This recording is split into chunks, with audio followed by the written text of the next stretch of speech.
What's up, everybody? How's everybody doing? Welcome to another Friday. We'll be watching fights of fighters who are fighting in Saturday's fights. We went a little long-winded on the, we were kind of catching up on it. We're going to be watching, we have the finals. The finals of the Ultimate of Tough is on this UFC, so that's pretty tight. Yeah, I mean, how's everybody doing? Everybody doing good? Hello, hello. Look at that. What? Jeremy. What up, Jeremy? How you doing? Jeremy. Senju. Look at that. Senju is in right off the bat. Let's go. I love it, man. Shout out, gents. How you doing, Senju? You good? You good? And then, yeah, I hope everybody's doing well. Man, yeah, right off the bat, Dennis Buzukja and Francis Marshall.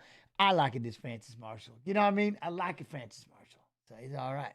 And then, of course, we'll be working our way up. Shahbazyan and Meerschaert. We got Magny and Morales.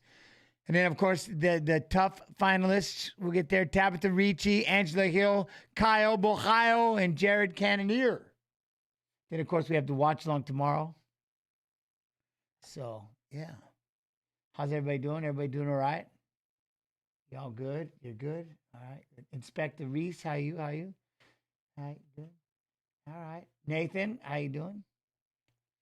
All right. There, let's dive in. Let's get one in. We'll get warmed up. We'll get warmed up with a fireman. Ready to go with the featherweights. Marcelo Rojo is 34. Francis Marshall is just 23 as he arrives at the UFC 23. You know what I mean? UFC 300 is on right now. Live debut. 1 inch the gap in height. No issues on the scale for either man. Marshall will have a 1 inch advantage in reach as well. All right, now for the intro to the veteran voice, Bruce Pulver. Ladies and gentlemen, this fight is 3 rounds in the UFC testing division. Introducing first, fighting out of the blue corner, an undefeated mixed martial artist holding a perfect professional record. 6 wins, no losses. He stands 5 feet 9 inches tall, weighing in at 145 pounds. Fighting out of Jersey City, New Jersey, Francis Marshall.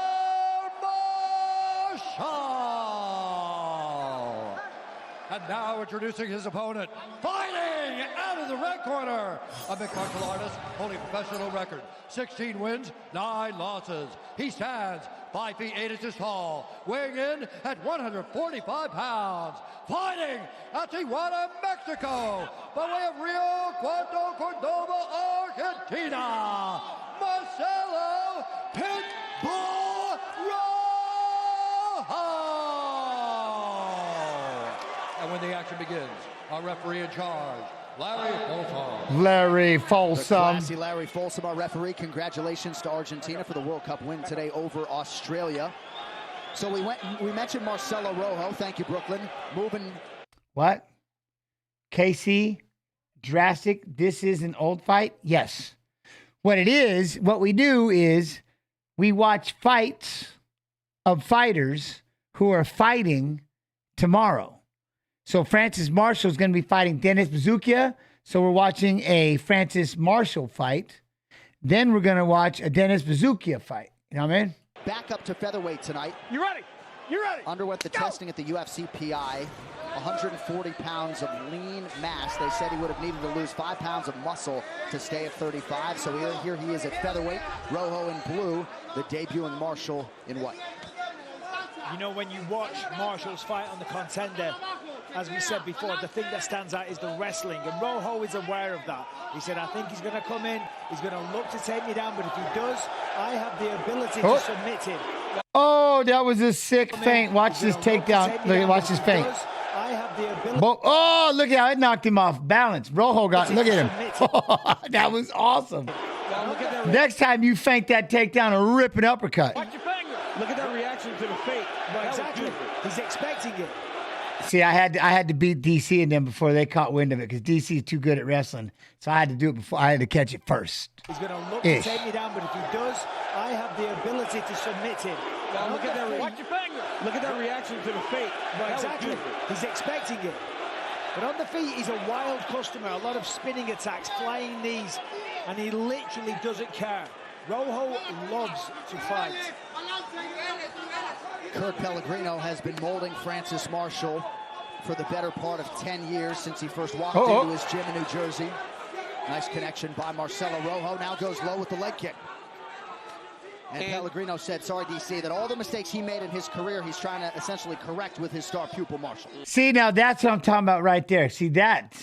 I love how that Pellegrino's talking about that, because that's exactly, like, that's the first thing. Whenever you start coaching, all right, all the mistakes I made, there's going to be a lot of them. So I'm going to make sure y'all going to be perfect fighters. Perfect fighters. The way he's moving, the way that he's settled in the octagon. There's these do's and don'ts. I've already done a lot of them for you, so we don't need to go down that road. Nice left hook by Rojo.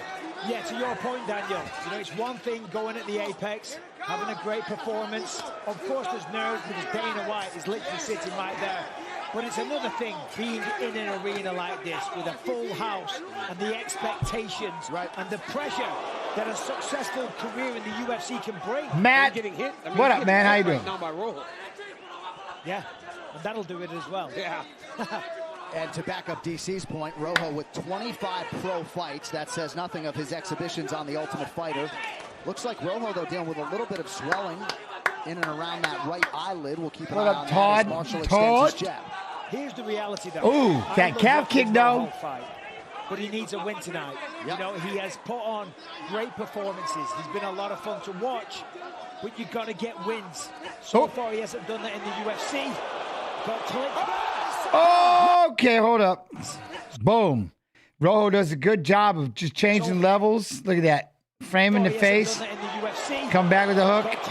Double jab, right hook. With nice footwork. Boom. Marshall. Right hand. Left, left, right again. Nice. Jive. Now a level change. Good job of pulling that arm up, getting it around the waist. Nice job, Rojo. Nice shot there by Marshall. Good shot, but Rojo did a great job of defending it and pulling it out. Right hand sat him down. Rojo bounces up. Marshall gets in on the legs. I love that Marshall goes to the body, goes to try to get the takedown, following the game plan that was set out ahead of him. He did grab the fence there.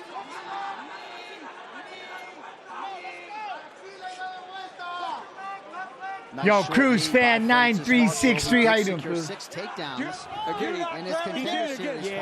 But that's the thing, Oh, good Don't takedown. grab it again, you do something about it. When you do it that many times, you don't yell, don't grab it again. You do something about it. You are Nothing correct. frustrates me more than that. I don't think hate that stopped the fence takedown, though, did it? Bro, he was going, anytime your body reaction changes from one direction to the other, it's big enough. I love it. I love it. You could be the fence grab police for us tonight. Yeah, I don't like that, man. But this is what Rojo was talking about. He's off his back. He's working towards an omoplata here. He let it go. Marshall in half guard. A lot of downward pressure, chest to chest. Doesn't want to lose position. What, would you set up the overhand with the jab? Well, you set up everything with the jab. You know what I mean? Set up everything with the jab, getting focused on that, boom, poof, over the top. But what really works, the best thing to set up an overhand, that level change. That level change to get them to dip and then just crush over the top. Boom, level change in, level change, bang underneath, leave it floating, get them to start watching you as you drop down for the legs and leave the floater over the top. Boom, you know what I mean? It's a thing of beauty. In the fight, and you're like, hold on a minute, I got this. But then the other time, like, there's good times when you rip a body and then come back over the top too. You know what I mean? Body, over, just boom, boom, come over the top, rip the uppercut. Corner calling for knees to the body, not a bad idea. Just depends too where their hands are. If you want to reach, like I like to reach right around the side, reach around their hands, punch them in the ear hole if you can. Boom, boom, boom. You know what I mean? Potential for a Kimura for Marshall, or even a dog. You hate it when someone leaves. That's what I mean, right? I hate it when someone leaves a floater. Exactly. Those floaters they're a pain in the ass. And literally, maybe, literally, like, whoops! No pun. Oh, that was a nice elbow. I just realized the pain.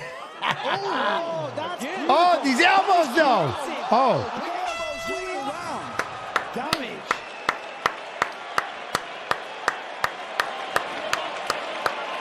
Respira. Make the world love it up. El agua fuera. Respira. Some water. Breathe. Okay. Respira profundo. Breathe deep. Uno, tres, venga allí. When do you have to go? Ok, Chelo. When do you have to go? When do you have to go? Marcelo, respira profundo, güey. El takedown fue en la jaula, güey. Tienes que ganar la axila, darle la vuelta. No te quedes listen, pegado you a have to, la you have to jaula, turn. You cannot stay against the fence like you are. You're walking too much to the right. Listen, no te encimes, güey. Lo estuviste lastimando bien por ese lado, güey. you were hitting him to the right. When you started to go to the fence, that was your mistake. Listen, he's getting you. He's getting you. Look at your right side. Centro a la derecha, manos Listen, arriba. No te pegues a la to jaula. the left and to the center, you need to have your hands up all the time. Like you're doing well up until that point, until he started hitting you.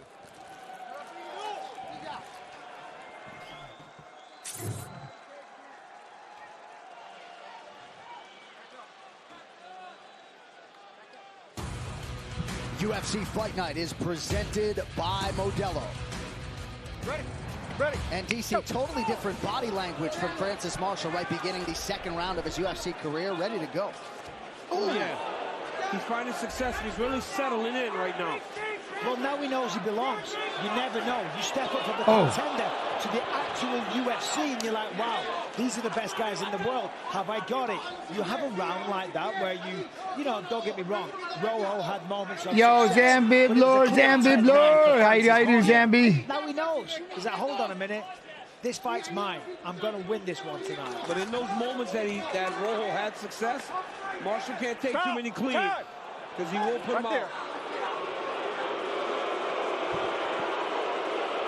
Groin strike audible to everybody in this arena and most of you at home as well. Uh-oh. Fair enough. Kick right in the ding-ding. I don't know about that. Who's that referee, John? That's Larry Folsom. Larry said you got kicked right in the ding-ding. In the wall. Try to keep the ding-ding. All right. Ready? Go. Love Larry. Kicks right in the ding-ding, my man. No, I love it. Doesn't take much. Good right hand connection by Marshall. That's so nasty. Drastic. What? If you bite a cauliflower, there's creamy filling inside. Dangerous. He's got speed. No. His hands are fast. And Rojo is mixing his weapons well here, a minute into round two. When Rojo sets and goes double jab, right hand, or jab, right hand. Oh, see, I like that. Oh, 3-2-2. Oh, he walks out, hits with the draw, the right hand again. Damn. Damn. Double jab, right Look at hand, this. jab, right hand. Here we go. 3-2. 3. Jab. Boom, right hook. Oh, right hand again. Oh. Marshall, huge in the debut. Wow. Welcome to the UFC. Jersey City's Francis Marshall with a monumental knockout to begin his UFC career. Kurt Pellegrino going nuts. Why not? That was sick. That was big. That was big. Power hands. Power hands. Right, just look at this. This right hand, though. Right hand off the Oh, just on the chin. break. Beautiful Right on the right side. hook there. Just turn the light Drops off. him. Marshall jumps right on top of him and ends the fight. What a performance by this kid. I mean, this kid is 23 years Boom. old. John, he has no entourage. And He's always right just by hand. himself around the hotel. He sat uh. outside of the fighter meeting until somebody told him to come in. He goes, do I just go in there? Oh, bless him. I mean, he's just a kid. Well, and he goes there and he does that in his UFC debut. I don't know what he said, but he just came over and screamed something at us three. He's fired up now, and I'm not surprised. Did I ever do commentary? Yeah. I do them every weekend in the watch-alongs with all of you. I tend to just really start talking a lot. Yeah, I commentated. You can hear me every now and then in the old school fight. Fire Marshall. I love it. I love it.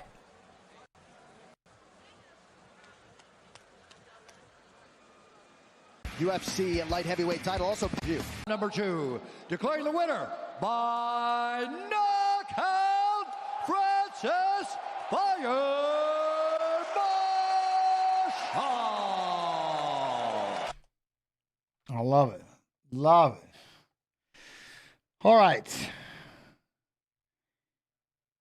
His opponent. Let us copy. Let us paste.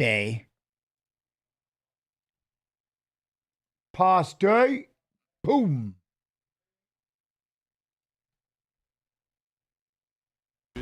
UFC debut. for the official introductions once again. Dennis Buzukja. Ladies and gentlemen, this fight is 3 rounds. What's my opinion of Mac Danzig? Oh, I like Mac. I've always liked Mac.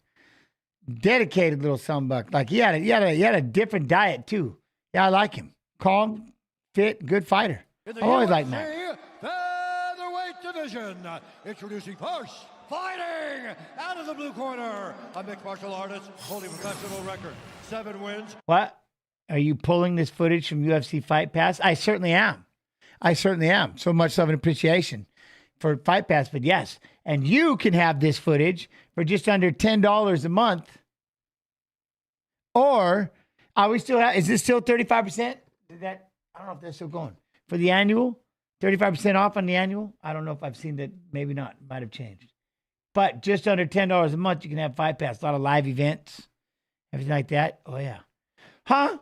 Who you got, O'Malley or Merab? Well, here's the deal. One, I'm going with O'Malley because I've always go with my watch-along partners. And O'Malley, ooh, you know what I mean? Anyone know what time Road to UFC is?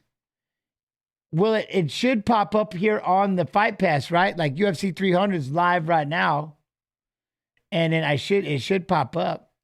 1 loss. He stands 5 feet 8 inches tall, weighing in at 145 pounds, fighting out of Poison, Massachusetts, Connor, the Controller, Matthews. We're the Controller. And now, introducing his opponent, fighting out of the red corner, a mixed martial artist holding professional record, 11 wins, 4 losses. He stands 5 feet 9 inches tall, weighing in at 145 1/4 pounds. Fighting out of Staten Island, New York, Dennis the Great Buzukja! And when the action begins, our referee in charge, Keith Peterson. Keith, was that no nonsense? Referee Keith Peterson. And Brooklyn is on hand with us. All right, y'all be good. I'll be right back. One second, I got to grab this water. Our main card will be on ESPN at 10 Eastern, 7 Pacific. Dennis Buzukja fought 4 times in Atlantic City on the regional circuit. Now he's in the octagon here in New Jersey. Buzukja in red. Connor Matthews opens with a body kick. Nice kick to start with. So we talked about the life experience for Connor Matthews. We never really talked about his skill set. On the contender, he looked sharp. He looked crisp. Very, very well-rounded. He says that he can hit triangles from anywhere. I'm assuming he means on the ground. But yeah, no, he looked really good, polished. And as we said with the actual combat. Yeah, and he had to fight a really tall, awkward striking Brazilian, man. And he made the adjustments on the fly very well. And it was a fun fight. Both these guys, all action fighters for sure. And so Matthews was a combat controller. Yes. Can he control the combat in the UFC? We will find out. Yeah. Connor the Controller Matthews. I thought he might have been a gamer. Turns out it's quite the opposite. He's very real life. Yeah, no, very hands-on. Yeah. Matthews has landed some clean shots so far that have gotten the attention of Buzukja. Matthews also a high school hockey player. He knocked my alma mater out of this Massachusetts high school state tournament back in 2009 with an overtime goal. Yeah, you found the article in the fight. Unbelievable. Still out there. You know, Matthews, he's really slick. Have you seen the way he's switching stances? He does it effortlessly. You don't really notice him doing it. He's just gliding around the octagon. Yeah, like right there, Mike. And he didn't like it, so he made the adjustment right back. It's really, really nice footwork. Decent little welt on the back of his leg, though. From that orthodox stance, Buzukja, exactly. I was going to say, he's got to start get that right leg in play here.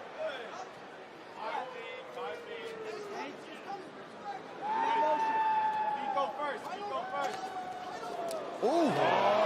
Nice left from Buzukja. Good combo there, and that's exactly what Buzukja needed to get back in this. And a nice clean combination, good knee, followed it up with the hands. Matthews cutting off the cage perfectly, though. Pressuring him the whole time just by his presence. Just close enough to where it's going to stress you out. Oh, no, Anita. Oh, no. I was reading the name. Went, oh, nope, can't do that. Can't do that. But that was a tough one. That was a tough one. That probably would have, yeah. That's why I don't read full names.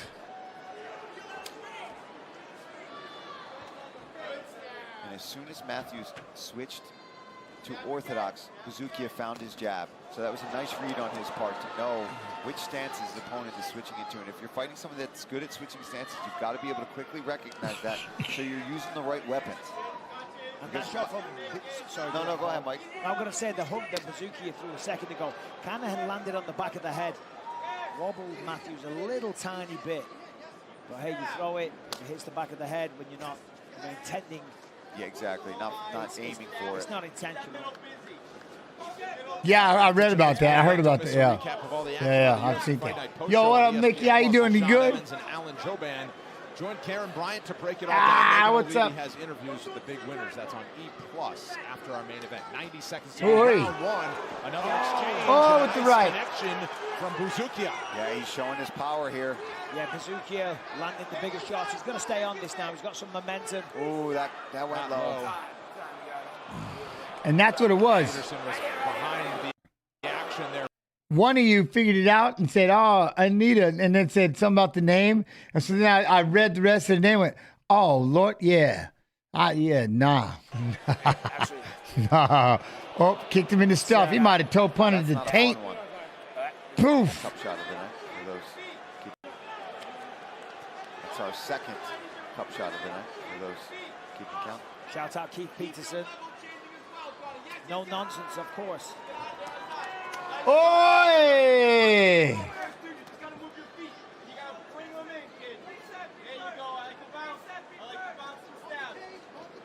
Buzukja's got to get off that fence, though. He's allowing himself to back up there every time. Morgan and Morgan. What is a Morgan and Morgan? Another good idea. Dial pound law. Again, The law. To orthodox, Buzukja doing a brilliant job of using that lead hand when he notices it. Nice, occupying that left hand once he goes back to southpaw. Buzukja looking sharp, man. Got caught with a few good combos early from Matthews, but since then has really been in control. Although 19 crimes. He's kind of moving back a bit, but 19 crimes. Doing good, though. I mean, but at least first throwing. Minute, Oh. Matthews was looking really slick and confident. Serve your state, serve your nation, serve your way. Heavy low kick, there's a nice one too. See, I don't know why I'm just fixated on all of the different. Look at all that. 19 crimes. Second round coming. Official wine of the UFC. We got Toyo Tires, of course. UFC 5. All the man, I'm hooked on these logos right now. It's tight. How you feel? Feel good. Listen, you're standing too tall. I feel better waiting. with 2 shots in every can of the what is that, Monaco? First, and then let's stand. Man, what's that damn thing say? All right, but you can go first. You can't wait. When you're waiting and going backwards, that's what you think with the overhand, right? Yeah. Jake? You had his respect at the beginning of the round, Connor, because you were going first. Yeah. But now he's just timing you. You're only hitting him when he's hitting you. You gotta get those kicks. Yeah. Stop building a little bit off the fake of your kicks. In the close stance, don't get careless, but don't go again. AK, what time do we start tomorrow? Okay. Double up. Please. When he goes, yeah. When you stop, don't go square. Sometimes when you go down right. It's late, right? Later. Hey, you're fighting a brilliant round. You're fighting a brilliant fight, brother. Brilliant fight. Jim Whelan, Boardwalk Hall. I like it. Slap 7 goes down Friday. Ooh, Slap 7. Slap 7. Thank you very much. Championship, Damien the Bell DeBell faces the brash Ryan Phillips. Plus Wolverine and Austin. Hey, big kick, big kick. Light heavyweight title. For more information, head to powerslap.com right now. Hey, doubled up. Just missed with that left hook. And I like the double kick as well. Went low, then high. Buzukja. What time does this fight start tomorrow? I've asked 8K. He's going to let me know. Cardio. Oh, there it is. Oh. Right. Confident. Ooh, see, just a beautiful, just a 1-2, just a 1-2, just a 1-2. Watch this. Watch this. Boom, boom. I mean, There's nothing wrong with just a 1-2. Just boom, boom. Do I play UFC 5? I need to. But my son does, but I haven't. 7 p.m. Eastern, the prelims start. So 7 p.m. Eastern are the prelims. It's a late one. It's a late card. You know what I mean? Yo, what up, Arrows? How you doing? What up? What up? I think he's not as fast as Matthews, but he has better timing. He's timing it perfectly. But no, Matt, I haven't played it. I'm going through struggles right now on my PC. Well, yeah, even when he's backed up against the fence, he's seeing these shots coming. He seems to be in control even when he's on his back foot up against the octagon cage. Nice left hook. He's really digs through the body. There's some swelling around the right eye of Matthews as he's dealing with combinations from Buzukja. Finishes with another left. And he's finishing these combos. He's going last, which is really paying off because a lot of times Toyo tires have been for a minute, haven't they? Landing one of these shots. Conor Matthews, though, still in this.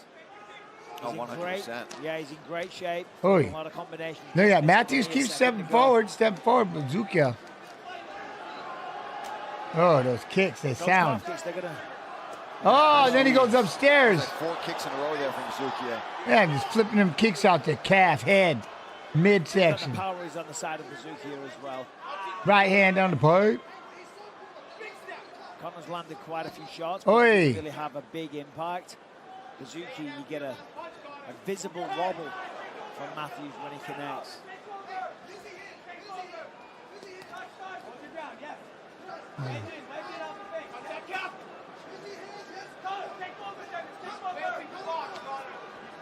Halfway through round 2.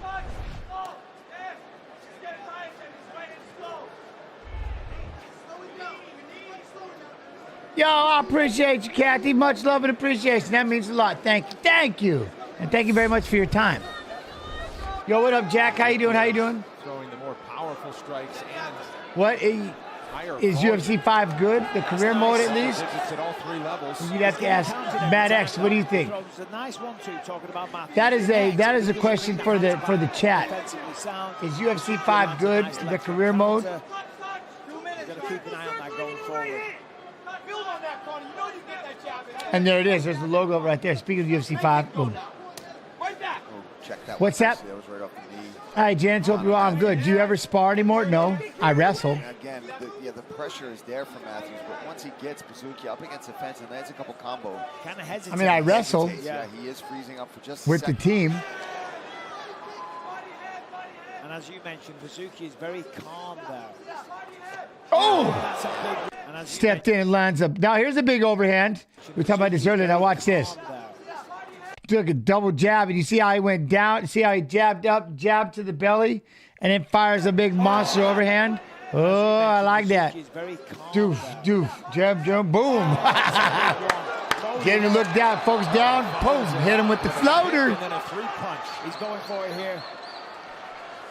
Oh, Matthews gets it to the crown. His corner says use it.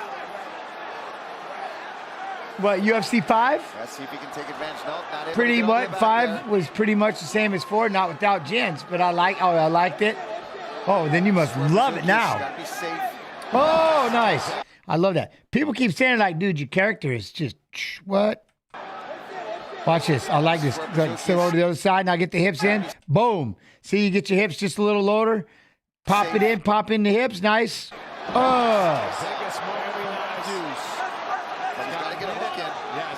Oh, Kathy Button. Much love. Much love. And if I'm Buzukja, just worry about staying safe. You've done most of the damage. Gotta watch out now. Matthews got legs in. Oy! Oh! The scramble, but Matthews still in.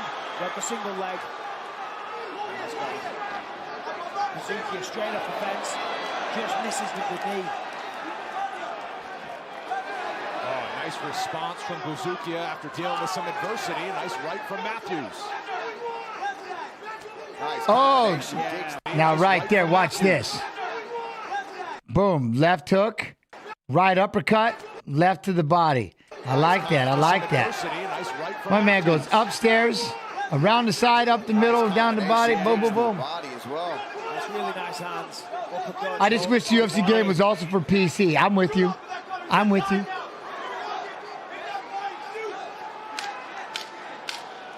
Final 10 and another right from Matthews. Buzukja still throwing. Things heating up between New York and What's that? Boston. I played UFC 5 trial. I like that they had weekly fights in game that are corresponding to the fight card. Ooh, that's gangster. I like that. Hey. Still no gens on PC. Hey, we got to get, we need to get the UFC game. You know, we've already been talking about this. They could go wild with the UFC game on PC. Oh, I'm telling you. UFC meets World of Warcraft. You're traveling around, doing all kinds of quests and stuff to earn money, training, traveling to different places, working in different gyms. Then you got your little team, aka your clan. You're going to put on fights. You're going to be fighting against other people. And then the finals can meet at International Fight Week in the UFC. Oh, quit. Like we talked about. End of the round. You got to do your daily grind. You got to daily grind, do your, you know what I mean? Because you got to get your money. You got to do smaller fights. You got to work on your, your different skill sets. Oh, man. Quit. What? EA don't, I'm just saying though, Zambi. They can all come together. You know what I mean? They can all come together. From tonight, UFC 300, Beckins from Vegas, headlined by the 205-pound title tilt between Alex Pineda and Jamal Hill. Plus Justin Gaethje versus Max Holloway and Zhang Weili versus Yan Xiaonan. UFC 300, one for that is, wait, what is Ngannou doing now? the books. You can watch exclusively on Is he just boxing? By now through April 8th, that's next Monday. Or after his loss against Jay, I mean, will he come back to the octagon? I don't know, PFL? Oh, that hook was nasty. Go to ESPNplus.com/PPV for details. Look at that. Come on. Monday, save $10. Boom. Now watch. Straight right down the middle. Steps off that lead leg. Boom. And rips him with the lead hook. That's nasty. For details. Monday, save $10. Go to a big 2-3. Poof, poof. He's fighting Fajeda. And, oh, okay. Thank you, Lazy Bed.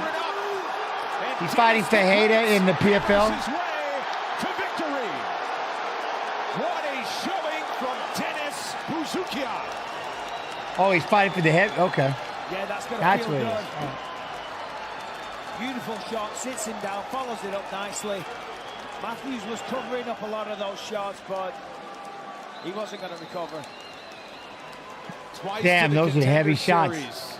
Twice to the UFC octagon. Never looked as good as he did tonight. Yeah, let's take a look at this. Look at that hook. Right on the tempo. Look at that hook. Do it again. As good as he did tonight. Boom. Now, look as he's throwing that jab. Look at. Didn't even know that shot was going to hit him in the temple. Henry Fajeda's a beast, Jens. I suggest you Google search if you haven't seen him. I'll give it a look. See, I'll take your word for it. Let's take a look I'll at take this your word for it. Right on the tempo, and you see Matthews just go down, and then Buzukja just with a barrage of hammer fist, big punches. Take a look. Straight right, follows through. Look at that thing just rip. Look at that left hook. He's landing that beautiful left hook throughout the fight. Beautiful technique. The arm and the elbow are all in the right place. His whole body torques into these shots. Look at this. Follows through nicely. The hands come back up.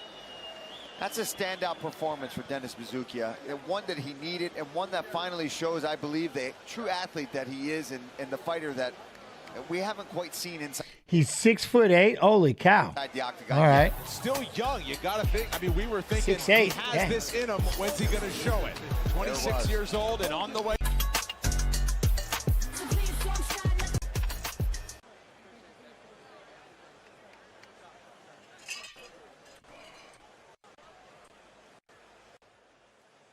Daniel, ESPN Plus. And now this contest at 22 seconds of round number 3. Declaring the winner by TKO, Dennis the Great Buzukja. Buzukja. I like it. I like it. All right. Yeah. Do you see Aljo right there? Jessica, Aljo was with him right there. Yeah. Longo? Yeah.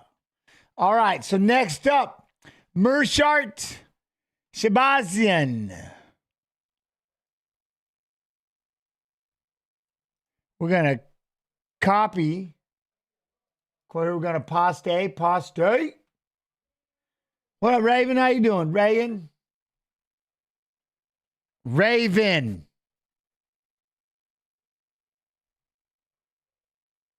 Will we be able to watch any of the tough finalists during this preview? I mean, let me do this. I'm gonna watch a Marion Santos fight as he fights Con Ofley. I'm gonna watch that one. And then I'm going to watch Con Ofley fight. Then I'm going to watch Robert Valentin fight and Ryan Loder fights. So, yeah. Fights of the main, yeah.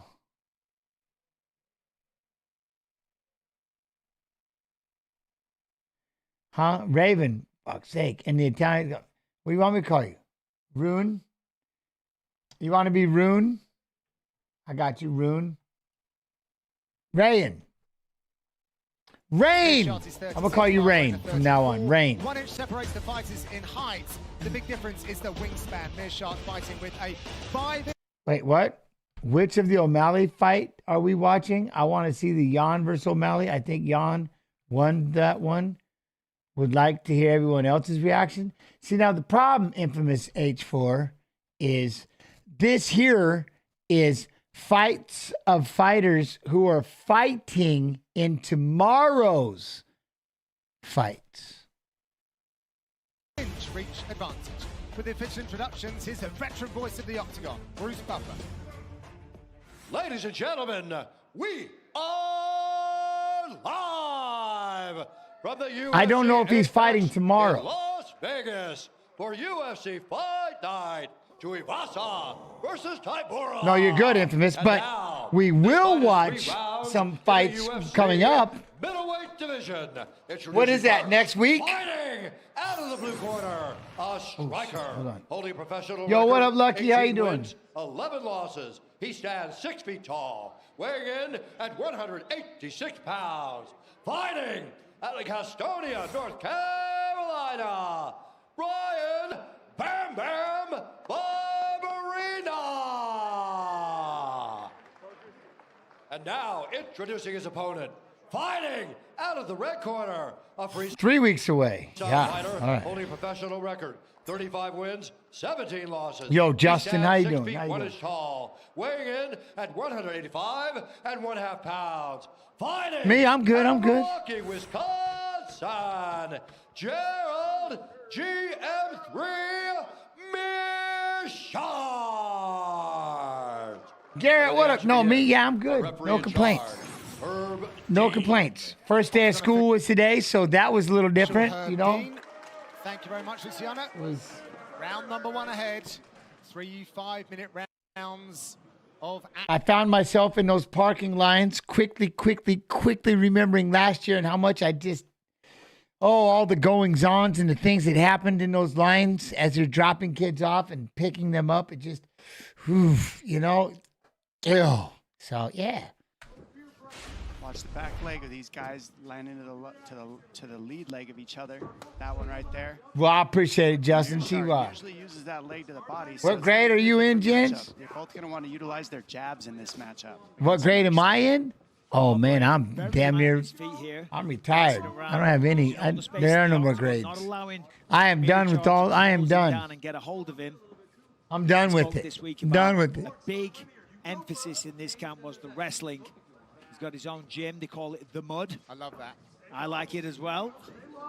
Barbarena just misses with that one. But yeah, Lone Adventures, this live match replay. What this is a fight of the fighter who is fighting tomorrow. So we're watching a Gerald Meerschaert fight.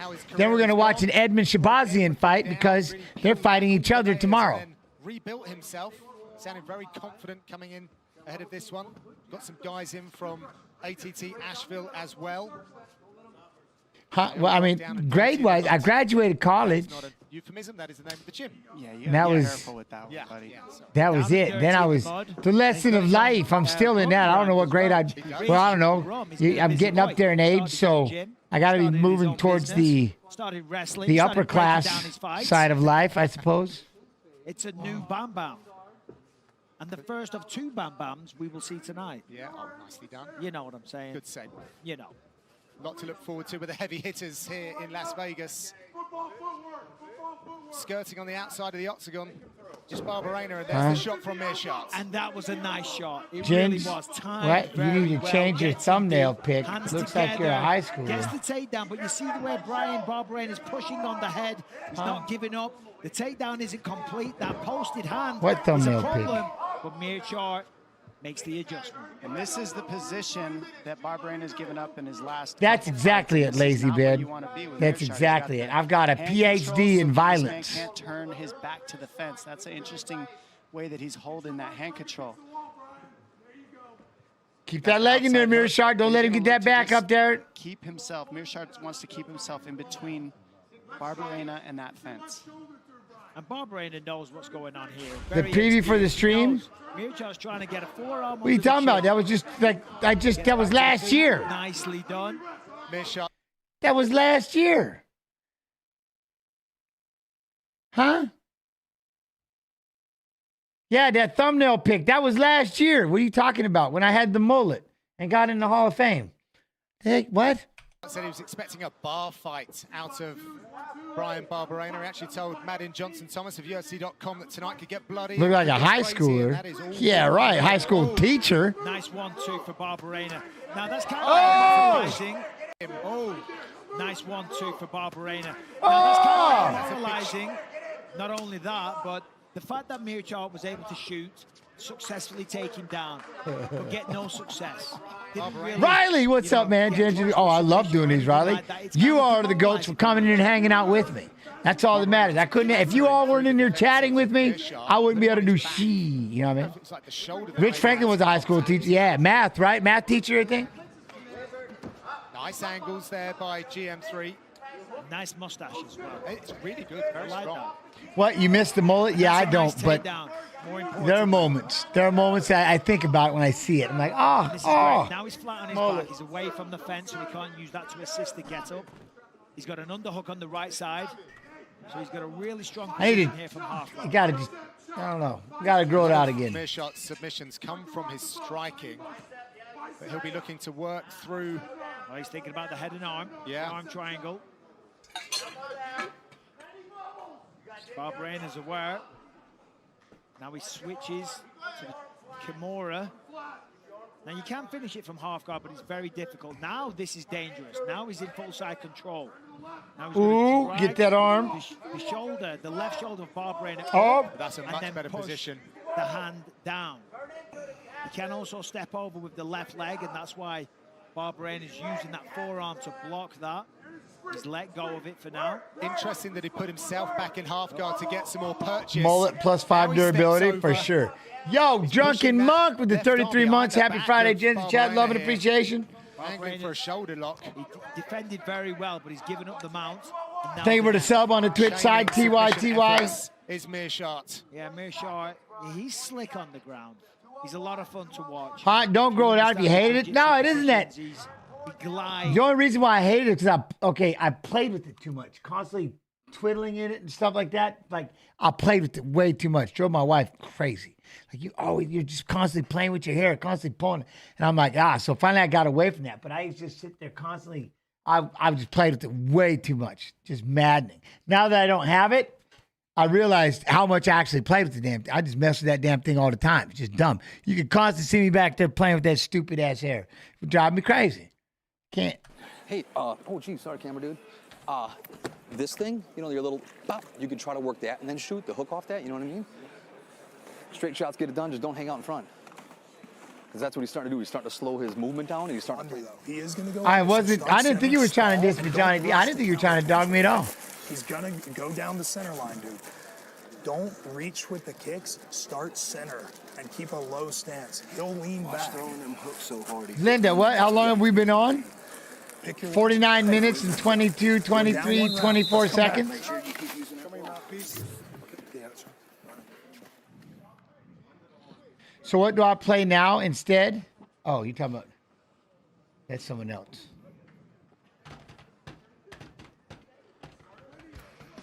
Witness history on April 13th as UFC 300 beckons from... Huh? Someone asked What truck do I don't drive a truck. From Las Vegas, Nevada, the historic card is headlined I got no truck. £205 title tilt between Alex Pereira and Jamal Hill. Maddie and Daddy, what up, How do I do? Always a great end of a long work day, getting to hang out with you. I appreciate you. Pay-per-view buy now through April 8th and receive a special offer. Save $10.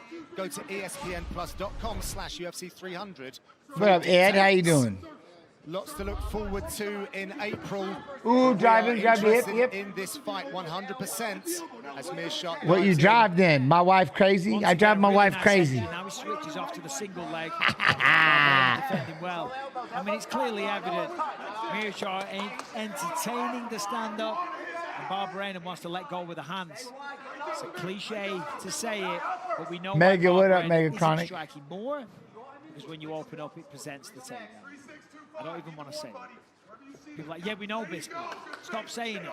I think also part of the issue with both these guys, they're not used to facing somebody with the same stance as them. They're not used to facing another southpaw, so it changes all the entrances, it changes all the punch count. Look at that back leg he's throwing. That usually lands on a conventional fighter and they're facing it. He's using the same weapons he uses on a conventional fighter against the southpaw, and you notice they're both pawing at that lead hand when they should be using their jab on each other. So that's because they're used to facing a lefty. Mongo's going for a world championship in what? What is that? Facing an opposite stance that you're not used On the 30th? Good it luck. takes time to develop those skills, the footwork, the shot selection, etc. So therefore, that will favor Barbarena because he's a more experienced striker. BJJ? They're using the He's jabs going now. for world. Oh, good luck. These guys Good luck. can use their jabs where they usually can't. Nice shot. Nice. The way he turned the corner. Very, very nice. There you go. Drive. Scooted to the octagon. Hop a leg, hop aside. Let's see what advice Bam Bam's corner has for him. This coach's cam is brought to you by proper number 12 Irish whiskey. Rock the boat with the butterflies, Brian. Rock the boat. Sit on that leg. There you go. Sit on that leg. Left elbow through. Push. Get your hips How about out. getting the Chase Knee Hooper shield. perm? My hair don't get that curly. Get your hips out, knee shield. I don't think I can get the Hooper. I can let it grow, but it ain't gonna get curly like that. I do have curly. I got curly hair in the back, but it ain't gonna do that on. It won't. No perm. I can't do no. I don't get that. They want Barbarena's left leg. They wanted to pull the hips back. I grow it out again. I'll grow it out for the winter. Like we start right now. The midsection of Meerschaert. Just stops him solidifying the position, gives him a bit of. I don't think I can do it though. I'll start playing with it. I'll start twirling the side. Done. Meerschaert in a really strong position right now. Yeah, it's so quite. Obviously Meerschaert could hear that. What? How different is it really to fight someone in an opposite stance? Just depends how you train. Well, Meerschaert does Sometimes it's fun. He lets you out, but he lets you out where he wants you to come out. So you're noticing, see how he's hanging over the right shoulder of Barbarena.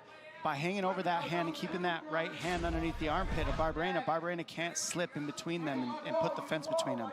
So he's always threatening that. But if you see a lot of, you always run into righties, but how many righties run into a lefty, I guess, you know? So that if Barbarena decides to sit to his butt and turn towards him, he's now mounted. So he's got two choices. Those lefties are rare, I But guess. either way, he's going to have to get that leg situation out of there, which you're seeing. That's why. Did my nut explode? No, it Meerschaert is so good. Squished and blew up. It blew up, but it didn't blow. It didn't. It expanded, but it didn't blow up. We were watching it, making sure it wasn't going to rupture and explode. Barbarena's carrying the weight of GM3, who's sinking in It swelled, but it didn't explode. Rear naked chokes and 7 guillotines to his career. This is one of his best positions. And I said, this is what. What? Do I miss kicking ass in the octagon? No, you know what? I don't know. I just miss the training and stuff more. Look at that rear naked choke, though. It's not a blood choke, it's a crank, and it hurts. It's in tight. Oh, look, right on the chin, though. He's trying. He's not liking this. He might be going out. He's not liking it. I think he's out. Oh, with the chin. GM3 made it look easy. Yep, and that's what you do. All class from Joe Meerschaert trying to help resuscitate Brian Barbarena. That was really impressive. One hell of a squeeze. What? Do you think John Jones is going to retire his next fight? I don't think to escape Aspinall. I don't think he's trying to escape anybody. But he is getting older. And, I don't know. Like, how many more fights does he want to do? trying to get him to do this fight has been a, you know what I mean? To get this fight to finally go through it's been a lot. There's been a lot of ups and downs, and there's been a lot of different things happening. So maybe he's just kind of, you know what I mean? Just done with it, I guess. But who knows? There's always that. Aspinall's always out there, you know. What up, Sean? How you doing? Aspinall's there. That's a big, you know, that's a big goal. That'd be a good fight. That's a big, you know. Massive tonight. Great wrestling. Sorry. No, you good. See, no one wants to fight Aspinall, but you know Bones would. So I don't know. We'll see. He had the chin in there. Usually the blood's not in there with the chin, right? That's how tight he is. But that's why I like the idea of Bones dropping down a little bit, Pajeda going up a little bit, and those two fighting each other, do the legacy fight, and then be, that's it. I'm done. You know what? You know what I mean? It would have been a great legacy fight for both of them. To have that fight meet at like 220, 225. Maybe that 220. Let him have the legacy fight. I don't know, Dana. I don't think Dana likes it, but I like the idea. Creates even more tightness. I like the idea. Then you go, then Jones can be done. He's the baddest fighter of all time. Then to let Aspinall and, you know, go be 270 pounds of savagery. Don't go anywhere. That choke was sick. Ladies and gentlemen, referee Herb Dean has called a stop to this contest at 4 minutes, 23 seconds of round number 2. Declaring the winner by submission due to a rear naked choke, Gerald GM3 Meerschaert. Hey! All right, so how's everybody doing? Everybody doing well?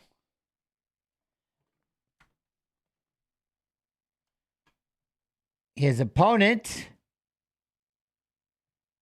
Mr. Edmund Shahbazyan versus Dalcha Lungiambula. Lungiambula? On Paste? Shahbazyan and what up, Adam? How you doing? Shahbazyan, 10 years Lungiambula's junior. You see the massive discrepancy in height, despite the fact that Lungiambula used to be a heavyweight when he competed in South Africa. Both fighters coming in half a pound below the middleweight divisional limit. 2-inch reach advantage. What? I don't know. UFC Mod 2. When does Trevor Peak fight again? With Dalcha Lungiambula. Right now for the intros, here's Bruce Buffer. Ladies and gentlemen, this fight is 3 rounds in the UFC middleweight division. Introducing first, fighting out of the blue corner, a mixed martial artist holding a professional record, 11 wins, 5 losses. He stands 5 feet 8 inches tall, weighing in at 185 and 1/2 pounds. Fighting out of Cape Town, South Africa, Dalcha champion, Lungiambula! And now introducing his opponent, fighting out of the red corner, a mixed martial artist holding a professional record, 11 wins, 3 losses. He stands 6 feet 2 inches tall. Ooh. At 100. September 7th. September 7th he's fighting. Thank you very much, Mod 2. Thank you. So Trevor Peak, September 7th. 85 and 1/2 pounds. Fighting out of Glendale, California, Edmund, the Golden Boy, Shahbazyan. And when the action begins, our referee in charge, Cannonier.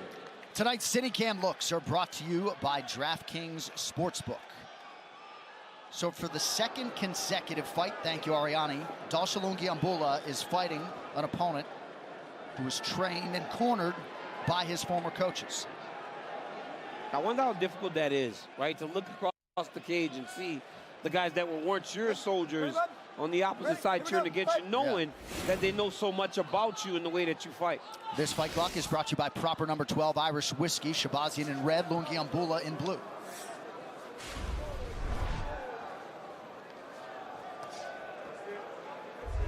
Shahbazyan's manager, Ali Abdelaziz, whom he recently connected with, really wanted him to take a full year off to hone his skills, work on skill development. So we'll see the extent to which Shahbazyan has improved in those 13 months. He said he's gotten a ton better in the time away from the octagon. Shahbazyan has always been a tremendous striker, but in that striking, especially early, He's got to be careful and wary of the power of Dolce. Crazy to think 3 years ago, the three of us are walking outside after the show at UFC 244 Madison Square Garden. This dude, Shahbazyan, 4-0 in the UFC, 11-0 overall on a championship trajectory. Been a little bit of a challenging 3 years, but he's back. Yeah, it's been a while since he's won a fight, but a little bit of a step back in competition. But you have to take advantage of these opportunities because you don't get them very often. Well, he's looking good so far. Good distance management. Good movement.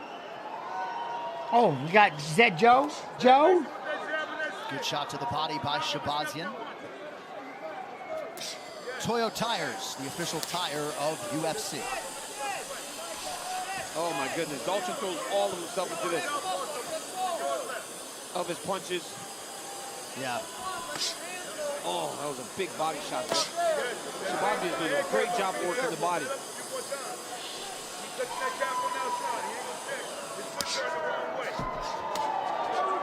Good inside leg kick for Lungiambula. You guys talk about Dolce's physique. Look at that leg, man. Look at that leg that's coming out of his short. That leg is massive. There's so many muscles in it, too. Wow. Look at that leg, man. I feel like maybe you talked about this the last time he fought. Oh, boy. It always comes up. Then he pulling it up, I guess. Yeah. My goodness. And there goes that big leg to the body right there on Shahbazyan. Shahbazyan. Yeah. Shahbazyan's doing a good job with that front kick down the middle. I love that. Then he went up high with that left high kick. I mean, Shahbazyan. Oh, Jen, you can pick one thing you missed the most about fighting. What would it be? Fighters live and die. What would it be? If you could pick the one thing you miss most about fighting, what would it be? Being 30 years old? No. Man, I don't know. I just fighting, just training and having a date and being able to go in there and fight, just having an opponent and just the whole lifestyle, just training every day, hanging out with my friends, working, just, just training, traveling. And if you weren't fighting, you were traveling with your teammates and, all that. It was a lot of fun. I miss it. It was cool. I love what I'm doing now. Look at that leg, though. He looks better in the takedown. Look at the size of that thigh. Dang. But again, he's fighting Dolce. He's not fighting Derek Brunson. Yes. Right? Yes. Nice knee to the body there by Shahbazyan. I mean, it's one of the interesting things about the difference between mixed martial arts and boxing is that in boxing, they manage fighters and build them up very carefully. Yep. Whereas in the UFC, if you look like a world beater, you get to try to beat the world. Yes. And they throw you in there with, the best of the best. Well, Joe, when you go out there and you knock out Brad Tavares in the first round, you're getting something big. Yeah. Especially as an undefeated guy. But this is what I talked about Dolce right here. No urgency to get off the side of the octagon. He's waiting. And this is a problem because in this time, he's losing. Because Shahbazyan is doing what he wants. And it also fatigues you, carrying another man's weight like that. Shahbazyan had protested an inadvertent knee to the groin there to the referee, Chris Cannonier. We were just shown that in our isolation monitor. What, do I still train? Is it easier degree than when you were fighting? Is it to a lesser degree? It's definitely a lesser degree. But yeah, no, I'm back. I'm training. I'm running and lifting and stuff like that.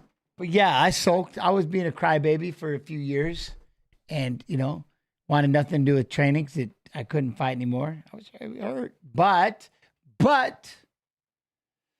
I got all that put away and yeah, no, I like it. Am I on that? Yes, I am. And I like it. That's a whole nother thing. Yes, that helps a lot moving around. You know what I mean? You're looking good. You're looking great, Ed. Beautiful. Coach, move. Yeah, that has definitely helped with it as well. Getting back into shape, lifting. Ed, he came out southpaw. Who was I most afraid of fighting? Who was I most afraid of fighting? Now, I was most afraid of just being a dumbass. I was most afraid of just not fighting my potential. Just doing stupid shit. And then having to be out there in front of everybody with that accountability. I was afraid of. Any one person, I wasn't afraid of anybody. I always want to find out.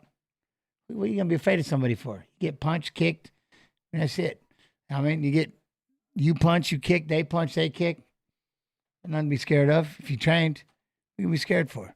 Get on them, jump. Don't get me wrong, you get scared as shit when you're like with the crowd, and I don't want to let my family down. I don't want to let anybody down. I don't want that disappointment. Yeah. Okay, stay right there, please.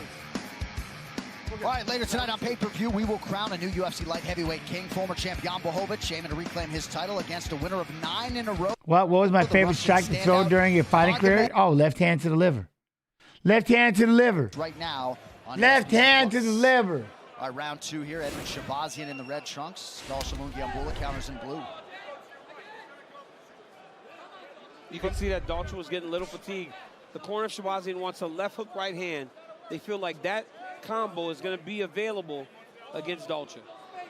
Edmund's still at 26. I know, right? Stance really powers that left body kick. A face kick, walk off, that'd be all right. They're nothing better than a body shot. Oh, there's that right hand, too. Right hand, left hand. Shahbazyan ate that pretty well.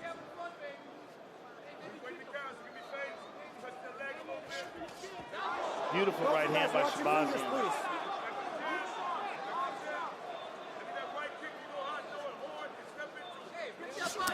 Oi! I mean, he just loads up. What?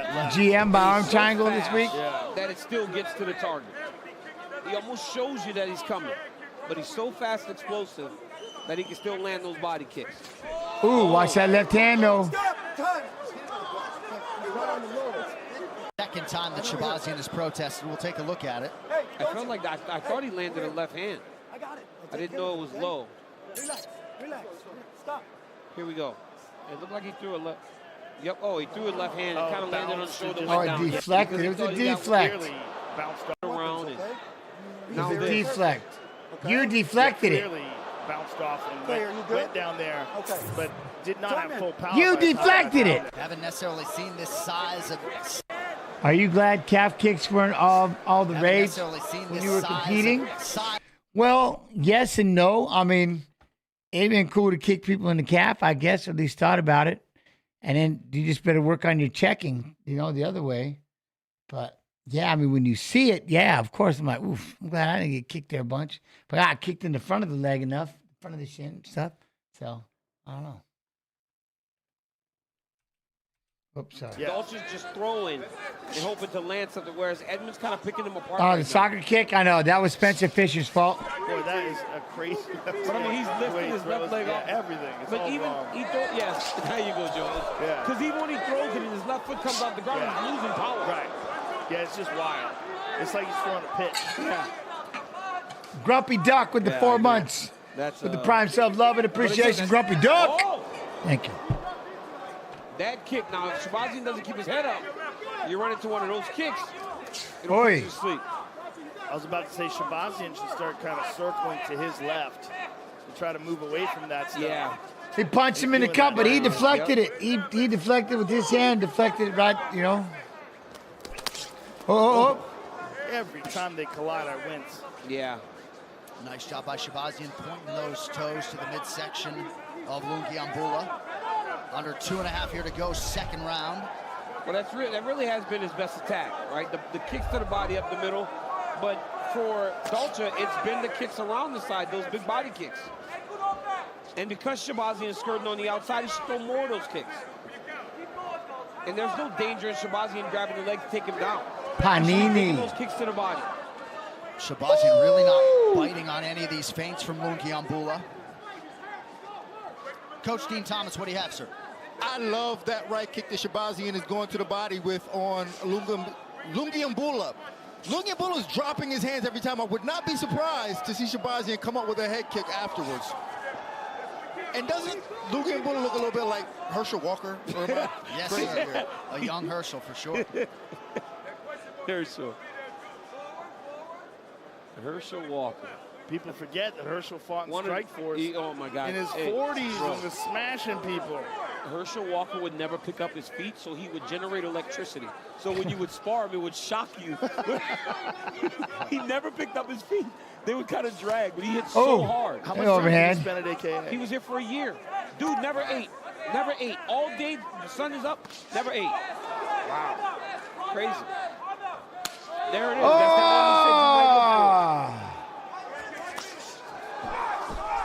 that How was that foul? It was good, Megan. No, it was good. Yeah, no. My wife, she got to have it at W1 tonight, too. She does it all the time.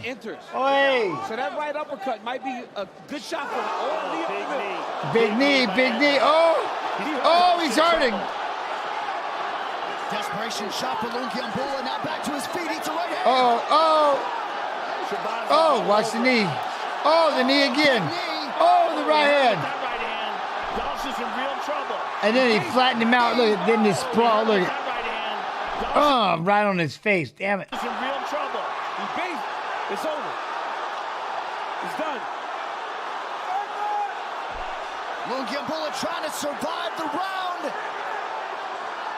Wow. Trying to get back up to his feet. That'll do it. Wow. The Golden Boy is back.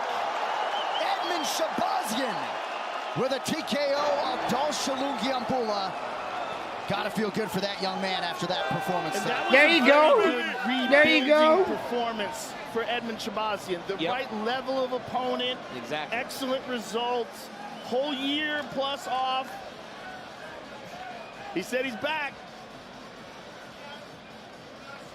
Now presented by Cricket Wireless. Smile, you're on Cricket. And here's the knee here that started off. A perfectly placed knee. Perfect timing. And Edmund Shahbazyan. What's that, Flaky? Meerschaert subs him? Just swarms him here.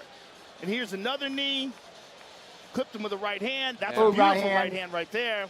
All over him. Just Yo, Day G, what up, man? Thanks for streaming. Thank you for showing. Appreciate you. And Chris Ione if y'all didn't show up, I wouldn't be able to do it. Because Dolce's just trying to survive here. He's not responding. He's not moving effectively. Great job by Edmund Shahbazyan. And, John, we spoke about it, right? Something up the middle because Dolce kept dipping his head, was going to find his home. Yeah, Wasp, man, you got to go get him. I love you, Jen. How's the stream going so far? I'm loving it. Love you back. Love you back. No, the stream's good. Was what stream's good. Now, here's Bruce. Yo, Flaky with the prime sub. Love and appreciation. All subs go to support me and Snoo on the Twitch side, TY. Ladies and gentlemen, referee Chris Ione's called a stop to this contest at 4 minutes, 41 seconds of round number 2. Declaring the winner by TKO, Edmund, the Golden Boy, Shahbazyan. Yo, what up, man, Mike, huh? Yo, what's good, gents? I'm good. How you doing? Huh? I'm coming in a little late. No, you're not. Man, it's your time, on time, good time. You know what I'm saying? What did you think of the main event last weekend? All right, let me see. Main event last weekend. I need to refresh already because now I'm stuck on this weekend. I'm already moving on. Who was it? And then I'll be able to go nuts as soon as you tell me. Thoughts on recreational marijuana, Jens? Oh, Izzy and DDP? I think, I like the same thing, right? And DDP pushing forward, just pressuring forward. I think that's the one problem. Izzy, like you see how uncomfortable Izzy was when Strickland kept pressuring. Doesn't like it. And then I think he caught him. He hit him hard with that. He hit him with that right hand on the side of his head. And then he was kind of done. You could tell he was kind of lethargically walking away and then gave up his back and got choked out. But I think just that pressure, DDP just keeps pressuring. And you know what I mean? He doesn't like that. I mean, that's the same thing that Strickland did. Strickland was constantly in his face. You know what I mean? And he didn't like that at all. But now, does that make sense? So, no, I thought it was a good fight. I mean, DDP just pressure. It was cool. All right, Neil Magny and Michael Morales. Ooh, what? All right, Morales is the one I'm thinking of. Thoughts on recreational marijuana, gents? Pro or con? I'm all for it. Like, I'm not gonna say I don't partake, but like really, I'm not gonna criminalize a plant when there's so many benefits that come from that plant. You know what I mean? On top of the fact that there's so many legal things that are so much worse, like so much worse. I'll never demonize that plant. Can't.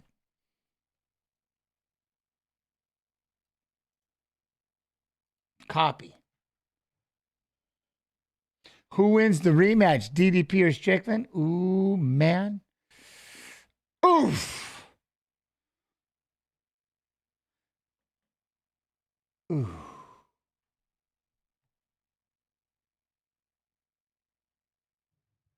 Oh. Paste. I'm focusing on Neil Magny and Morales.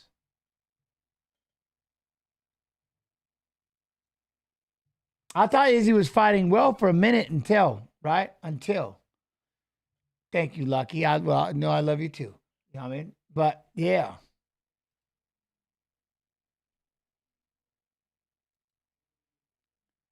Back to Echo. He seemed like he was fighting just fine until he got hit in the side of the head. Arena on FS1 as we get set for our co-main event. Neil Magny, top 10 contender, is 30 years old, 3 years older than Craig White, who is making his UFC debut. Magny stands 1 inch taller at 6'3". He has a sizable 4-inch reach advantage. Getting us set for this welterweight matchup, here's Bruce Buffer. Ladies and gentlemen, this is... Okay, that's the one thing about when Izzy got KO'd, I thought DDP was more tired than him. That is one thing. His breathing, whatever DDP's, his breathing makes him look like he is literally sucking air. Like he is struggling. But somehow he just presses through it, or that's just the way that he looks. You know what I mean? Or whatever it was. I know he had to get the nose fixed or something like that. But that man looks like he is just gasping for air, like he is struggling, fish out of water. You know what I mean? He's like he is just struggling, but he just keeps pushing. It's crazy. It's crazy. Is the co-main event of the... Yeah, no, Astro, sorry for the long comment. Hey, you went way, I mean, I don't know how much you know what I mean? Yeah. evening. This fight is 3 rounds. It was a long one. Don't be sorry, though. Welterweight division. Introducing first, fighting out of the blue corner. I'm at a freestyle Craig. fighter holding a professional record. 14 wins, 7 losses. He stands 6 feet 2 inches tall, weighing in at 171 pounds. Fighting out of Exmouth, Devon, United Kingdom. Ooh. So it is still 35% off. There it is. So Fight Pass for the yearly subscription. For the yearly is 35% off. Yep.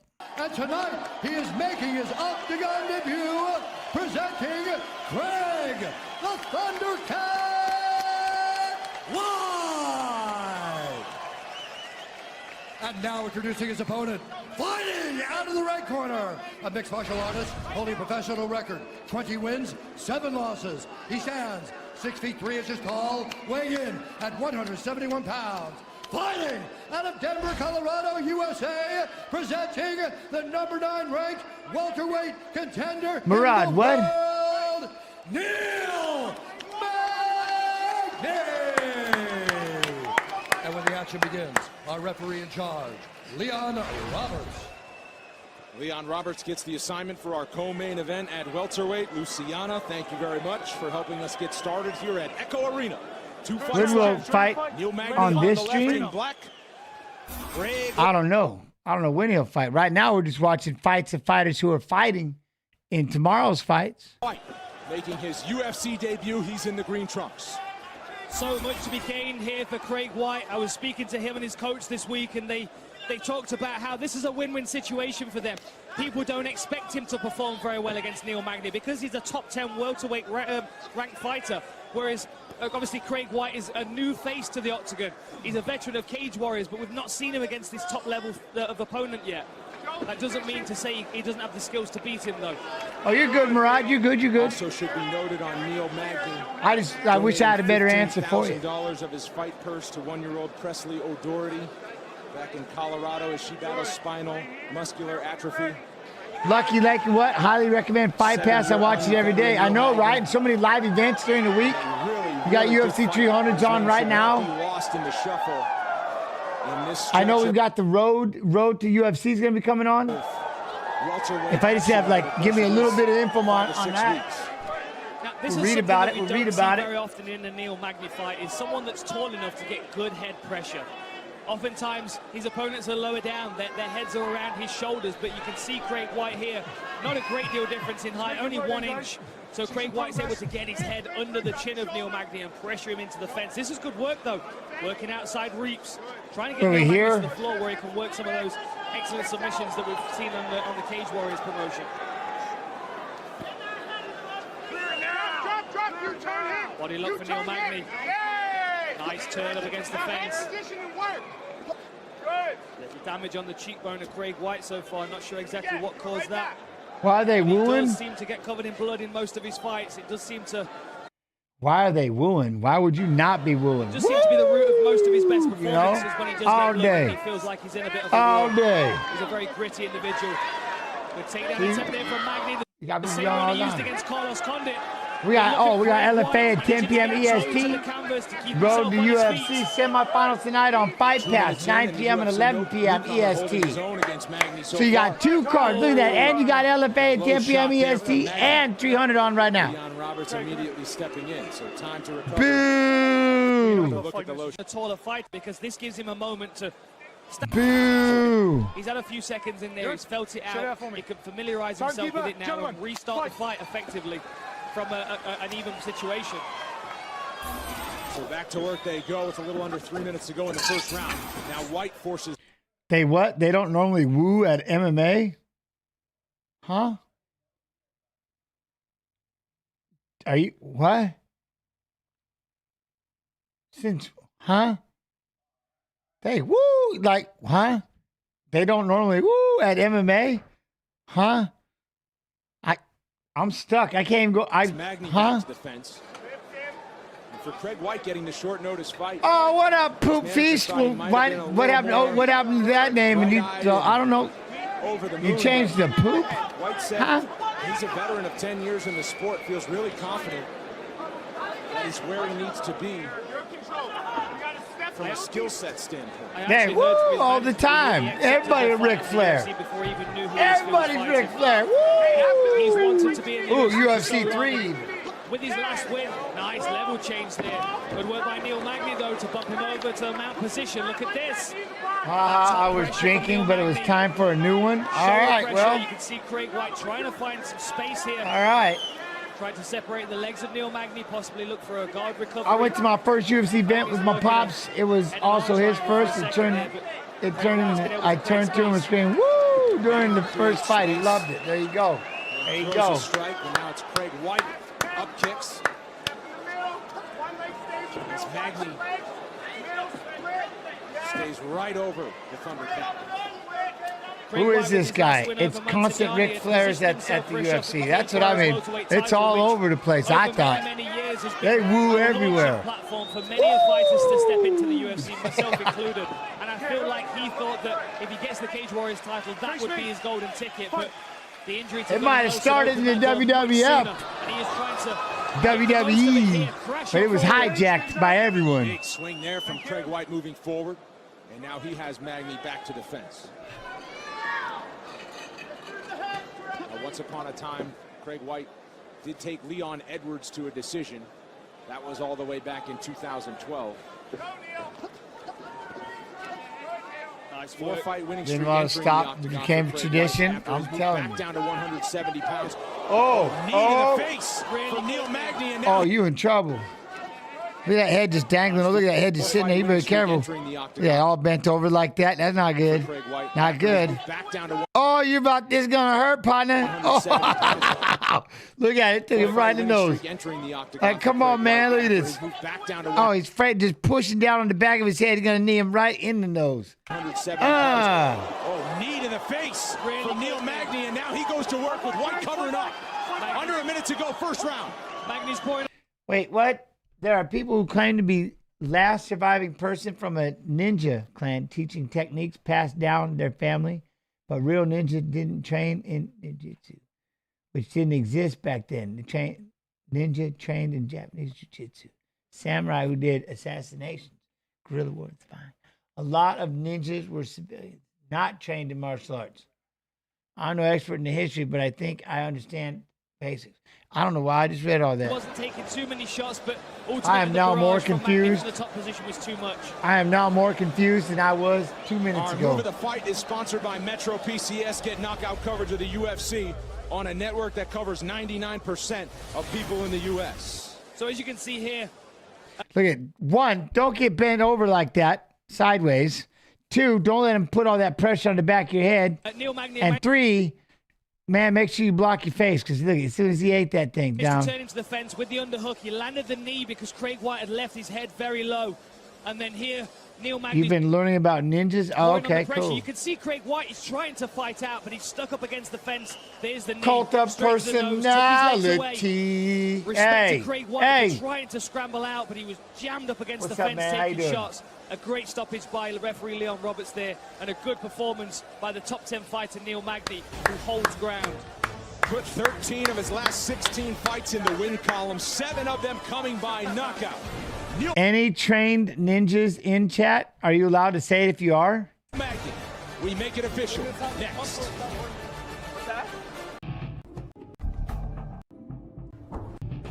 Night is sponsored by Survey. You know who I got, man? I just forgot I need to talk to. Yeah. Modelo, the official beer. I'm going to talk to one of my, dude, I love that. What? I love him. The Undertaker. Oh, man. Of UFC. I got a guy, I've already talked to Stone Cold Steve Austin. That was number 1. But Undertaker. Inside the octagon to make it official, once again, Bruce Buffer. Ladies and gentlemen, referee Leon Roberts has called a stop to this contest at 4 minutes, 32 seconds of the very first round. Declaring the winner by TKO, Neil Magny. All right, Neil. Well, now his opponent, though, this Morales. I can't wait. I got to see who this is. Let me find out. They call you ninjas sometimes? There you go.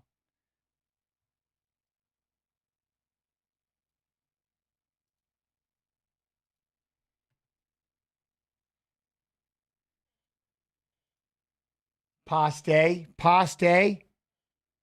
Okay, this is who I thought, Michael Morales. Oh, damn. And he's fighting Jake Matt. Okay. This is Michael Morales. Oh, I like it. We show you the tail of the tape for our co-main event. The undefeated Michael Morales, 5 years younger than the experienced 24 years old, 6-footer. Morales, narrowly taller, but a giant edge and reach of 6 inches. Here's Joe Martinez. Damn, you got to reach. And now, ladies and gentlemen, here we go with our next fight tonight. 3 rounds. This in the UFC welterweight division. Zachy the Mad Punk, what? You studied Thai Bo with Billy Banks? Gangster. Introducing to you first, fighting out of the blue corner, a freestyle fighter standing 5 feet 11.5 inches tall. Yeah, I wouldn't weighing mess with officially you. 170.5 pounds. His record stands at 19 victories with 6 defeats. Fighting out of Epping, Victoria, Australia. Here is the County Kid, Jake Matthews. Like a bird's react. What? Oh, you're a Beverly Hills ninja? A striker standing 6 feet even. He rated officially I like this kid. Look at him. 15 fights, stands perfect with 15 victories and no defeats. Here's the undefeated welterweight fighting out of Tijuana, Baja California, Mexico, Michael Morales. Oi, let's go. And your referee in charge of the action is Herb Dean. Herbert. What up, Silver Jim? Herbert. Ref Herb Dean. Herbert. Here with us for the welterweights. 2 more fights from Las Vegas. And then I don't know if you've heard, the Formula One race car is going to be driving up and down the world famous strip tonight. That's why I'm Formula One. on a red eye out of here. No, you're going to go down and watch the race, I heard. I'd Formula One. I want a Formula One. I want Formula One. Undefeated, looking to stay that way. Dude, I love this UFC Fight Pass shirt, though. I think Oi. the person who gets the jab established earlier is the one who's going to get ahead on the striking. Both these guys love to box, and that jab is going to help them find everything.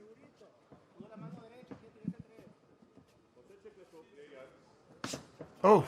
And both of their jabs are lightning, and that's both how they set up their offense. So I think the jab and then the calf kick will either take that away or add to it. Now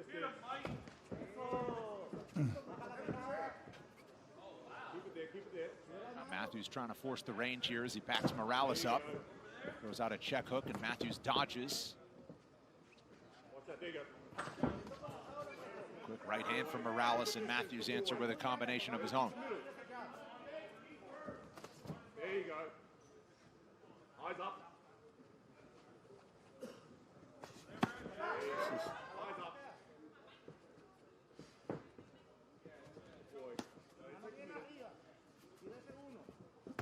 Oh, he caught him on the way in. Yeah, he did. Nice jab there from Morales.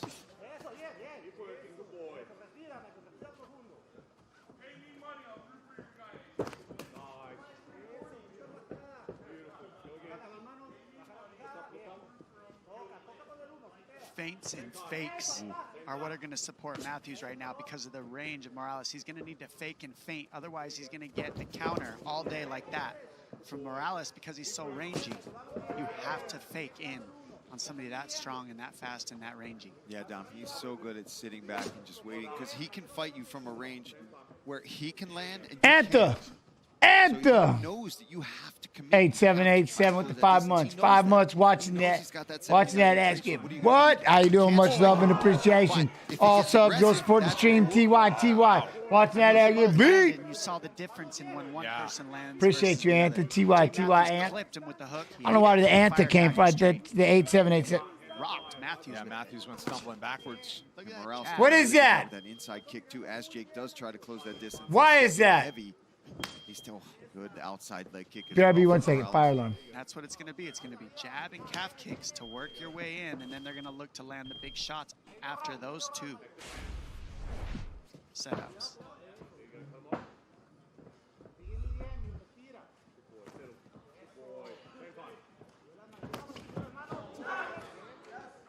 Stumble there and a nod from Morales after the leg kick from Matthews. Don't miss the all-new BSR3 training shoe from Project Rock and UFC. This limited edition colorway is green and gold. It commemorates our 30th anniversary, the official footwear of the UFC.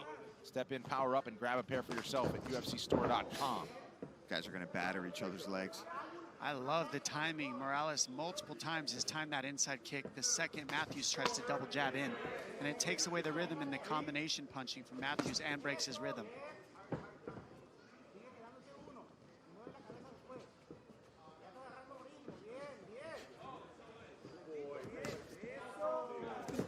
Oh, Morales with a clean 1-2. Oh, and he goes in with a flying knee. Matthews was hip to it. Yeah, he saw that coming. Just pressed in, said, no, thank you, please. You need that. Yet to see a level change from either party. 11 of his 15 wins have come by knockout from Michael Morales as we approach 1 minute to go in round one. You see Matthews trying to use that check hook, that counter hook, but the range is so different that Morales is landing, that he's not there. He's actually landing that 1-2, and normally if you had a similar range, a similar reach, as you close in to land on me, I could be landing on you with the left hook, but he's got such an advantage in that range department that he's able to land when Matthews is looking to counter and he's hitting air. He's countering, but Matthews is trying to find it. You're right. He's trying to find that counter. Oh, there it is. And he's had getting to commit. closer and closer. And so as the fight moves on, he's going to keep making these reads. Oh, man, that flying knee of Morales is scary. Morales starting to turn it on. And he jumps into what looked to be a takedown attempt, and Matthews wraps the neck and reverses that quickly. Yeah, it was a great double leg transition, but Matthews used that guillotine threat in order to defend the double leg. The second that hand gets under your chin, you think twice about committing to that double. And that round went by quick. Yeah. It's a good round. Both these guys showing their skills. And thrown with heat into round two, which is coming up. Good round.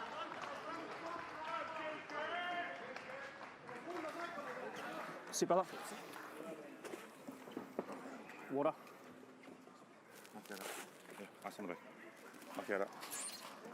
Water, bro. Everything's good. Let's start with the jab, though. Yeah? Start with the jab. Sit down a little bit lower, a little bit hard. Yeah? Coming in a little bit hard. Keep it a little over. Right hand's there. Yeah. Yeah. Yep. Everything's All right, we're good. Fire alarm is contained. Somewhere? We're contained. Listen, it was a really good round, but you know you have to you can wrestle him. Listen, okay. No, not faulty. She's no roasting some peppers and stuff up there for the hot sauce. No, my wife's roasting peppers and shallots and cilantro and stuff. Then you put it in mortar and pestle and you smash it in there with the fish sauce to make the hot sauce for sticky rice and everything. Power Slap Road to the Title Season 2. Debuted earlier this week. Catch a new episode every Wednesday at 9 p.m. Eastern, 6 p.m. Pacific. Yo, gents, man, why'd you retire? Why'd I retire? Because I was losing a lot. Because I was not winning. And I don't know, now I'm too old to do anything about it. I'm in a good place. I'm in a good place spiritually and mentally. I'm too old. There's more of those that will really support him, but because he's not faking, Morales is timing his entry, inside kicking him. Foods and fights, foods and fights. And just countering on his way in because he's so long. This is where what we got the sticky rice. I just smoked that brisket. Just finished that brisket up this morning. It's so dangerous though, but as the fight goes on and things slow a bit, this is when he can start to really try to utilize. I appreciate you. I appreciate you. 10-toe, 10-toe. So that he can 10-toe. He needs to get Morales to open up with something. He needs to see it coming, try to slip into it, and then there's going to be a counter. Walleye taco. Damn. Then, but as Morales tries to counter back, Oy. then he knows he's in range. If he can touch his body, he can touch his chin. Yeah, he's countering with the check uppercut. Ooh.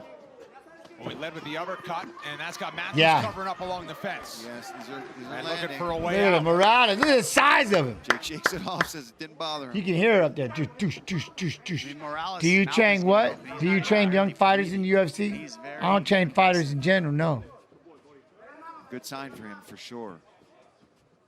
Especially after an exchange like that where you throw a bunch I'm of a wrestling coach, or starting to become a wrestling coach. It still doesn't seem to be affecting the cardio. I mean, not even I'm 4 months into for 5 It was months. funny, Chase Hooper, when I went in there, now granted their fight was pretty quick, but he was bone dry. He was bone dry. Well, that was a quick fight. I mean, this is we're in the second round Still, of a some striking guys are battle. sweating at the prep point. This is just Oh, Some ouch. guys struggle to sweat after a weight cut as well. You got to think about that. Well, it just shows me how calm he is what I'm trying to point Yeah, out. the heart rate might not even be getting up to a point where you're Morales is chilling. I'm sweating. Anthony Smith. How's it? It seems to be all right. We'll find out this year coming up. At the end of that first round. He seemed to be pretty good. That's the range that Matthews has to try to work at. But it's also dangerous because you got Morales throwing punches at you. Shaking his arms out here. Trying to stay loose. Oh, nice. look at Matthews with some He's punches. I finding like the those piece shots. in between the offense of Morales, and now he's timing the offense of his own, Matthews. There's the feints. He's starting to find his rhythm and his timing to get in between the offense of Morales instead of letting Morales counter him. See, they're asking for feints from Morales as well on his side. And that would be really beneficial for Michael Morales to use the feints to get Jay, because then he wants him to close that distance. And if he can feint him, see him, okay, now he thinks it's safe to come in and try to counter that shot, but the shot was never there, boom, then you counter. You could see Morales, how he stands still and stares. It's because he knows he's got a speed advantage. But did I hear Jen's a resting coach? Good rest is hard to find. Yes, it is. Yes, it is. Morales will throw a lot of those.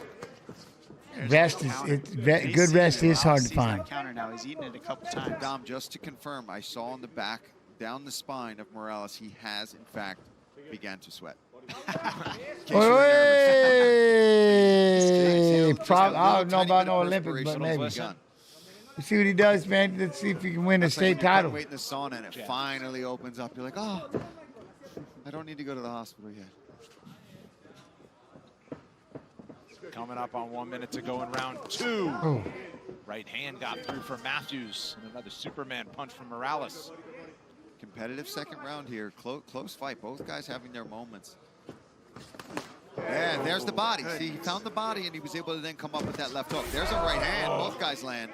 Good left hook from Matthews and a right. Yo, hand Zirc Solaris with the 29 months. Much love and appreciation. Evening, lineal champ gents. How you doing? Love and appreciation. TY, thank you very much. So cool and calm in here. Shake it out a little bit of sweat. Just even that, like the fact that he's taking The fox catcher wrestling. Firing the jab. It's good experience that you're seeing out of Morales there. And he's only, what, 24? 24 years old, 3-0 in the UFC. Patient. Oh. Off the ground as he landed the body kick. Look at the size of him. Look at the size of Morales. Final 10 seconds of round 2. And he's going to be fighting Magny tomorrow. That reach. Guard high for Oh, look at him. Oh. Huge shots. Tighten it. Now, granted, not Third many of them round got coming through, up. but a strong way to end that round.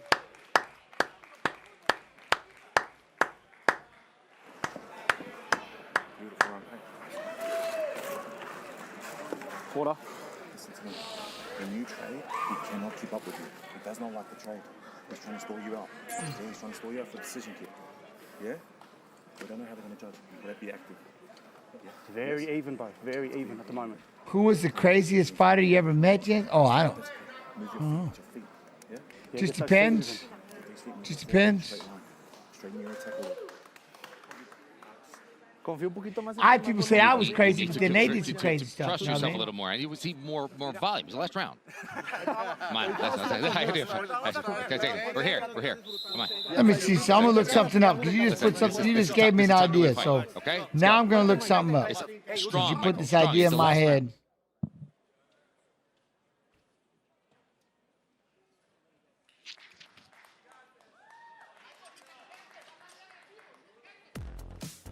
UFC Collectibles is the home of official UFC memorabilia, and if you would like to see your name in the Las Vegas Octagon at UFC 296, Edwards versus All right, let me Covington, see. So scan that QR code on your screen, become a piece of UFC history. Limited spaces available.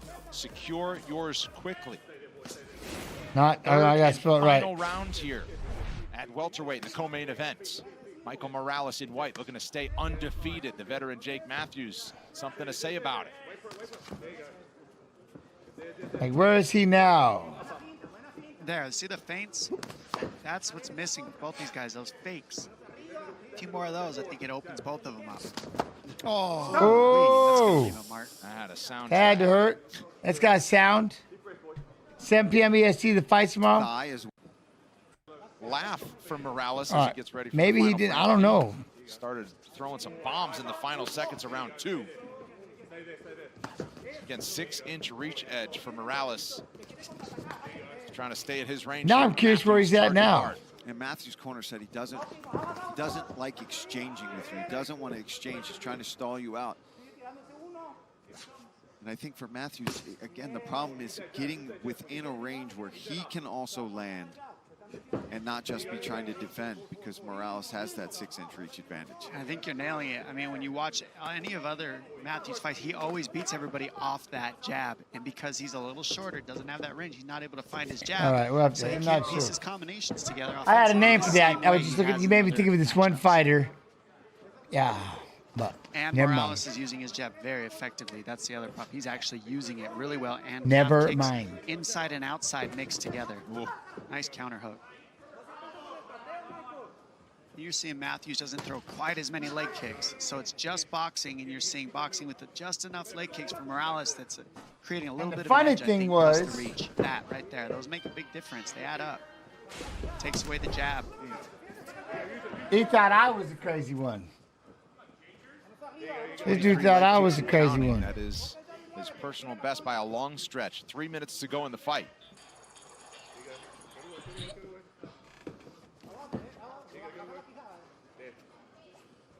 His name was Bobby Hoffman, and he was, yeah, he was different. He was a different individual, and I freaked him out somehow. He was scared of me. He thought I was like one of those little possessed kids or something. He thought I was possessed. Yeah. Oh, hell no. This guy. Yeah, now I wonder what he's doing now. I've only heard stories, but like he threatened, he went nuts. He threatened to like kill Monty and his family. And don't get me going in this story, but he went My man was out there. He was threatening to kill Miletich. So like he was in an unhappy spot. And he was for some reason, he was scared of me. Like, dude, I was a demon spawn. I'm not kidding. He thought I was. He said that kid ain't right. There's something wrong with him. I think the 2 different colored eyes, whatever, man.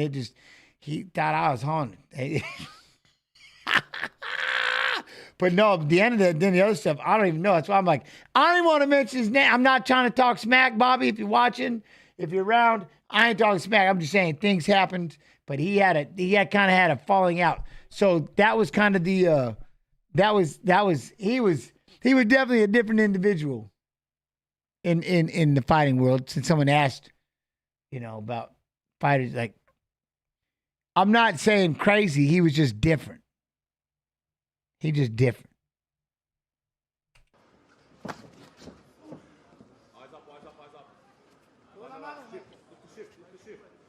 You know what I mean? And out of range, just so challenging to get inside. I'm curious what he's doing now. That's why I was trying to look up, see if it said something about what he's done. I haven't said the name. I haven't read the name in so long.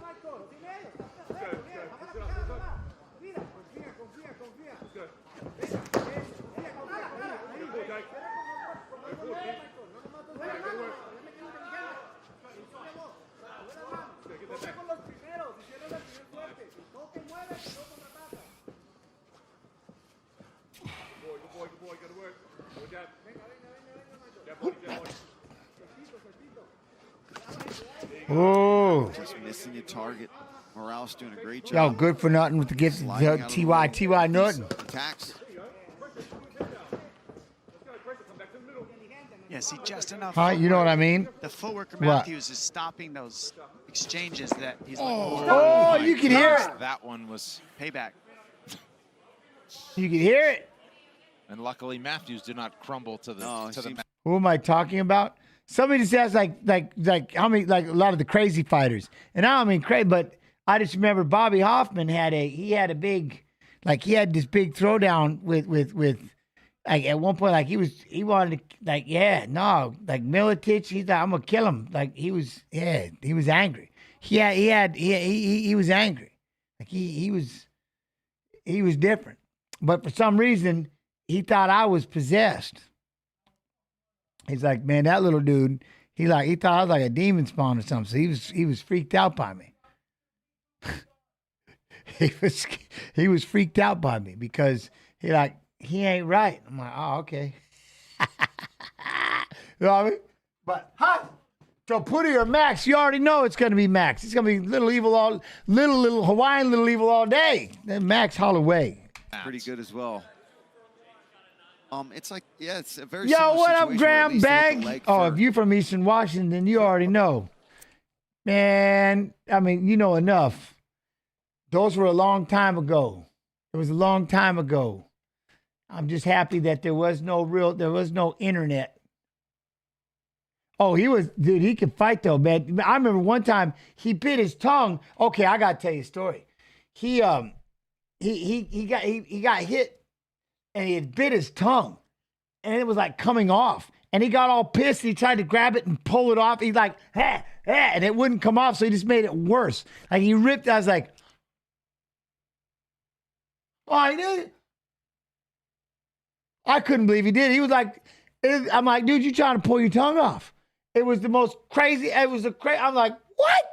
He was in the locker room. Because he was getting hit in these uppercuts and it bit his tongue. So then he pulled on it like it was a piece of, like it was just something was on his tongue. I'm like, I couldn't believe. I was like, what's wrong with you? That was nuts. All right. Both guys want to get after it. Next level tough, both of them. Great job, boys. Good cups. Good cups. Which boys are you? Ooh. Left hook, right straight. Significant strikes. Look Who do you think wins between Topuria and Holloway? Well, you know I'm going to go with Holloway. Action is slowed down here. That's Max Holloway all day. What do you think the percentage of Connor fighting again, Jens? Slim and none.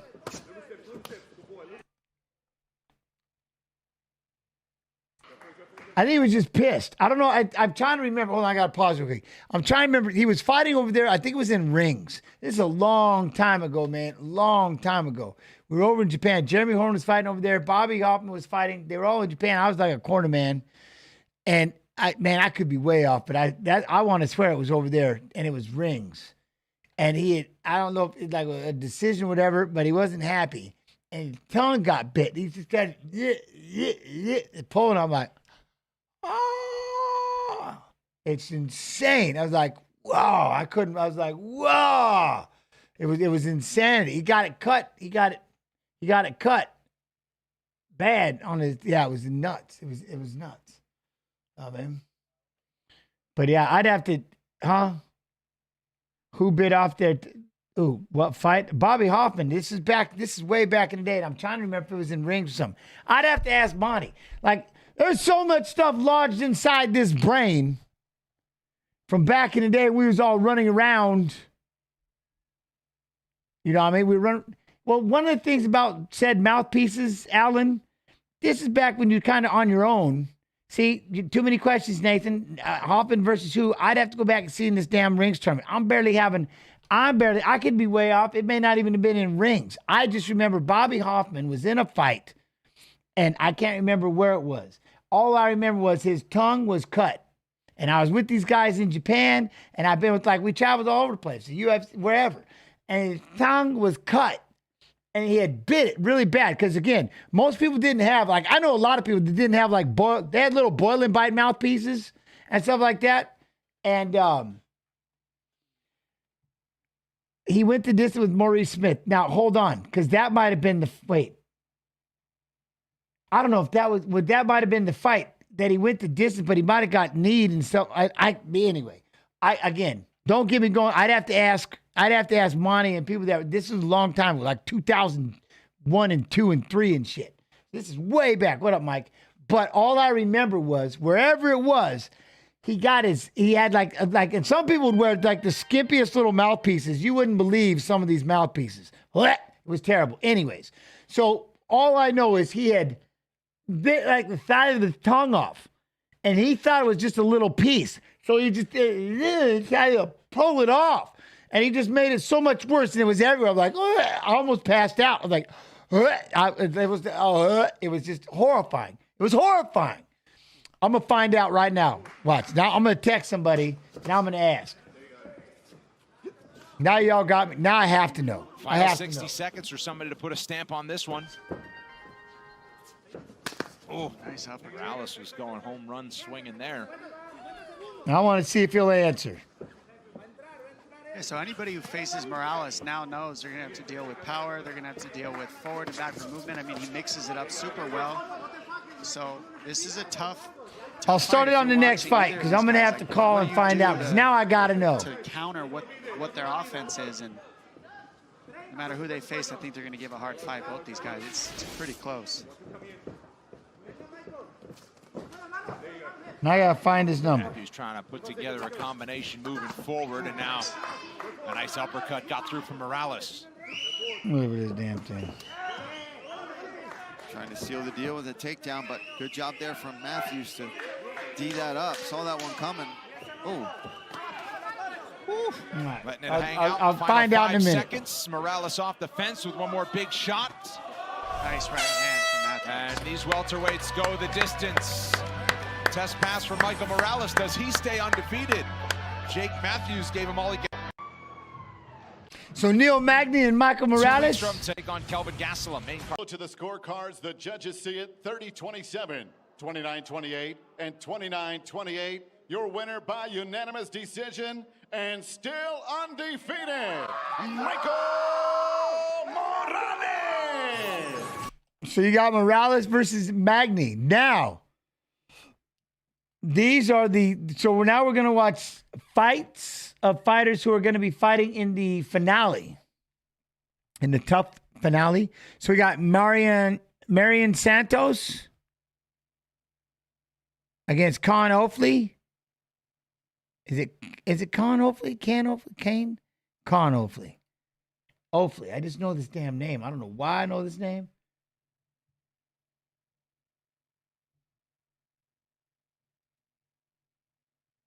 Here are the numbers and the tail of the tape, powered by...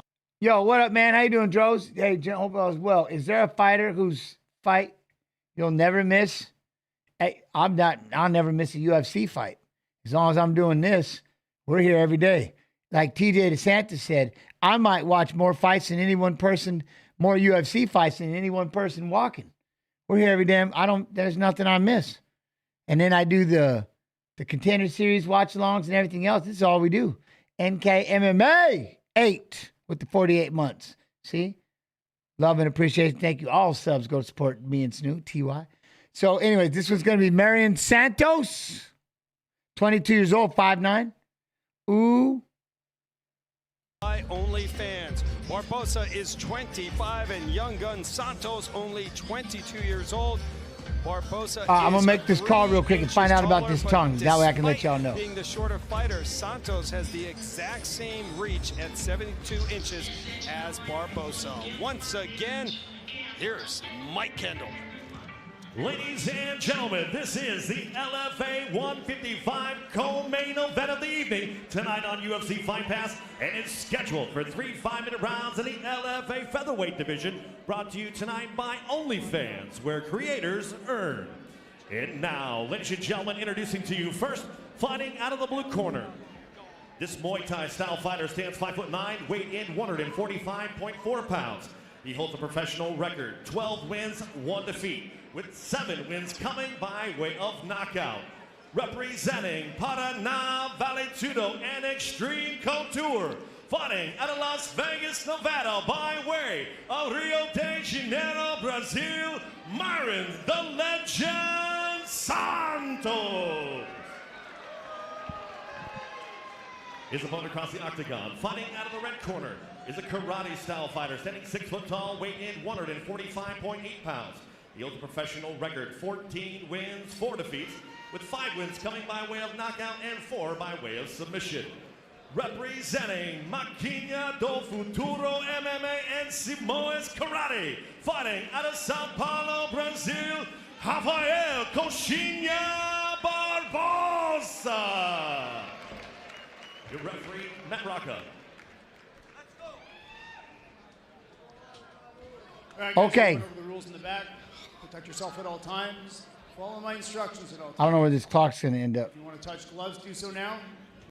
All right, so real quick, we'll let the fight play for a second, or should I pause it? See, y'all get mad at me when I pause. But it was Bobby Hoffman was fighting Maurice Smith in the UFC, and he was winning the first 2 rounds, and he just got so tired. All right, you want it paused? All right, he got so tired. Oh, I want to see where this fight clock's going to go. Maybe there is no fight clock. Okay. He got so tired that he stood there and he took about 20-some uppercuts, just getting uppercuts. He just wasn't moving. His mouthpiece was spit out and everything like that. And so he bit his tongue, and it was almost half, like there wasn't much left.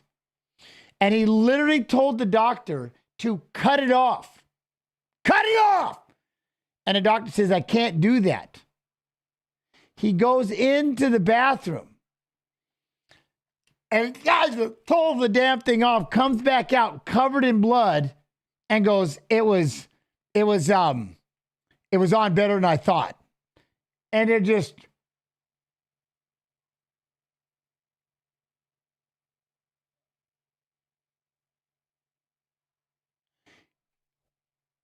so that was probably one of the most batshit moments I've ever come across in my entire career, was that. He tried to pull the damn thing off. You know what I mean? Oh. Terrible. It was unbelievable. This is the worst story you've ever told. I know. Because somebody asked me what was like the craziest moment, like crazy fighter, you know what I mean? And I was like, ooh, I'll tell this story. That was, to me, that's probably one of the most insane things I've ever seen anybody ever do. Besides, I can tell you about Laverne Clark one time before his fight with Fabiano Iha, and he was wearing shoes. All right. These are the only 2 stories I'm telling. So that one, and Laverne shows up. We're like, what happened to your foot, man? He's like, I'm going to fight in these shoes. What do you mean you're going to fight in wrestling shoes? You're fighting Fabiano Iha. That dude likes to, like, he'll go after feet right now. And this is old school, like UFC 20s and stuff, right? 24, 25 stuff. Anyways, he goes, he sits there, we're like, why are you wearing the shoes? And then he pulls mine inside. He goes, hey, I got to show you something. What? He goes, I cut my toe. What do you mean you cut your toe? He proceeds to pull his shoe off. He didn't just cut his toe. I think he damn near cut it off. What he did was he was mowing the lawn downhill and he slipped. He slipped and fell underneath. His foot went underneath the fucking mower and the blade mangled up his toes.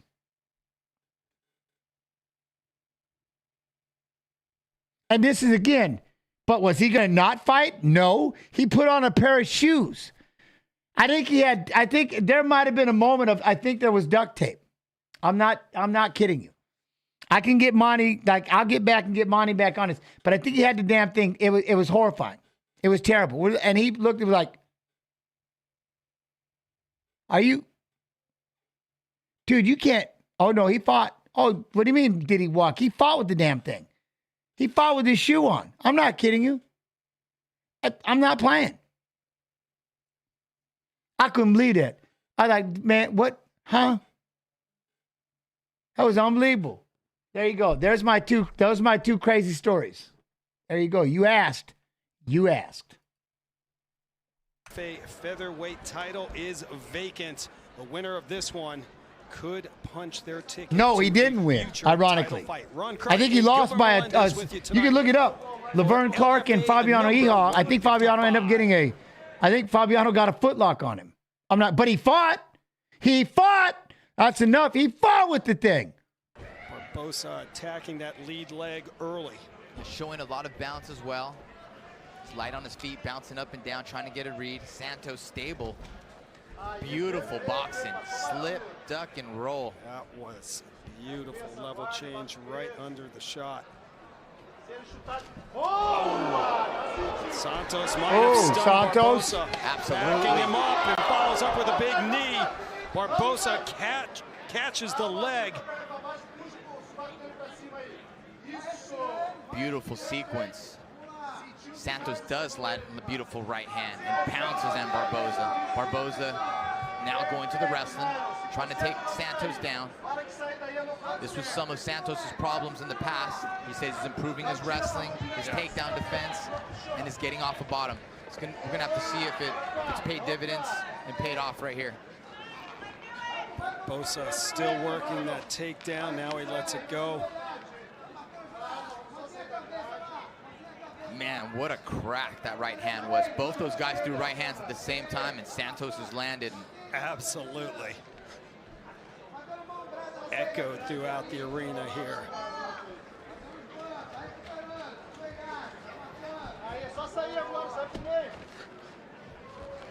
Barbosa has his hands locked. He's going to try to step over that leg and get a trip. Santos hides it.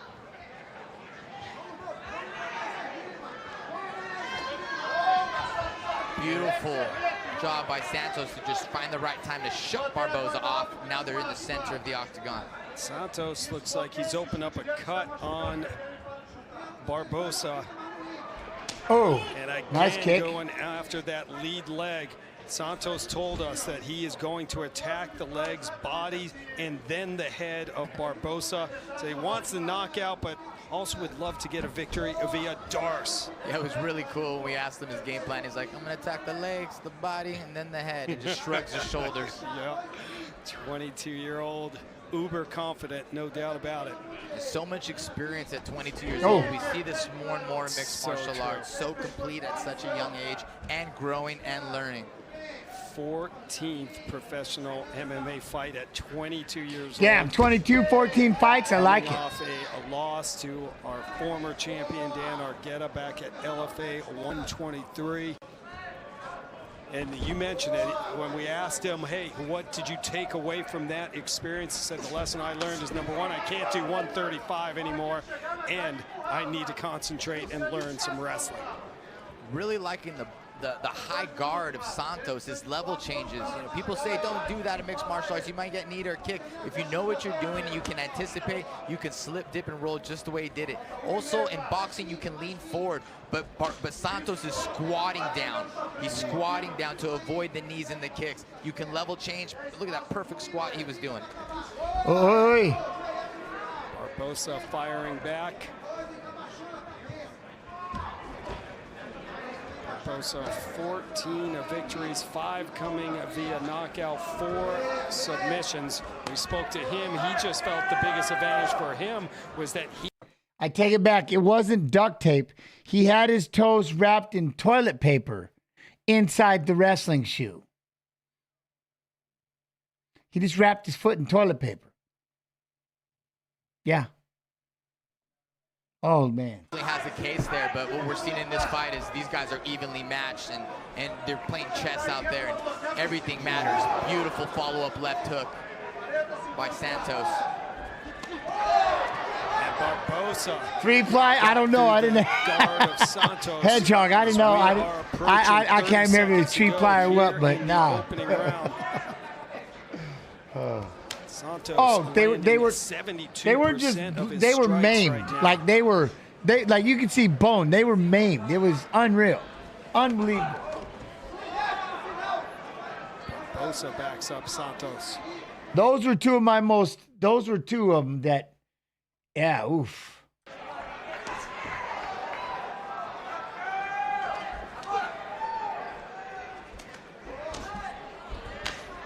To the kicks to end the round. A big round for the 22-year-old Myron Santos.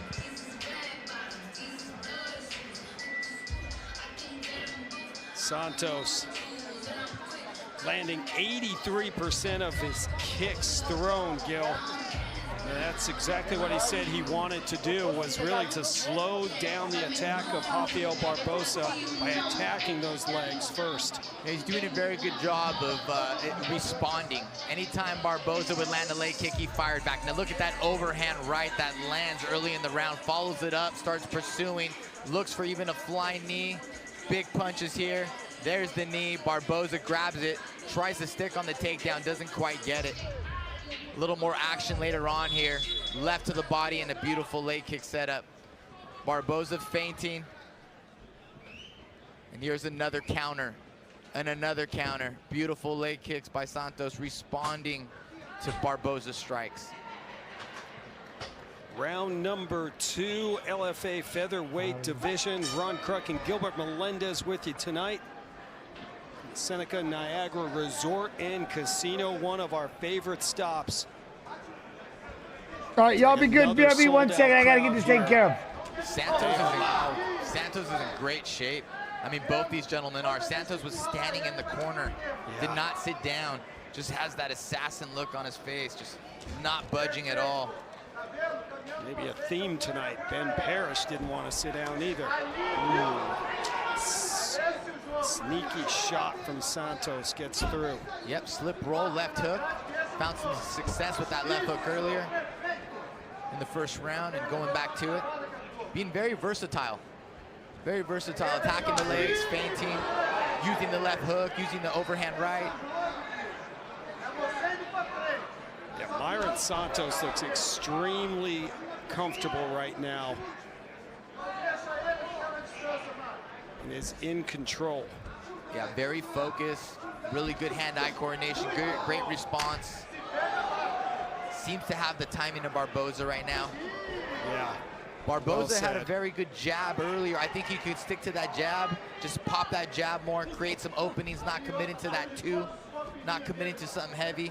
Start probing more might be a good idea for Barbosa. Santos landed 15 out of 18 kicks in the first round, and now he's 7 of 8 here in the second. Barbosa slipped, but is back up.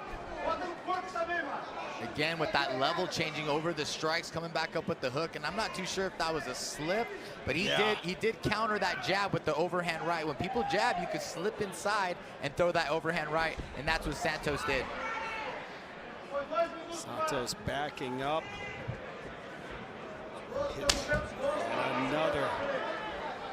kick to the lead leg from Myron Santos. Really good decision making by Santos tonight.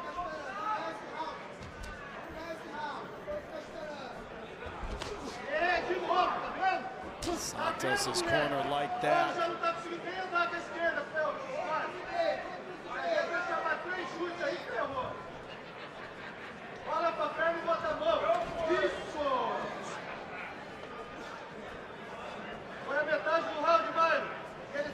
Just past the midpoint of round number 2.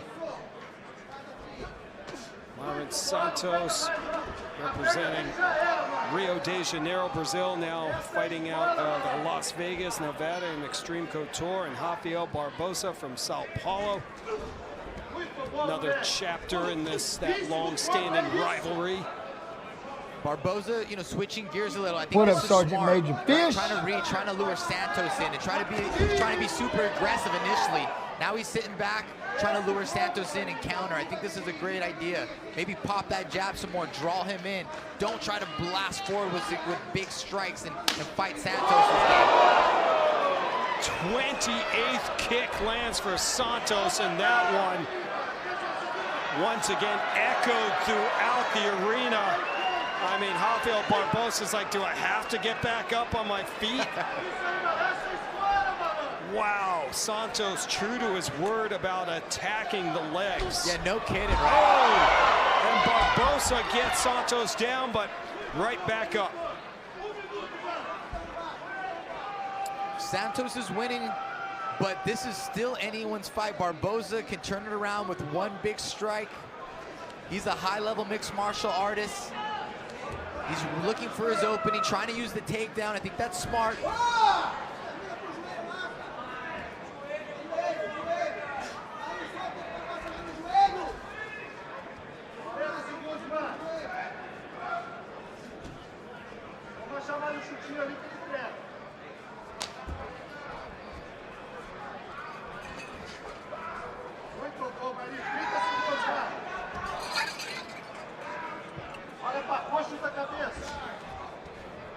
To go in the second round. Yeah, Sergeant Major Fish. Myron Santos really in control right now, Gil. Yes, he is. Rafael Barbosa's had some moments, but he just hasn't been able to string together any strong combinations or done a lot of damage. Agreed. He's had some almost moments, almost takedowns, a great jab, just didn't follow up. Trying to figure out Santos, but hasn't been able to. Yes, if you have Fight Pass, Road to UFC is on tonight. Road to UFC. Now, Rafael Barbosa, at least in my opinion, needs a finish in this third round, Gil. Yeah, I believe so. I think he's going to need a 10-8 or a finish. Something significant needs to happen. Well said. Great work here by both men. There's that leg kick. Put some hands by Barbosa, having his good moments. Little feint of the leg kick by Santos. Again, those are great feints. Double nine, what up, man? Hope you're doing well. I'm doing Barbosa great. I'm doing great. jabs. Always thank you for these streams for all you have. Much love and And appreciation. again, here's Barbosa trying to draw Santos in. Let's hear this. Boom. Look at that pop on that What leg up, kick. Jessup? I'm worried about Max, man. I love him, but Ilya is looking dangerous, and everyone's saying Max will. Well, I'm not saying Max. You can see his corner. Max ain't losing. What up, Lee? How you doing, Lee Kelly? You good? Yeah, no. It'll be a tough fight, but strikes man, we shall see. We shall see. Max all the way, though. Music. What up, Music? How you doing? Myron Santos is destroying the legs of Barbosa. Just looking at his knees, Gil, as he came out of the corner, they are What time we going to? I don't know. Until the fights are over. Bruising up. Yeah, he's definitely wearing those leg kicks. And it definitely takes away from your movement. Until we run out of fight. Santos. Then we're back tomorrow afternoon. 75% of his kicks.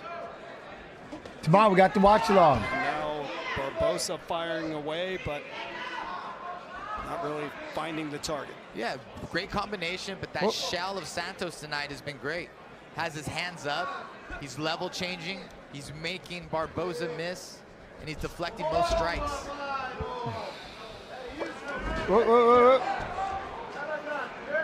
Nice shot attempt by Barbosa. I love those attacks. Let's try and shoot. Let's try to What time do we start tomorrow? With some strikes. I think, what, 7 Eastern is when it's the prelim start? 7 Eastern? I'll be here the very first fight. First fight of the night. You know I'm be right here. There we go. Oh, the blitz, Barbosa. Yeah. Firing away and backing Santos up. Nice flurry from Barbosa.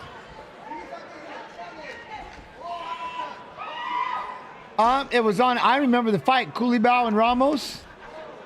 Nice laser beam right hand. Didn't Culibao get it?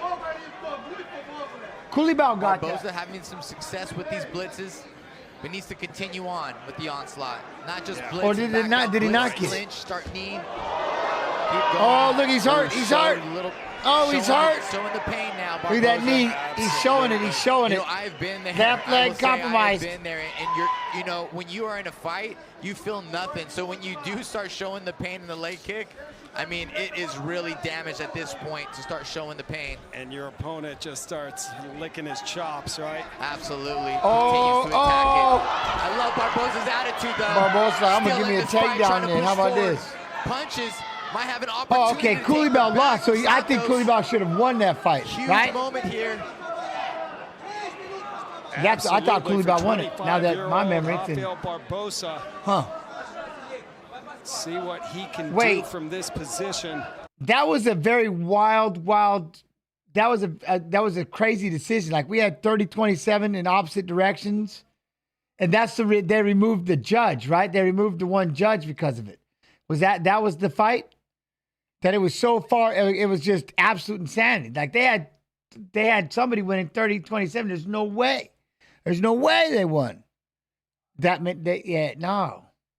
Oh, that was the Tuivasa fight. That's right. Never mind. That was the Tuivasa fight. See, there's so many fights in my head. I just remember that was that. Okay, that was the Tui fight. Never mind. Got one hook in.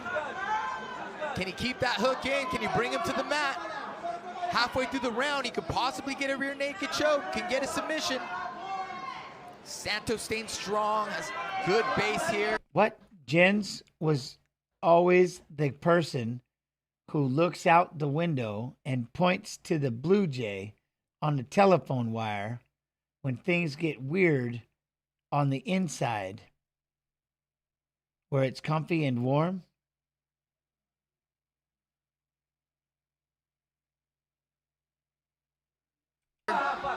Using the cage to stay up. Nice switch around, looks to pill the hands. Barbosa, 4 victories via submission. Anaconda choke win, an arm triangle. You have a way of bringing the distraction to the hard parts of life. I mean, that's kind of good, right? That's why we just in here. We're just here to have, we're here to just, you know what I mean? Like I said, the value. I value all of your time. I just want you to understand that. You could be anywhere in the world, but you're here. You're hanging out here with me, and I will always value your time. I don't have to be, I'm not right at almost anything. I'm not the smartest person on the planet.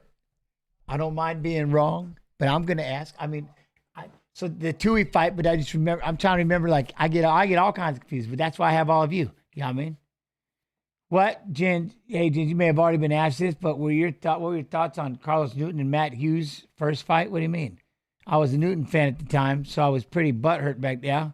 Then Hughes beat the crap out of Newton their second fight, and that settled it for me. But what do you mean? What were my thoughts on the Carlos Newton and Matt Hughes' first fight? What do you mean? They both went down, and they might have been out for a second. They might have been out for a moment, but when they both slammed to the mat, one person was asleep and one person was awake. They might have been a little dizzy. They might have been trying to figure out what they were doing, but they were wide awake. There's your winner. The other one's unconscious. How can they be the winner? Matt won. I was commentating the fight. That was one of the UFCs I was commentating. Yo, Holic with the prime sub, love and appreciation. Thank you very much. Couple friend sees as All well. subs on the Twitch side, go to support me and Snoop TY. Santos, I believe, progressed in his escape. He had his back taken with the body lock. Now he's in the over-under position. Now he just needs to swing his back off the cage. He does it very slick and quick. All of a sudden, he's just going to shuck off to the side. Very good job. Right on cue. But see, that's my point. Newton for sure won the first fight if the ref was tall enough to see. How is that even possible? How is that possible? How did he win the first fight? He has a triangle choke. Matt's holding him up. The triangle choke did its job for about 2 seconds, which made him weak enough that he dropped him. And when he dropped him, he knocked him unconscious and he popped up. Though dizzy, he was awake. At what point was he, where was he winning? He wasn't. My man. Minute 40 to go. Third round.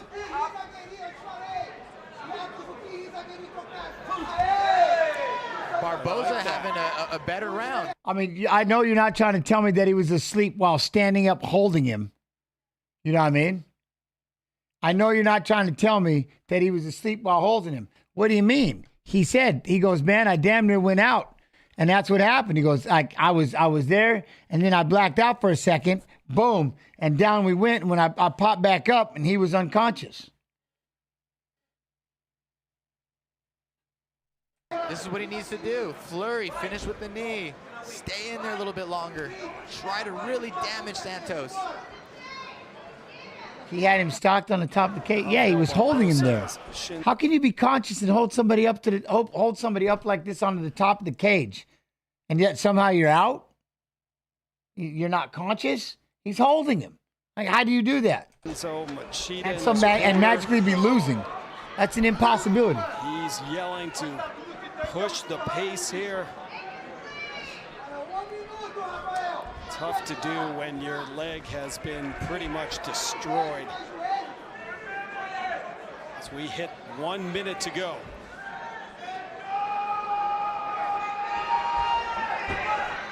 Great disciplined fight by Santos tonight. Let's see if he tries to put a little pressure with 45 seconds left. Santos looking to score his first victory inside the LFA octagon. He has won 4 of his last 5 fights. I like it. Santos putting some pressure. He can sail away. What up, Lopez? Me, I'm good. How you doing? But I feel like he's trying to press and make a statement here. Santos, engaging, landing the younger, shorter fighter, doing good. Barbosa came in riding a 2-fight win streak, but did not have an answer. Oh, nice kick.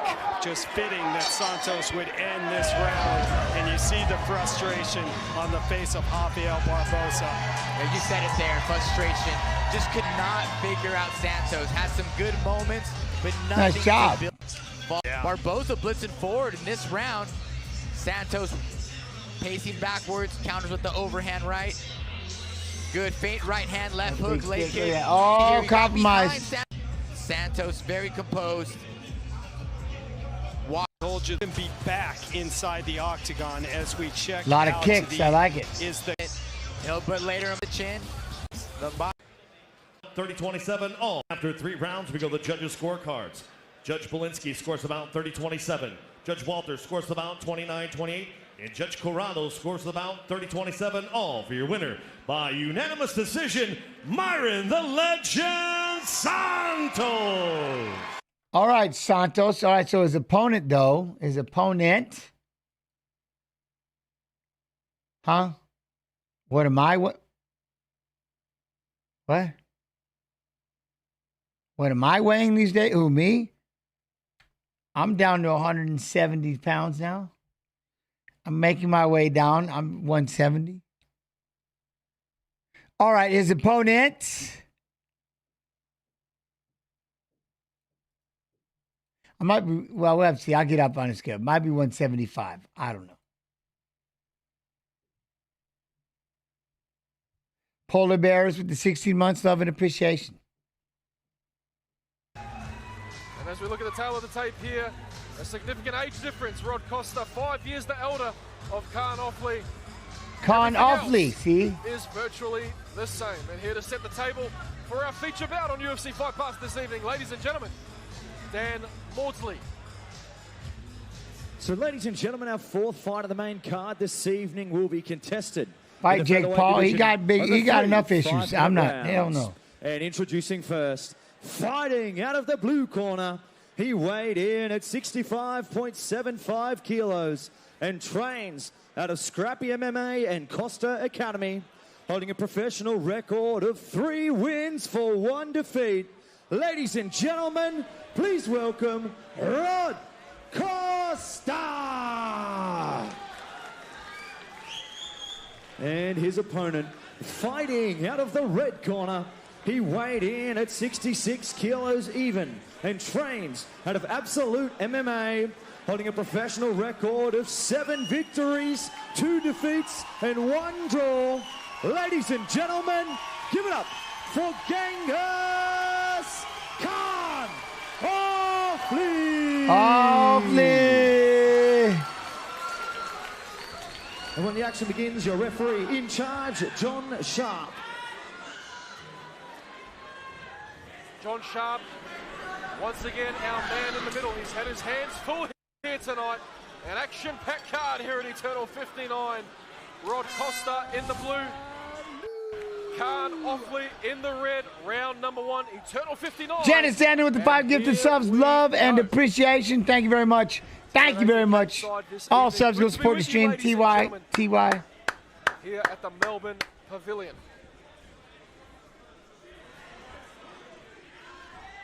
Genghis Khan just letting those hands loose. Nice kick to the body there. Rod Costa, look for him to utilize that black belt in jiu-jitsu. Genghis Khan, no slouch of his own. He's a deep kick, deep kick. in his own right. And both men love to wrestle. Nonetheless, as all MMA fights start, they start on the feet, and there it is. Beautiful single leg. Takedown by Rod Costa. And this is where Rod loves to keep the fight.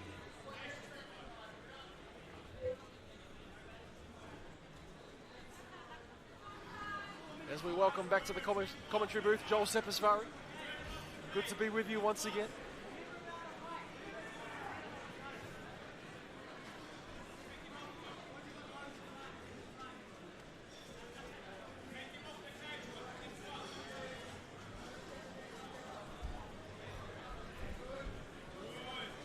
What?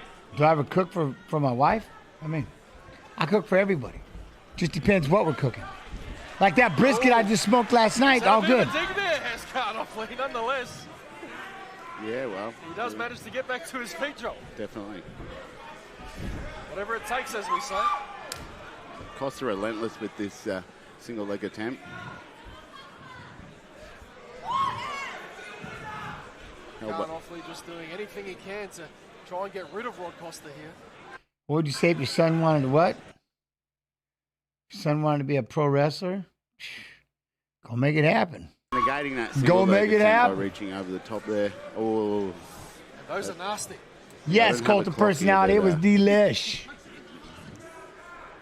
11-7 or 12-6. Yeah. What do you say, Joel Sepasvari? Oh. Down he goes again. What a takedown. Rod Costa. 2 from 2 and takedown attempts here tonight. But a good job. Khan Offley back to his feet again. Just keeping him against the cage here. Framing. Wow. And that's a big moment for Genghis Khan. If he can keep the fight on the feet, this could be a great moment for him and the Melbourne locals here tonight. Thank you, Janice. Oh, yeah. I love it. I love it. Bro, not gonna lie. I live in Thailand. Huh? The violent crime rate is almost 0. Next to us in the America's corner here, savage, not even almost worth it. It's hard to say out because some part of me, America's a bitch. Costa's no jiu-jitsu slouch himself. And that one looked to catch him right behind the ear, knocking Costa off balance. He may be hurt here, John. Oh. Nonetheless, Rod Costa calm and composed as ever. Credit to him. Smoked brisket sounds solid, doesn't it? I'm telling you. Corner, you can't go wrong. Will I ever come to Australia? What do you mean, again? Yeah. Range of knowledge. I gotta go back and visit my best friends. Yeah. It's Rod Costa, but it seems to be that Khan Offley is pressing Gotta go back to Thailand. As the crowd rises to their feet, getting behind their man. They're definitely winding up on those shots. Got some real power there, leaping in on the hook. What's that? Super traditional won't let him Costa cook. not Yeah, phased. but the barbecue side of it. Yeah, I mean, who's my favorite? What current fighter? Beautiful takedown. Besides all the sucker punch fighters, Arman Sarukian. Normally they throw those low calf kicks so you can't catch them, but Costa caught that one. My goodness. Yeah, no, my wife. I don't think my wife that traditional. Absolutely perfect. She moved to the U.S. She came to the U.S. when she was 3. So. Count down the final 40 seconds of round number 1. Joel said it's a fairly even fight so far, although a little bit of an edge in the favour of Rod Costa. Yeah, well, in the control, definitely for sure. But Alfie's definitely he's landed some hard shots. Oh, definitely.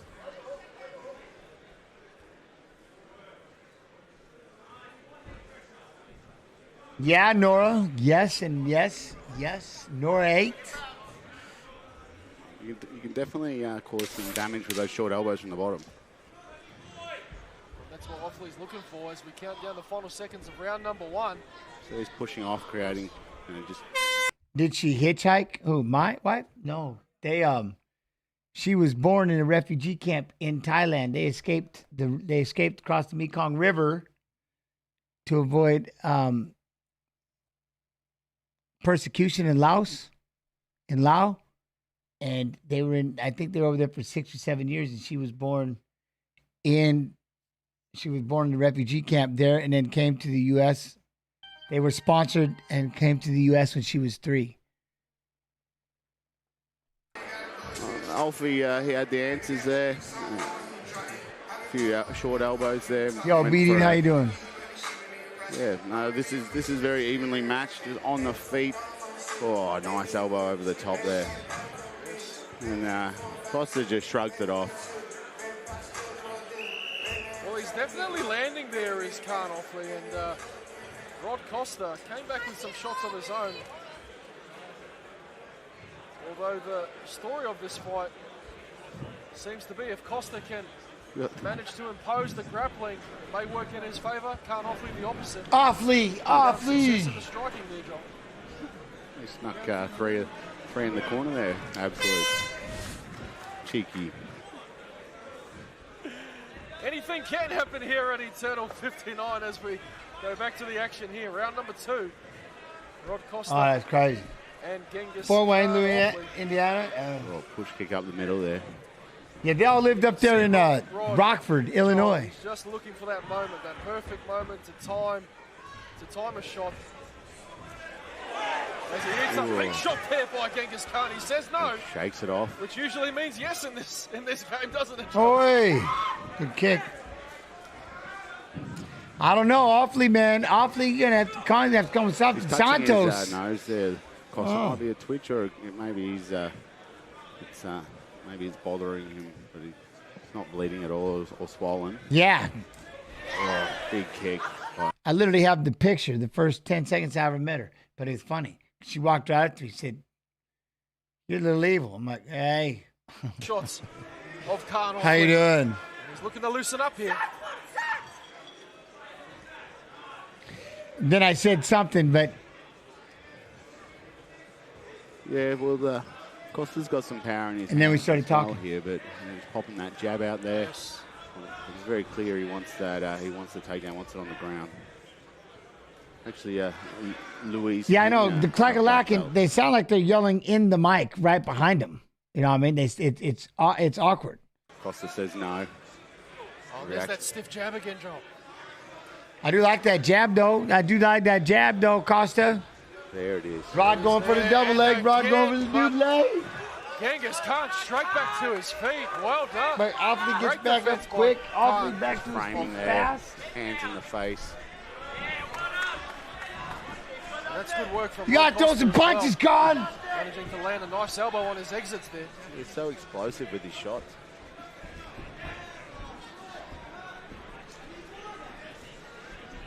Oof. Both men willing to trade in the pocket. Here in round number There's 2. a left. Nice. There was a left to the liver and a knee. Very nice, Con. That jab seems to be working. That's a heavy check there, Joel. Yeah, check that one. You heard that one. Got to be careful Ooh. with those calf kicks. Oh. Costa says no again, that elbow up the middle. Wow.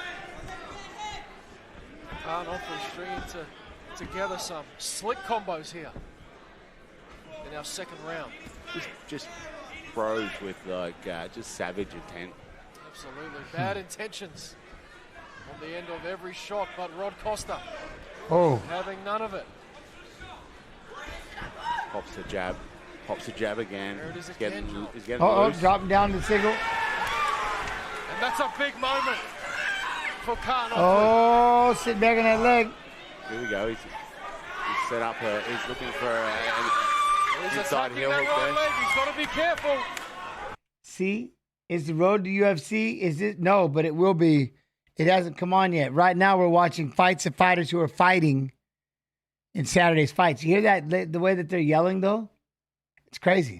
Good defense here. They sound like they're right behind it. Lachlan Giles in his corner has been in this position. This is actually very close to one of Lachlan's positions. But He's, these shouting are, we're directions watching, here. these are the finalists He's been, we're watching the finalists of The Ultimate Fighter right now. Where can I watch Road to UFC? You'll be able to watch it here on Fight Pass when it's on. No doubt they've rehearsed these positions over. It just hasn't come on yet. Slices on here. You can have us all. You can do like split screen, 4 ways, and watch them all. You got LFAs on tonight too. Right now you've got UFC 303 live. You have me. Probably the best option here. Hopefully that helps you, UFC. Hopefully that helps you. He's in that cap. Look, he's got that cap. And this is some. What? Where is exactly? I can't find it because it's not on yet. It's on Fight Pass. It'll be on. You'll be able to watch it on Fight Pass. Look, it'll be right over here in one of these little squares like this is when it comes on if I'm still streaming. You know what I'm saying? So you'll know as soon as it pops on. High-level grappling, as we can see, Joel. Yeah, well, it's, if he can put that, if he that can helps. put that calf on in front of little- his that belly little instead of thing. the outside of his leg, he's going Find to get more you. leverage. Giles is calling for him to peel the hands off. It looks like Look, he's out got of that position. calf smashed in there. It's still on. He can still do it. Oh, hey, he worked his way out of it, though. Very nice. He got out of He's it. gotten back to his feet. But he's down again, and that's a heavy takedown. Rob She's got to Costa. be. She's screaming, though. She's right next to Oh, it. my goodness, he's on the back, Joel. Just the speed he put that hook in from the takedown to the. Right to the figure 4 body lock, the elbows. This is definitely his round. Definitely his round. Make it out of round number 2 as Rod Costa relentless here. Crazy. Wow. What a round. Yeah, what a treat. Both men putting everything on display here. Joel Sepasari. How do you score that one? Can you score that one? Well, yeah, that's. Yeah, you got to give it to Costa. I don't really want to weigh in too much. I think you've been throwing me under the bus a little bit, making me pick. I don't want to upset anybody. What? UFC? So I just must write UFC Fight Pass in YouTube? No. UFC Fight Pass. You need to go to UFC Fight Pass to watch it. I won't be able to. I won't be showing it. I don't know if something's going to come on after me on UFC Fight Pass that shows it. But it's on Fight Pass.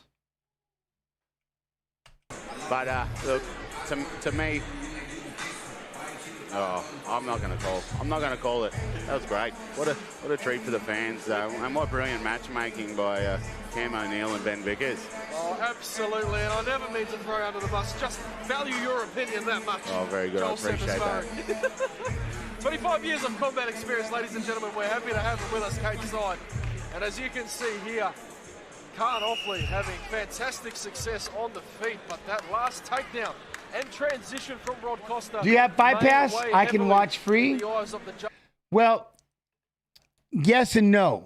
You need to have a Fight Pass membership right? So it's 30% off the yearly subscription, or is it 35% off right now? The yearly subscription, the annual for the year, and otherwise it's for just under $10 a month. You can get it. Judges, as we count down seconds out from our third and final round, and what a fight it's turning out to be. If that'll help you. What were the nerves before you fought? Don't lose. Don't look like a dumbass. I always feel like I'm not going to be able to stop peeing. I'm like, man, I got to keep peeing. I got to keep peeing. No. You know what I mean? It's like I'm not. Then that's like finally I'm just like I'm just gonna piss. I'm just gonna pee myself. I'm done. I'm tired of going to the bathroom. I'm done with this. So I'm just like, that's it. If I gotta pee, I gotta pee. Round 3 underway. They touch gloves. Great show of sportsmanship from both men. 5 minutes left here. Now feature featherweight bout tonight. Eternal Testosterone 59. boost. Yeah. And again, that stiff jab, Joel, starting to find its mark. Nice left hook there by Rod Costa, and a head kick from Genghis Khan. Costa taking the. I'm gonna do the watch along tomorrow. I won't be showing the fights, but I'll be sitting there watching and commentating the fights, and then however you watch them, ESPN Plus, ESPN Fight Pass. Where do you watch them? You'll be able to watch them. Otherwise, I'll do the best I can to let you know what's happening. We've got little pictures. We've got a pretty good little setup for a watch along. It's nice. It's fun. I enjoy it. What up, Mad Cat? Hope you're good. I'm good. I'm good. Good to see you. Word up, man. Hey, much love, Minnie. Straight through the middle. Can you what? So perfectly, Joel, and both men mixing it up here in round 3. I'm sure you're not going to ask, can I show the fights? Because that would be, no, I cannot. So the road to UFC is on at 8 on UFC Fight Pass. So UFC Fight Pass, the road to the UFC will be on at 8 o'clock. At 8 o'clock. I can't show the fights live. On the outside of the leg. So that's 9 p.m. Eastern. Rod Costa, that left leg starting to redden. They've had some success with that calf kick. Absolutely. Yes. Back to the elbows up the middle. Oh, big body shot. Heard the thud right in front of us.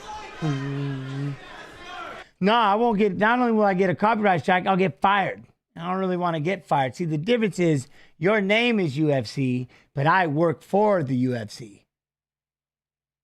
And if I start showing the fights that are on other televised channels, I will get fired. See what I'm saying? Just like, can I show us the road to UFC? What I will do is I can tell you when it's on, and then you'll be able to, but I can't show them because you have to go into, once again, this is a paid, right? It's on Fight Pass. It's a subscription. So you can get Fight Pass for just $9.99 a month, just under $10.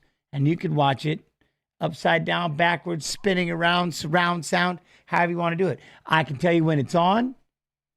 I can possibly show you a fight.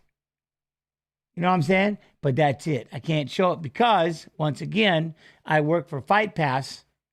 And the fact that I love that they let me watch past, which is cool. They let us watch fights, which is badass of them. But the live events, no can do. You got to pay to go watch it. See what I'm saying? Tell you what, Rod Costa has a chin of steel, and he starts pressing the action now. Oi. Any minute now with that shot. Well, he's looking to time it. It's 5 from 6 in takedowns here at Eternal 59. 6 takedowns attempted for Rod Costa, 5 completed. And a big moment in the second round where Genghis Khan managed to stop one of his takedowns as he looks to land shots of his own on the inside there, pressing forward.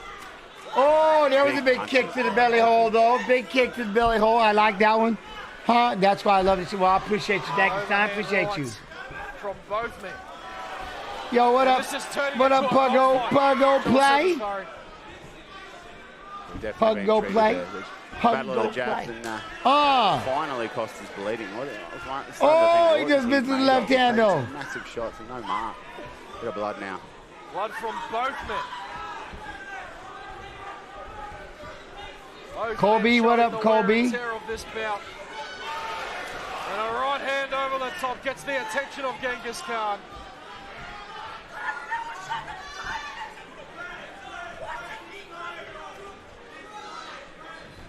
When is who fighting? I don't even know who that is. Shardu, huh? There it is. I don't know who that are. They? I don't know who that is. Wow. That's how smooth those transitions Anybody are that's for in the Rod Costa. YouTube chat know who that is? Gets on What a that is? takedown. Defended well by Genghis Khan, but he takes the back straight away, and he's in a good position here. Here's Costa. I don't know if that's the fight that I have today because I've got Robert Valentin, Ryan Loader, Tabitha Ricci, Angela Hill. Outside trip. I've got Kyle Bahio and Jared Cannonier left. Big moment in round number 3. Riley Garcia, thank you. Sitting on the leg. Yeah, now hopefully starting to run away with it. Run away with it, Cal. Ladies and gentlemen, good Oh, chipped it back over the door. in this bout as Rod Costa goes for a run again, but he's straight back up. Beautiful use. Oh, I don't know. Is Troy fighting? Is Troy fighting this tomorrow? What a display of mixed martial arts. And for the last 30 seconds, expect both these men to leave nothing in the cage. That's the fights. I don't have their fights. No. That short elbow again. Oh, pressure. Shoots in deep. His hands locked. And down goes Khan. 15 seconds left.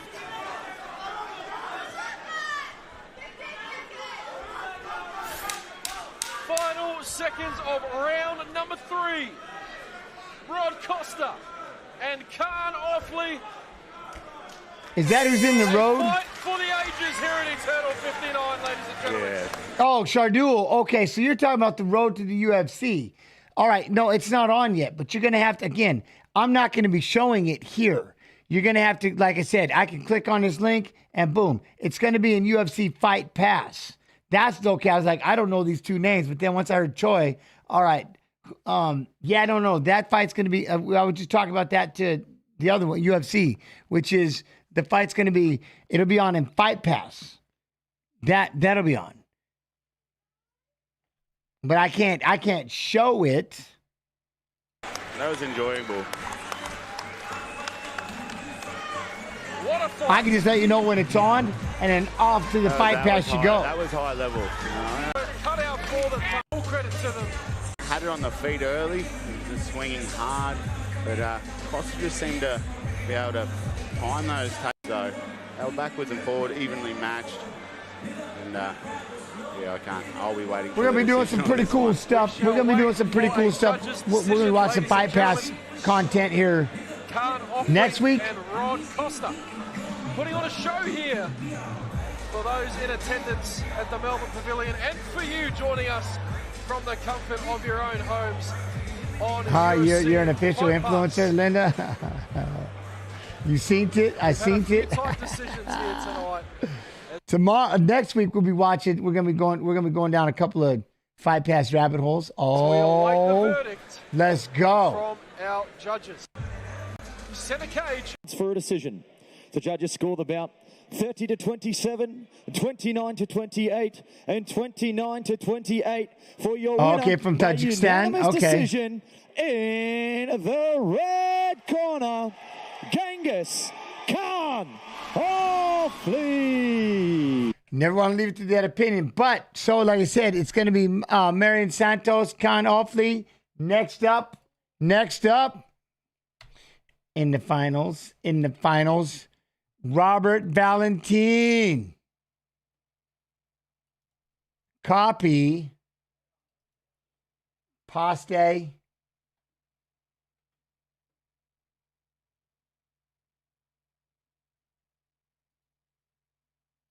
Empty both barrels right off the. He's undefeated. Okay, so now look. So there it is. So look at what just happened. So Road to UFC. So if you have Fight Pass, Road to UFC is right here. UFC 50 is season 3, semifinals, episode 5 is live.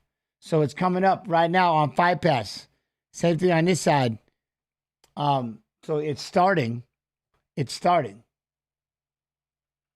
Right at the beginning. Big reached advantage for Robert Valentin coming into this one. Slight high advantage as well.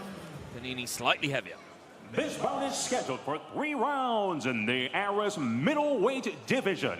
Introducing the man fighting out of the blue corner, a striker. His height, 185 centimeters, 6 feet 1 inch tall. He weighed in at 84.2 kilograms, 185 and 1/2 pounds. His record, 10 victories, opposite 3 defeats with 1 draw. Fighting out of Italy, Pietro King Kong Panini.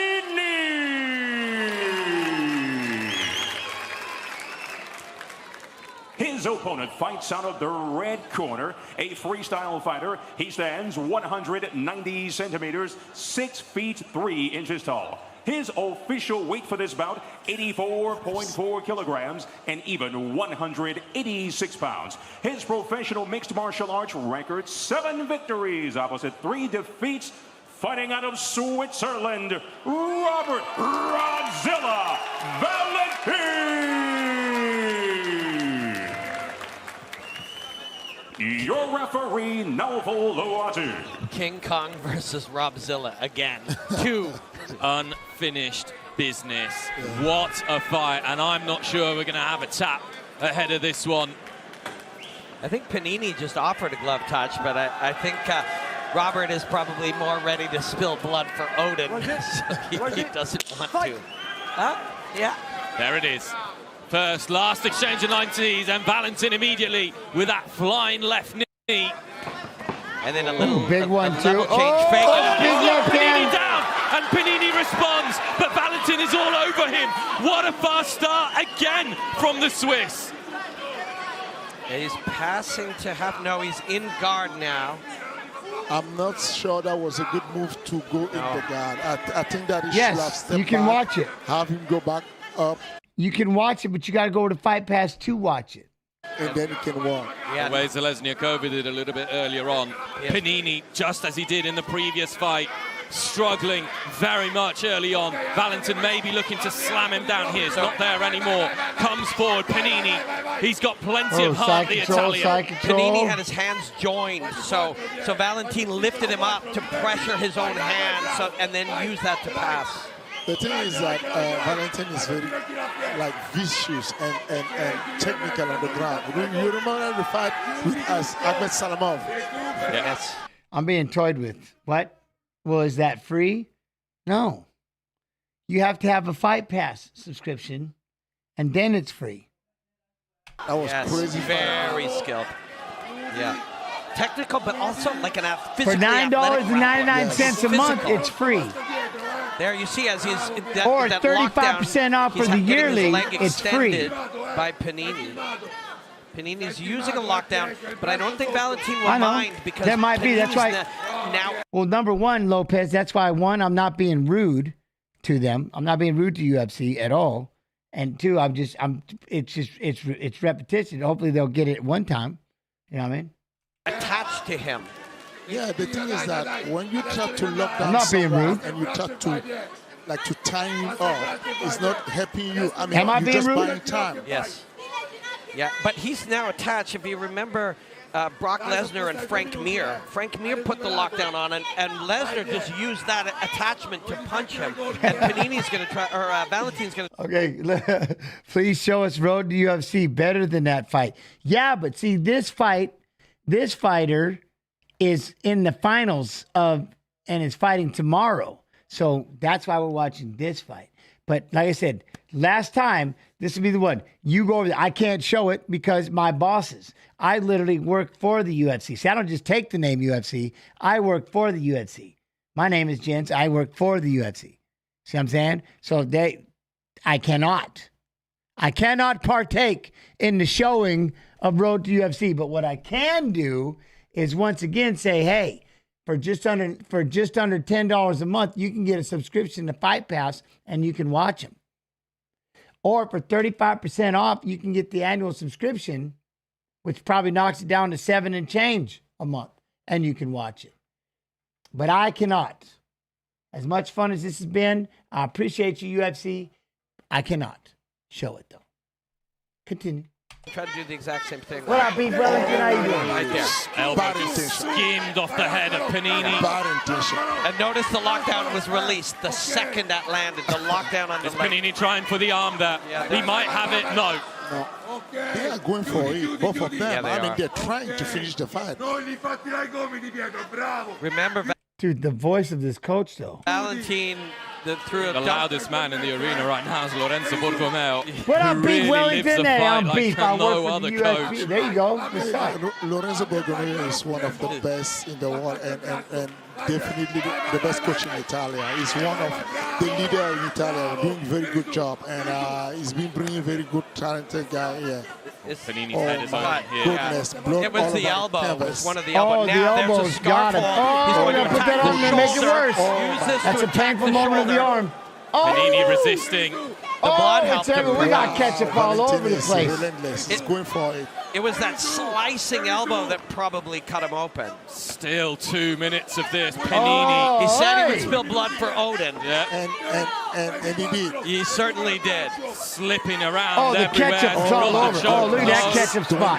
Hot. Everything to finish the fight. That is a nasty cut. Yeah, that crimson will drip down into the neck and actually make it easier to slide your hand under, but harder to keep it there. Yeah. What? You need to go under the shin. Jones versus Gustafson? Who did you score? Yep. I always scored Bones Jones. Yeah, you need to fill the gap between We the chin rewatched and it. the Bones chest. Jones. One question, Mrs. Pulver. I'm not a Mrs. I'm not even a Mister. I'm just Jens, or Pulver, or Lil, or Evil. Some call me Champ. Some call me OG. Some call me Stanky. Some call me whatever. But I'm not a Mrs. But we did watch the fight with Jones and Gustafson, right? Jones and Gustafson. There's good and bad to everything. You slice it. The more we watch it, I thought Jones won it. Man open, that's good. But when you're trying to choke him, he's It's on going the into face. Valentin's face as well. Yeah. It's not making it easy. There's a lot of ketchup right now. This is getting kind of hood. Oh, he might have it. No, it's so slippy. Now he's pumped. What I hate when y'all call it ketchup. It's ketchup, Lopez. Ketchup. You also want to go palm to palm, perhaps here instead of into your arm. Now you have it. Got him. Oh Got my goodness. He did it. Wow. He did Wow. He said it would be violent. He said it would be bloody. He said he would spill blood for Odin. And when you get the look on this face right now, look at the other side. That is mixed martial arts, baby. I think Valentin is ready for the belt. Big ambition here. Yeah, I think Nah, it isn't even a PG-13 thing. he's ready for that belt. I think he's ready for the middleweight belt. I don't like saying that.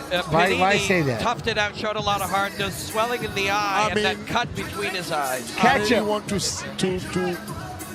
shout out the Aurora MMA, the gym of Lorenzo Borgomeo in Italia, and they're doing great. This time is not good for them. I mean, the first shot, but I really want to say thank you to them to provide all this start, this big name that they bring from Italy.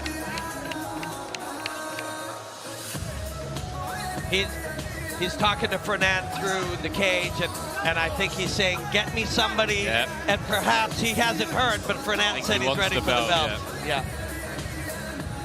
Fernand's Robert's ears were burning. He might have heard your comments you said just a moment ago. Well, I think he deserves it. Yeah. I really think he deserves it. The display of what he just showed right now is crazy. I think he deserves it. And thank you guys to have me. I think that I will let someone that have better voice than me. We love you, Coach. And I love you guys. And thank you to everyone in Fight Pass. Thank you, Fernand.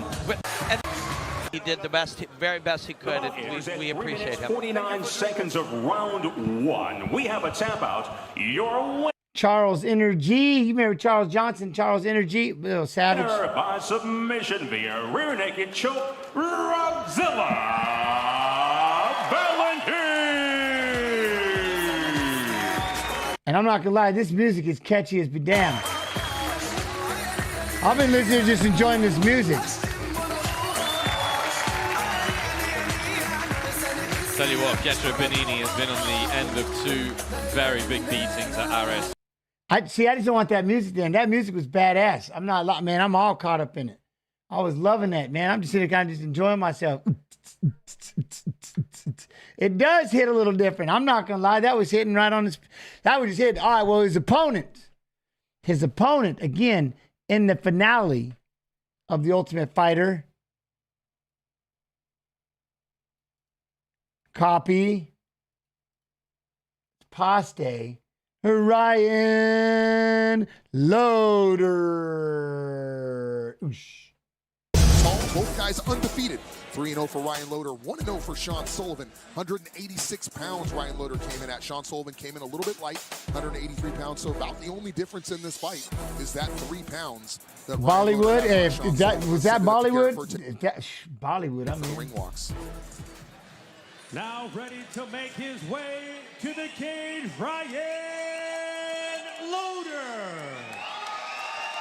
So now, like I was saying, Ryan Loader seems to be he's got the Michael Myers mask on, and he's going to come out to the Halloween music. Sir. Right, I love this guy. Ryan Loader is the forgotten guy in this middleweight co-main event, main event, because he has made a case that he should be up there. And you know what? He's very much in this title picture right now as he walks to the cage 3-0 with Fluffy Hernandez. And he is ready to say, hey, guys, look, I understand Buddy Wallace is the champ. I understand Ring's returning. I understand these guys are ranked, but it's my time. And he wants to get himself into that title picture. And if he picks up another win here tonight, there is no denying Ryan Loader. He continues to step up his game in the opponents that he takes, too. Like, he knows what he's doing. He knows where he wants to go. He's got a clear path. You know, this is a guy that wants to go UFC. That's his goal. That's what he wants. He's told it to me straight up. This is what I want, man. So he fights these tough guys, trying to get him where he needs to be in order to make that happen. And there's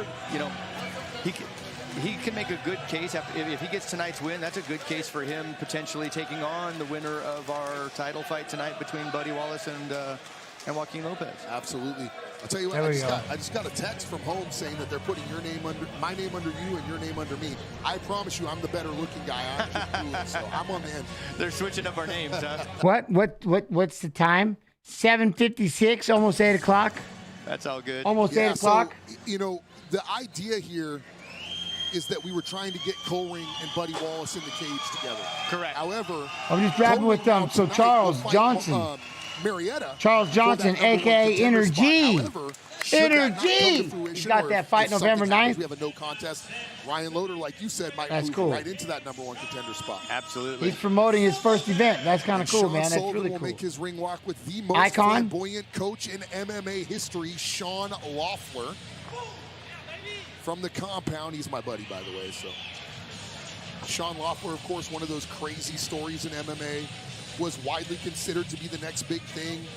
And Freddie Roach said he was one of the best boxers he'd ever seen. He was signed to Bellator, signed to UFC, the only fighter in UFC history to get paid without ever fighting for the company. Of course, someone came into their gym with a machine gun, shot up the gym, killed his coach. And Sean Loeffler, unfortunately, did not get to come to fruition as one of the greatest fighters of all time, which I think he would have been. And now he coaches younger kids. Machine gun, shot up the gym, killed his coach. And Sean Loeffler, unfortunately, one of those crazy stories in MMA, was widely considered to be the next big thing. And Freddie Roach said he was one of the best boxers he'd ever seen. He was signed to Bellator, signed to UFC, the only fighter in UFC history to get paid without ever fighting for the company. Of course, someone came into their gym with a machine gun, shot up the gym, killed his coach. And Sean Loeffler, unfortunately, did not get to come to fruition as one of the greatest fighters of all time, which I think he would have been. And now he coaches younger kids, and one of them is Sean Sullivan. Wow. Crazy story.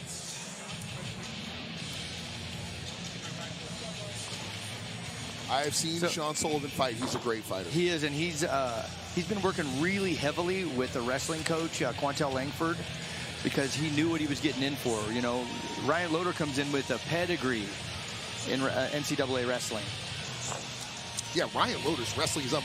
Let's not forget, one of his fights is a knockout from a slam. Yes, a slam. I haven't seen that since Frank Shamrock back in the day. Right? Yeah, so he knows what he's up against, and he's been working heavily on his wrestling. And, these guys wanted this fight really bad. Normally, I just skip right through the walkout. I'm glad I just sat there and listened to that whole damn thing. That's insane. It could be. And, one of the things that, so for those of you, if you didn't get a chance to see Ryan Loder's last fight when he was up in Canada, is that one of his things, his own critique of himself was, I need to let my hands go a little bit more. So I know that he's been working his striking a little bit more. So it'll be really interesting to see what angle he takes with this fight. Absolutely. Let's send it up to Fertig. Official announcement. Who is? Oh, damn. That's not good. That's not good. 5-minute rounds presented by Fogo de Minas, the #1 Brazilian steakhouse in Sacramento. Introducing first, the blue corner at 6 feet. Okay, hold up. What? The first guy walking out was awesome? How'd I miss it? Hell no, he was in a Michael Myers mask. No, nope. Hell no. Hell no. I went back. Hell no. What? Nah. What the hell's wrong with you? Hell no, man. That's my worst night. Hell no. What's wrong, man? Never, man. 2 inches tall, his official. Man, that is my single worst. Like, my heart is already pumping. Thank God I wasn't paying attention. I'm so glad I wasn't looking, man, because Michael Myers crossed my path when I think I was in high school, and I've been scared to death of that sumbitch ever since. I don't like that dude. I don't like that. I don't like that mask. I don't like that at all. I don't like clowns. I don't like anybody in any kind of mask. Nah, I don't like clowns. That's why I don't like clowns. You better stay away from me. You got to walk away from me. I tell a man, skip your ass away from me. Don't even, I go, no. Go away from me. I'm like, there ain't no such, don't even come near me. I can't stand him. No clowns, no Michael Myers. Michael Myers is hands down the worst. That's what, look, I'm getting panic just thinking about it right now. I mean, I'm so glad. Look, there's a reason why I was just talking to Charles Johnson, but he's a fighter and, he fights for the UFC. But I was like, I'm glad I missed that whole thing because there was no reason for me to see it. I'm scared now. Clowns don't need love. Hell no, they don't. Clowns get no love. Not to this guy. You can go find it elsewhere. Don't let me catch you. What do you think? Every time I run, I'm just waiting. I'm waiting. I see a clown in the woods. I'm gonna lose it. I'm gonna fall over. It's gonna be. I don't even know what I'm gonna do with myself. That's like my worst fear. I'm gonna go out jogging. There's gonna be a clown mask running around. You know what I'm saying? Like horrified. I don't even know what to do. I can't even. I don't even like. I'm making myself nauseous. I'm hurting right now. I'm scaring myself. All right, we're moving on. I just freaked myself out. Ooh, look at that. 186 Oh, look, a bird. He comes in tonight with an undefeated professional record, 3 wins, no losses, including a 12-second knockout victory. Representing Team Alpha Male, he fights out of Sacramento, California, Ryan Loder. And now introducing his opponent across the cage, fighting out of the red corner. At 6 feet tall, his official weight 183 pounds. He comes in tonight with a record of 1 win and no losses. Representing Compound MMA, he fights out of Oceanside, California. Introducing Sean Sullivan. Your referee, Frank Trigg.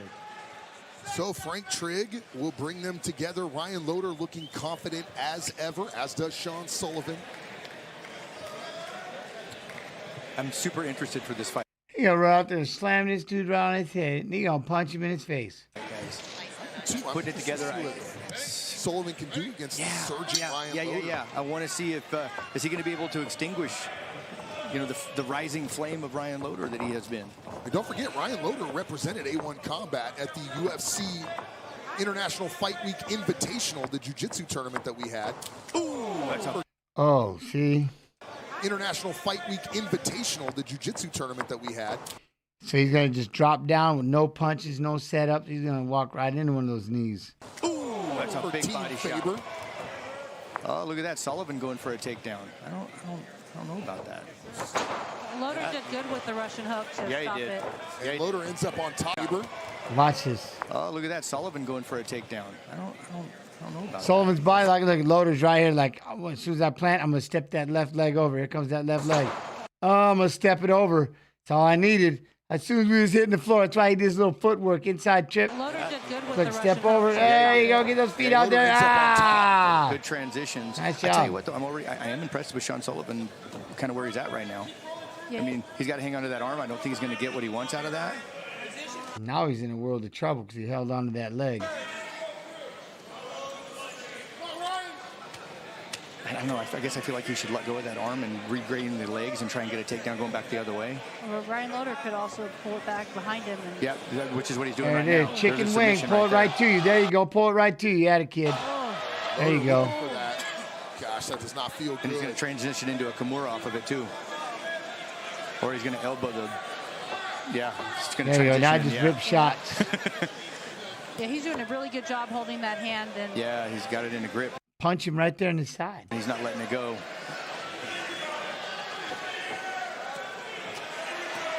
Man, this just is an awkward position that he's landing these heavy shots in. Continues to work on that. yeah, Sean is just stuck. His hand. Yeah, Road to UFC is on right now. That's what I mean. Look, Road to UFC is on. They got Road to UFC, UFC 303. They're all live right now on Fight Pass. Yeah, his hand is stuck behind his back, and Loader. There you go. Here comes the elbows. Sullivan is in big trouble right here.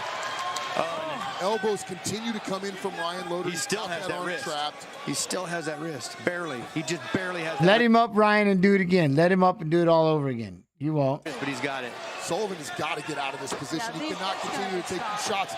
Those shots. Look at him. He just ripped that. He just broke. Look at that crown of his nose. And now he's cut. He just got wrecked. Frank Trigg looking to stop the fight, and he does. He may have tapped, actually. Yeah, I don't know, man. He had no hands. Definitely had him crucifix, but Frank Trigg didn't jump in and wave it off. He just sort of pulled him off, which makes me think he may have verbally tapped. That was some heavy elbows, and he couldn't get his hand free, and then he got his other hand trapped in the crucifix. He literally he had no way to defend himself. Head was on the canvas. Hated it. Firepower.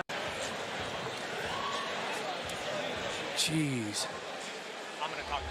This is giving me flashbacks to his last fight we commentated at Firepower when he threw the guy down and elbowed him. Yeah, it was very similar to that. Vicious. I mean, this guy's getting up a lot faster than his prior opponent. Oh, yeah, for sure. Yeah, he's back on the stool a lot quicker. Ryan Loader is a buzzsaw.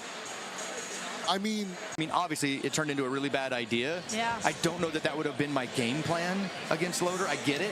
You know, I'm going to show the wrestler I can take him down and give him something to think about. So while I understand the... On their back, but where you're on the ball. Oh, yeah.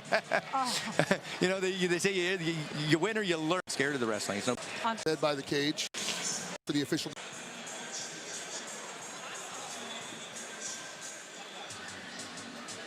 Fertig. Ladies and gentlemen, at 1 minute 41 seconds of round number 1, your referee Frank Trigg calls the stop to this bout due to a verbal tap. Your winner by TKO, Ryan Loader. Oh, hey, so there you go. You got Ryan Loader and Robert Valentine.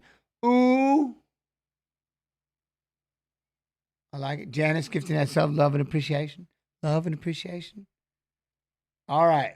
I almost want to click that link just to see if I can get it to play once, but I already know what's going to happen. So I don't even want to mess it. Tabitha Ricci, Angela Hill. What? Kyle Bohio. Jared Cannonier. Yo, Peak, how you doing, man? How are we? And chat doing? I'm golden. How are you doing? Copy. We're going to poste. Boom. All right, with that backdrop, we will get to the tail of the tape. Couple of motivated strawweights here. Jessica Penne turned 40 about 5 weeks ago. Tabitha Ricci is 28. Penne with 4 inches in height. Both fighters successfully making weight on Friday. 6-inch reach advantage for the former world title challenger Penne. All right, now for the particulars back inside of Bruce Buffer. Ladies and gentlemen, this fight is 3 rounds in the UFC. I can see Butler standing there right now. Division. Butler, Introducing hugs, first, fighting hugs. out of the blue corner, a mixed martial artist holding a professional record. 7 wins, 1 loss. She stands 5 feet 1 inch tall, weighing in at 115.5 pounds. Fighting out of Ventura, California, by way of Birgui, Sao Paulo, Brazil, Tabitha Baby Shark Ricci. And now introducing her opponent, fighting out of the red corner, a grappler holding a professional record, 14 wins, 7 losses. She stands 5. It's ironic Angela's standing right there, cornering, and now she'll be fighting. 5 inches tall, weighing in at 116 pounds, fighting out of Huntington Beach, California, presenting the former Invicta FC Atomweight champion, Jessica Panay. And when the action begins, our referee in charge, Jason Herzog. Jason Herzog, our referee. I think Buff prefers like angel hair or something. Jessica Penne taking on Tabitha Ricci here in the UFC strawweight division. Penne plus 235. So Ricci, biggest test of her career to Joe Rogan's point, a minus 280 betting favorite for it. Ricci is in the all yellow. Jessica Penne's in black. That's a bit surprising considering the fighting styles and how similar they are. Immediate takedown. Yep, Ricci gets a takedown. Penne's long. So a lot of her submission opportunities present themselves because of that. She does a good job of getting her legs up to trap and wrap up her I don't know opponent. what. Don't Fight Pass also give a couple of pay-per-view main cards? Very well off her back. Maybe. And Ricci pulls out of it, landed low kicks. Neither one of these girls has exceptional power on their feet, but both of them shine on the ground. I want to see if Jessica Penne has made improvements to her kick defense. Yes. We have seen her at times get her legs just absolutely destroyed by outside leg kicks. Emily Ducote, right, DC, went to work last time out. In San Diego. 51 of 58 leg kicks she landed that night. Oh. Or that afternoon in that hot arena. You remember how hot it was in there? Oh, my Lord. Well, make your next UFC experience an unforgettable one with On Location, the official VIP experience provider of the UFC. Packages feature premium seating, VIP access to weigh-ins, exclusive pre-fight hospitality, UFC fighter meet and greets, and more. Visit UFCVIP.com to learn more. Good front kick up the middle for Ricci. Yeah, that landed right on the chin. Yeah. Ricci keeps trying takedowns. But she seems to be the faster fighter, so I don't know why she's so intent on getting to the ground. She's having success with her hands and her feet. I think that's just where her comfort level is. Yeah, her dad is a judoka, her best friend. She was doing judo at 6. Old habits die hard. Nice outside leg kick from Ricci.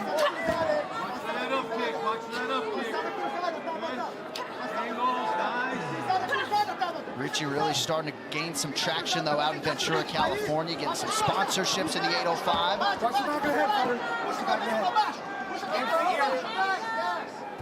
Both women credentialed Brazilian Jiu-Jitsu black belts.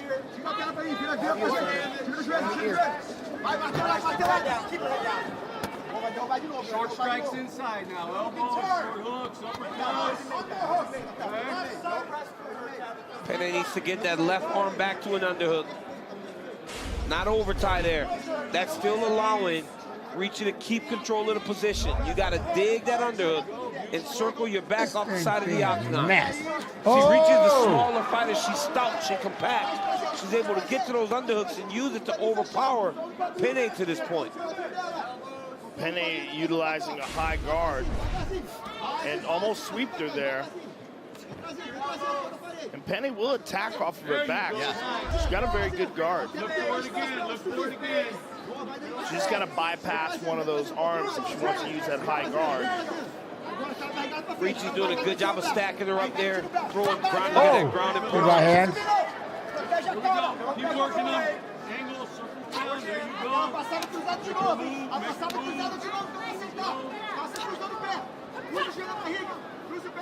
go. Penne needs to get up here, though. Up. Right, she needs to get back to her feet. Up is.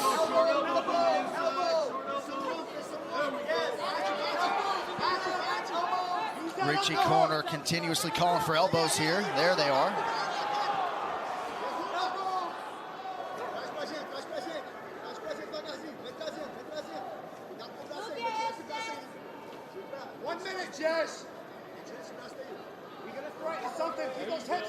Jessica's trying to set up something on the right arm.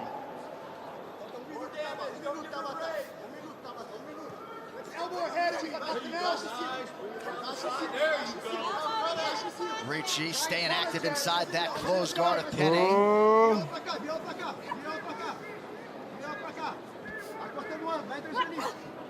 Ricci's corner talking submission defense, want her to be mindful of that arm as we come down the stretch round one. Give me that leg. Only 3 takedowns for Ricci. Jessica Penne's never given up 4. I just don't understand why she's not popping up to her feet right now.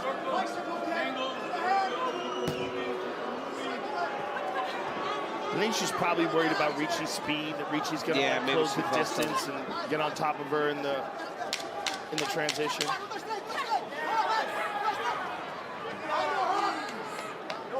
Big round for Ricci.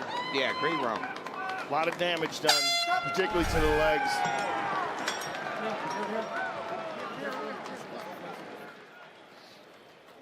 Sit. Ice on the chest. Deep breath. Okay.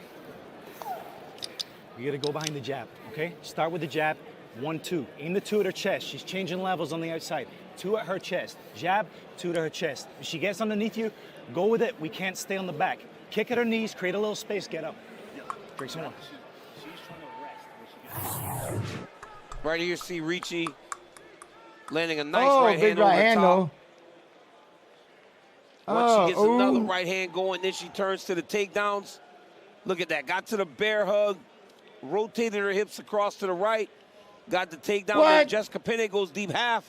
Tabitha Ricci starts to drop elbows right in there. That was a great round by Tabitha Ricci, considering everybody thinks this is her biggest moment in her career to this point. 10 p.m. Eastern tonight, live on pay-per-view. Championship doubleheader for UFC 285. Both John Jones and Cyril returns Gane against Cyril Gane for the undisputed UFC heavyweight title. Also, all-time great champion Valentina Shevchenko faces Alexa Grasso. You can buy UFC I wonder what 285 happens right in that now at ESPNplus.com/PPV. Yeah, man, I wonder what happens there. Love the corner of Penne telling her fight behind the jab. When she takes you down So and where's creates the jab? space, Where's kick the at jab? the knees, then get to your feet. Don't just lay on your back. Mr. Wonderful Phil Davis and Angela Hill joining Adam Jen's Pride in pause the corner alongs, of full Penne, stories who is about now cut life open and fighting, around all that things left eye. Jen's. And that right hand appeared to glance on that What? cut. Y'all don't like the pause alongs? Stop it. A lot of feints from Ricci. Nice The straight watch right from alongs. I Penne. love the watch alongs, Joe. It's messed up. It's messed up. See, it's weird. I'm just sitting here being quiet. Penne is wearing it on her face. She's taken a lot of punishment in that first round. Oh! Punishment in that first That round. was nasty. Watch the weight. Step in front. Yeah! Beautiful throw. I know it was, Goshen. I'm playing. I know it was. Thank you very much. That was sensational. I know. In judo, they'll call it something, but in wrestling, we call it a nice headlock. Hip toss. Hip That toss. was nasty. Hip toss. Dean Thomas, what do you have, sir? Now, I know how it looks with Penne on her back, but if you're talking about finishing fights, based on Penne's skill set, she's much better off of her back in order to win this fight than she is on her feet because she's more dangerous. Her offensive attack is more dangerous on her back than she is standing up. Yeah, step back and make her stand From my up. eyes, the problem that I'm having with Penne at this point in time is she seems to be reactive more than she is active. I mean, she's clearly losing these exchanges. And I agree with Dean. But at least on the feet, she has an opportunity to get top position. Yeah. Because right now, she's just kind of taking battered. damage. She's getting her legs battered. And Ricci's very happy to do this. And there's no danger because the up kick is not fast, it's not hard, she's not attacking the knees with it, she's not going to the face with it. And now Ricci feels comfortable enough to just exchange with her. Look at this. Oh, Beautiful. Oh, that was She's nasty. got it. That was a sick transition. She's got it. There's the tap. Baby Shark Tabitha Ricci. 3 in a row. The way she hit that far side armbar. Wow. A slick transition, yeah. Penne not wise to it. And Tabitha Ricci with a major statement tonight as she finishes the former world title challenger, Jessica Penne. Playing with the now stop. Watch. Look at this right here. Look at Ricci take this hip across. She traps this hip as she explodes in the Penne. Look at that. Boom.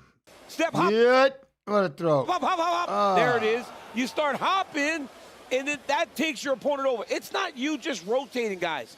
It's you hopping into the position. John, sometimes, John, here goes the submission here. Watch. When Penne rolls to her back, Ricci is almost in a Kimura position or almost a dart. She could take any submissions here. But watch here. Watch how she switches to the opposite side, attacks the arm, and gets it straight. Let it roll, boys. Sometimes I got to get after him a little bit. John, you got to let it roll, guys. It's just pause. But you got to get, she takes her body all the way across to the opposite side. Finish inside the octagon. Big moment. Bruce Buffer to make it official. Ladies and gentlemen, referee Jason Herzog has called a stop to this contest at 2 minutes, 14 seconds of round number 2. Declaring the winner by submission due to an armbar, Tabitha Baby Shark Ricci.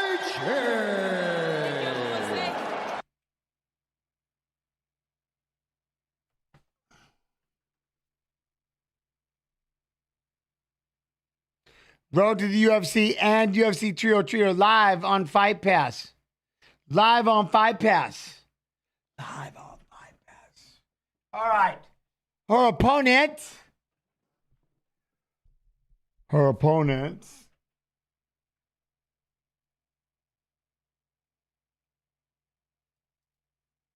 Copy. Paste. When I first followed you, I was new to watching the UFC. Oi. So watching fighters fighting in the fights tomorrow were all new to me. Now that I've been into it for a bit, I'm seeing fights I've already seen, and it's awesome. I appreciate you doing this. Man, big time. Well, I appreciate you, Harlem. Thank all of you for coming in and sharing your time with me. Like I said, I love this stuff. I appreciate you. It means the world. It means the world. All right. Angela Hill, here we go.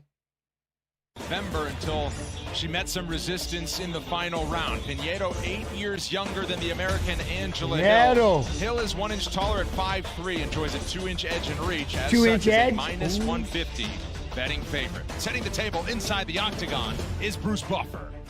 Ladies and gentlemen, we are live from the UFC Apex in Las Vegas for UFC Fight Night. Barbosa versus Murphy. And now, this fight is 3 rounds in the UFC strawweight division.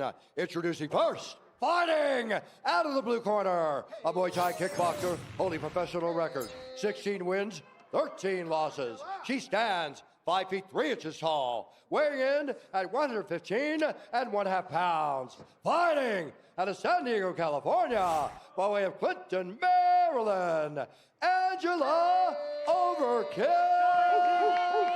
Hill. And now introducing her opponent, fighting out of the red corner, a mixed martial artist holding a professional record, 11 wins, 2 losses. She stands 5 feet 2 inches tall, weighing in at 116 pounds. Fighting out of Rio de Janeiro, Brazil, presenting the number 9 ranked strawweight contender in the world, Luana Pinheiro. Oh, still 39. All right. Our referee in charge, Herb Dean. The veteran referee, Herb Dean, starts our main card. Luana Pinheiro has been in Vegas. All right, watch this fight, BRB, 1 second. I need water. Her husband, Mateus Nicolau, fought in the main event right here at the Apex 3 weeks ago. It's her turn now. As she takes on the veteran Angela Hill. UFC fight number 25 for the veteran Angela Hill. This fight clock is brought to you by Bud Light, official beer sponsor of the UFC.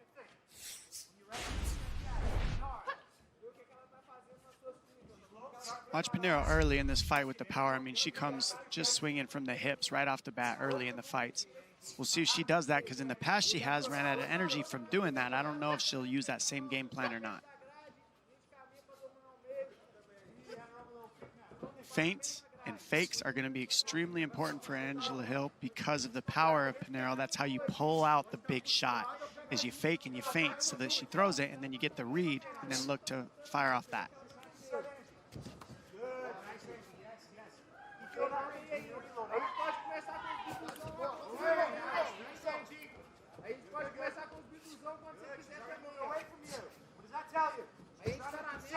Both women right now really just testing this distance, respecting each other's striking ability. Pinheiro's trying to pull Angela Hill into that overhand right. That's why you see her backing up. So the calf kick will get her moving forward again, and then she's looking for a big overhand on Hill. Sometimes Hill keeps that left hand down and chin up. So I think that's what Pinheiro's looking for now, is just that one right there. See, she's look. You could see her pulling it out and setting it up. We'll see if she can land it. Hill knows it's coming too. Yep, the right hand and left hook right there. See, she threw one at a time, but Pinheiro's really dangerous when she links those two power punches together, and especially if she goes to the body early. But notice Angie feinting. That's why Pinheiro's having a hard time landing it so far. Road to UFC, the UFC's groundbreaking tournament showcasing Asia's top MMA talent, returned last night for season 3 from the Shanghai Performance Institute. You can watch replays of episodes 1 and 2 right now.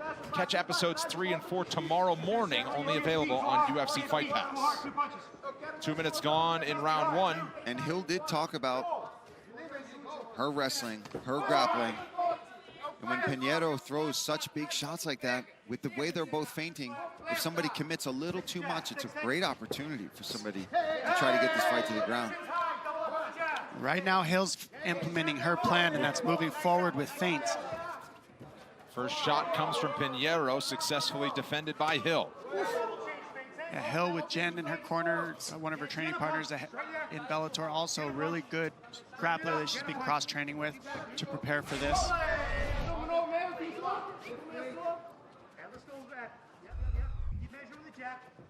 That left hook is getting through for Pinheiro. Right now, Pinheiro's throwing one at a time. She's most effective with combinations. Nice jab from her. Oh, swing now. There's the They're in throw. a phone booth. The throw Great unsuccessful. defense from How about Hill? Great defense. Keeping her feet. Now she's in on the neck for a moment as they back to the fence. And that's something Angela Hill's been working on so much for the past couple of years, is her grappling and most importantly her judo and her fence work. And we see the defense and the things that she's been doing in the gym on display right there from that defense. That was a beautiful attempt from Pinheiro, stuffed by Hill. Yeah, because that was in tight. She had a great opportunity there. And tried to pull for guillotine here, put herself in a terrible position, Pinheiro. Pinheiro kind of jumped guard, and Hill brings her to the mat. Now patience is the play for Hill. And the more things go well in this department for Angela Hill, I think she's going to try to start forcing the issue here, because that's what she said, right? You got to test her out. You got to see where your opponent's strengths lie. You got to feel their physical strength too. And if you feel like you can ward off those takedowns and keep top position, this is exactly how Hill wants the fight to start. I mean, this is Hill's style fight right here. Right off the bat, getting the top position, utilizing her grappling. Got that third point pressure. Got her head smashed against the fence where Pinheiro can't use her guard. And Hill for a long time was very candid about her deficiencies on the ground and in the grappling, and so she put a lot of work into it. Now she almost likes to flex it, even though she's probably best on the feet still. Yeah, I mean, here she is, already passing, sliding that knee through, close to getting mount. Good job from Pinheiro. Oh, nice right hand there from Angela Hill. Out for an up kick.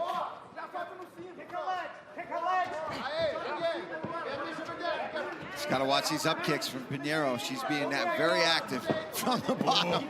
But that knee is down. Once that knee is down, Pinheiro's got to be careful with those up kicks. Turns to her feet, and now back into the pool. 20 seconds to go. 20 seconds left. Short time. Short time. The crazier the pace that this fight can be at, you know, not for certain, but I would think it would favor Angela Hill. Yeah, Hill right gets through. Hill's looking relentless right now. Beautiful job in this first round. A fun first Beautiful 5 judo minutes trick. as expected. She looks Round awesome. 2 is coming.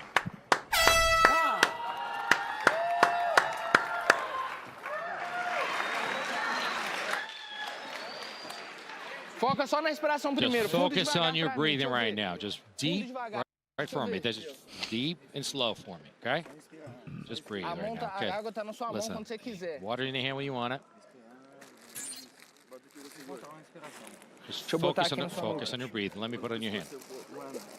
Ela tá vindo. Because, listen, she's A gente tem que responder esse chute. She's coming with you. You have to counterattack with that kick, okay? Listen, you have to find a distance with her. Listen, you have to find. Whenever you find a distance, you also have to get her. Just listen. She felt your jab. She felt your jab. Stay tuned for this.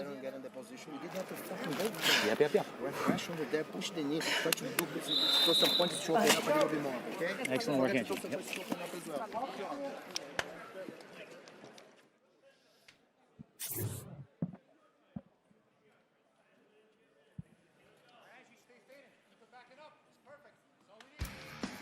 Our next pay-per-view goes down in Newark, New Jersey, Saturday, June 1st. The consensus, top pound-for-pound mixed martial artist in the world, Islam Makhachev, looks to continue his lightweight dominance against one of the biggest stars in the sport, Dustin Poirier, UFC 302, available for purchase right now on ESPN+. Buy UFC 302 through May 27th and save $10. Oh, check over the big right hand, big right hand. Big right from Pinheiro. Spent some time on her back. Minute 40 of ground control time in round 1 for Hill. What up? Yeah, Hill. Yeah. Oi. Trying to grab a leg. Yeah, she keeps trying to throw that big old right hand though.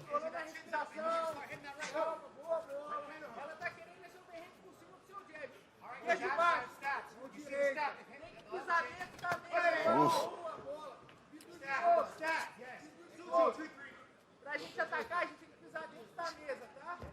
Pinheiro acknowledged in her last fight she went too hard, too fast. And it came back to bite her in the 3rd round, but she knew that Angela likes to use volume as the fights go deep, so worked hard on being fresh late in the fight, although still winging some big punches. Well, that's the thing. As the fight goes on, Hill gets more reads. And look, her feints haven't stopped. Her fakes, and that's why she's doing so well. The difference is Angela Hill is feinting and faking, and you're not seeing that out of Pinheiro, so it's pulling the big shots out of Pinheiro. What, Mad Cat? Yo, what up? And keep the pressure on. Ah, let's go. Oh, she tried to spin, but denied. Take it back. Again, recognizes that spin and then a judo attempt there, like tried to go Don't for grab. a hip throw. She just stayed in proper position. I know. Now fighting to take her back down. Look how she's dragging that leg out. I mean, she has worked so much. She tried to do that throw. She was trying to throw. And her grappling hips, in general, Angela Hill. She's been coming out of her comfort zone and focusing on that. Hand. She spoke about not just striking all the time, and you can see the work she's put in, especially in somebody as good as she's aggressive. She's aggressive. National champion in Brazil. Yeah. Let's go. Judoing her, for lack of a better term. I was going to wonder if you were going to use that. Pinheiro turns to face and fires a knee to the body. Keep those knees down. There you go. Keep that hips low. Trip. So what's happening is Angela Hill's winning the knee battle here. When you win that knee battle in the clinch, it doesn't give you the throws you want. There you go. Run right she's putting on. She's constantly at work with feints. If she's not landing Hill, then she's faking. That right hand is all day. Yeah, this is what Hill has to do. Keep the nice jab. Damn, nice jab. Snapped your head back. Back foot, backing up, throwing big shots. We've seen her landing Hill, and she's faking and feinting. Yeah. So you think she's going to throw. Yeah, this is what Hill has to do. Boom. Keep the pressure going. Keep Pinheiro on that back foot, backing up, throwing. I just bit my tongue. Let's rip it off. I'm telling you. And with this type of grappling pace that Hill is now able to put on her. He was at the doctor's office and went into the bathroom and tried to decide. He tried to just pull it off. Huh? That's what I'm saying. It was. That's just. Huh? It's just another layer to the game. Because usually it's the striking volume. If she can add that with attempted takedowns, fence work. If you have Fight Pass, you look up that fight, Bobby Hoffman and Maurice. And, yeah. Oh. it's going to just even gas our opponents out more and more. One of the hardest things to learn also in fighting is how to be a nail and still come back and be a hammer later. And that's another thing that Hill has on her side. She hasn't always. What happened with the tongue? Oh, no, we're not getting back into it. It was just a crazy story. And win and win and win. Oh! She's learned how to lose and still come back big kick. and win. And Pow! That jab all day, though. Backs her up with a stiff jab. Nice uppercut. Jeez. Pinero threw that from her hip. Yeah, she did. Wow. She cut her with it a little on that. Yeah, right on the outside of the eye. What's your latest point, Dom? Somebody was asking me in the other chat, though. Nut butter. Stop it. Yeah, no, I'm talking about earlier. That maybe could have gone the other way. Guillotine. Tons of those. She's looking very good tonight. Threatening the neck now, landing some good knees, trying to snap her down. Love it. Oh, finish with a kick every break. Irish whiskey. Nice. She's Every break. Oh, look at her just running her down. Let's go, EG. Let's go. Nice. High, low, high. Push her back. Yeah. Nice. There you go. High, low, high. 2 to the body, 3 to the head. Landed for Hill there. Hold on to the choke. Oh, you got it. Oh, you got it. Can this be something? Mounted guillotine. About to get Gets the UFC finish. She locked it up. Look, she had this thing locked up. Look at pressure, pressure, pressure. 3 to the head. Landed for Hill there. Boom, pressure, boom, right there. She already locks it. She's already got it. Ah! Wow, she got that tight. Can this be something? Mounted guillotine. About to get Angela Hill gets the UFC finish she's been looking for. By Hill. She's just so amped up she couldn't even stand up. A second-round submission for overkill. Beautiful fight. I mean, she looks better than she's looked almost in all her fights. She keeps getting better, Angela Hill. It's a career moment for Angela Hill in her 25th UFC appearance. 25 UFC appearances. That's just crazy. Welcome to the top 10, Angela Hill. Awesome. Incredible. What a story. Look at this. She stuffs it. She goes for the guillotine, and she's committed to it. This is the third commitment of this choke, and she even sat down because she knew she had it in. To go for that full guard there, that was the key. It didn't allow Pinero to jump over, and then she kept it in mount. Watch how she gets her leg to the outside of Pinero's hip there. Right there. See how she locks it up? That's the key to lock in that guillotine, and she just keeps a hold of it, knowing she has it, keeps the hips in. Look at her posture and the way she's arching. I mean, beautiful technique. One more look here. She rolls. Now watch her back arch. She just arches, squeezes, and gets the finish. Outstanding job. Her husband, Adam, in the hat and the rest of her corner. What a moment for Team Angela Hill. That was tight.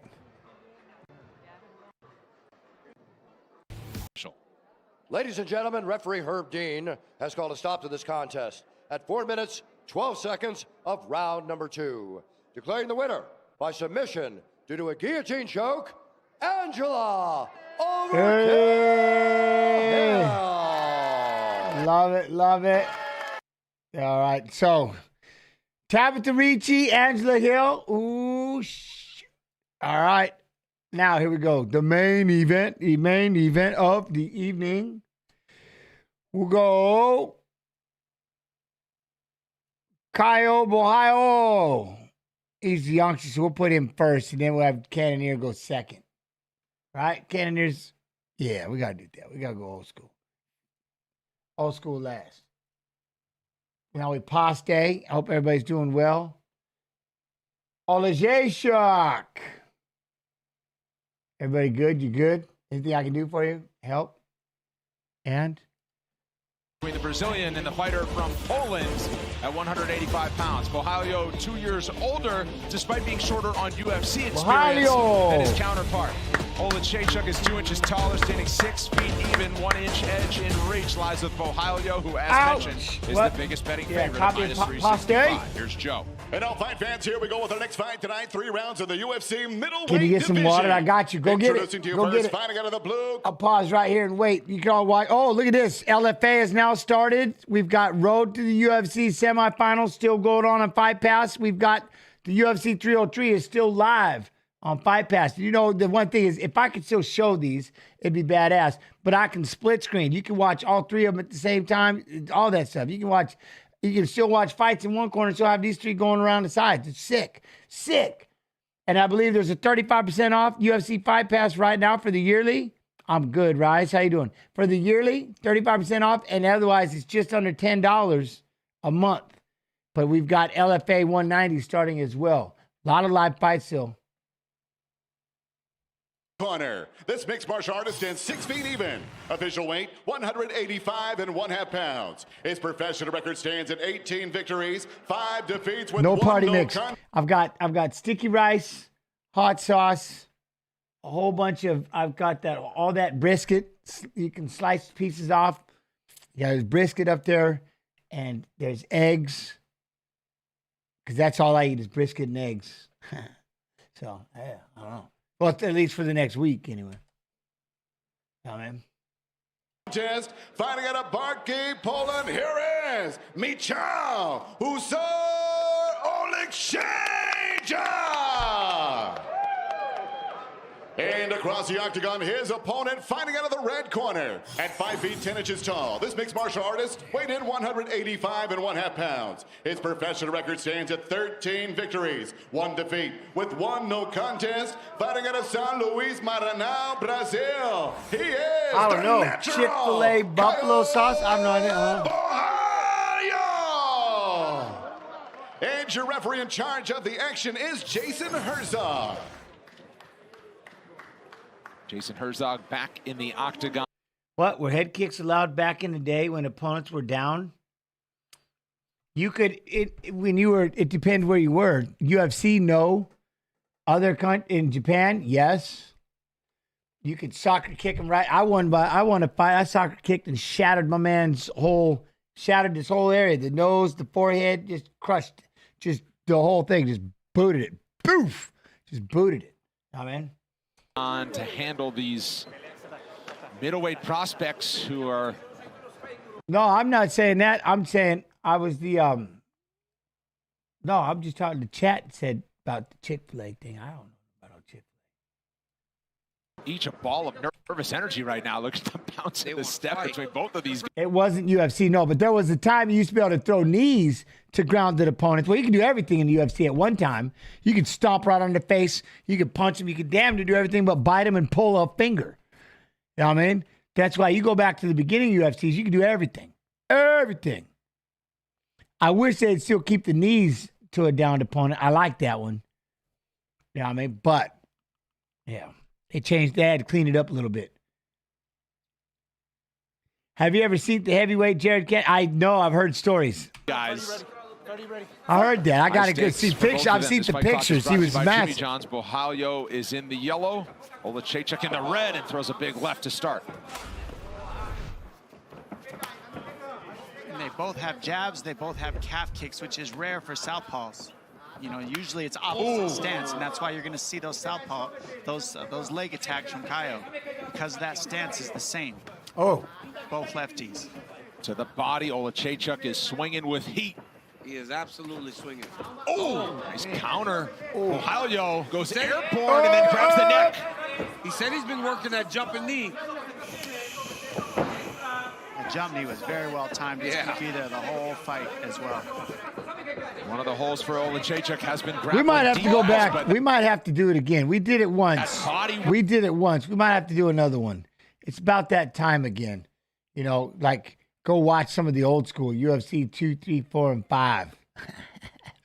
It's mind-blowing. It's just crazy. He's landing very accurately, and he's got a good punch choice so far. What, do you think Ryan Garcia will fight Sean O'Malley?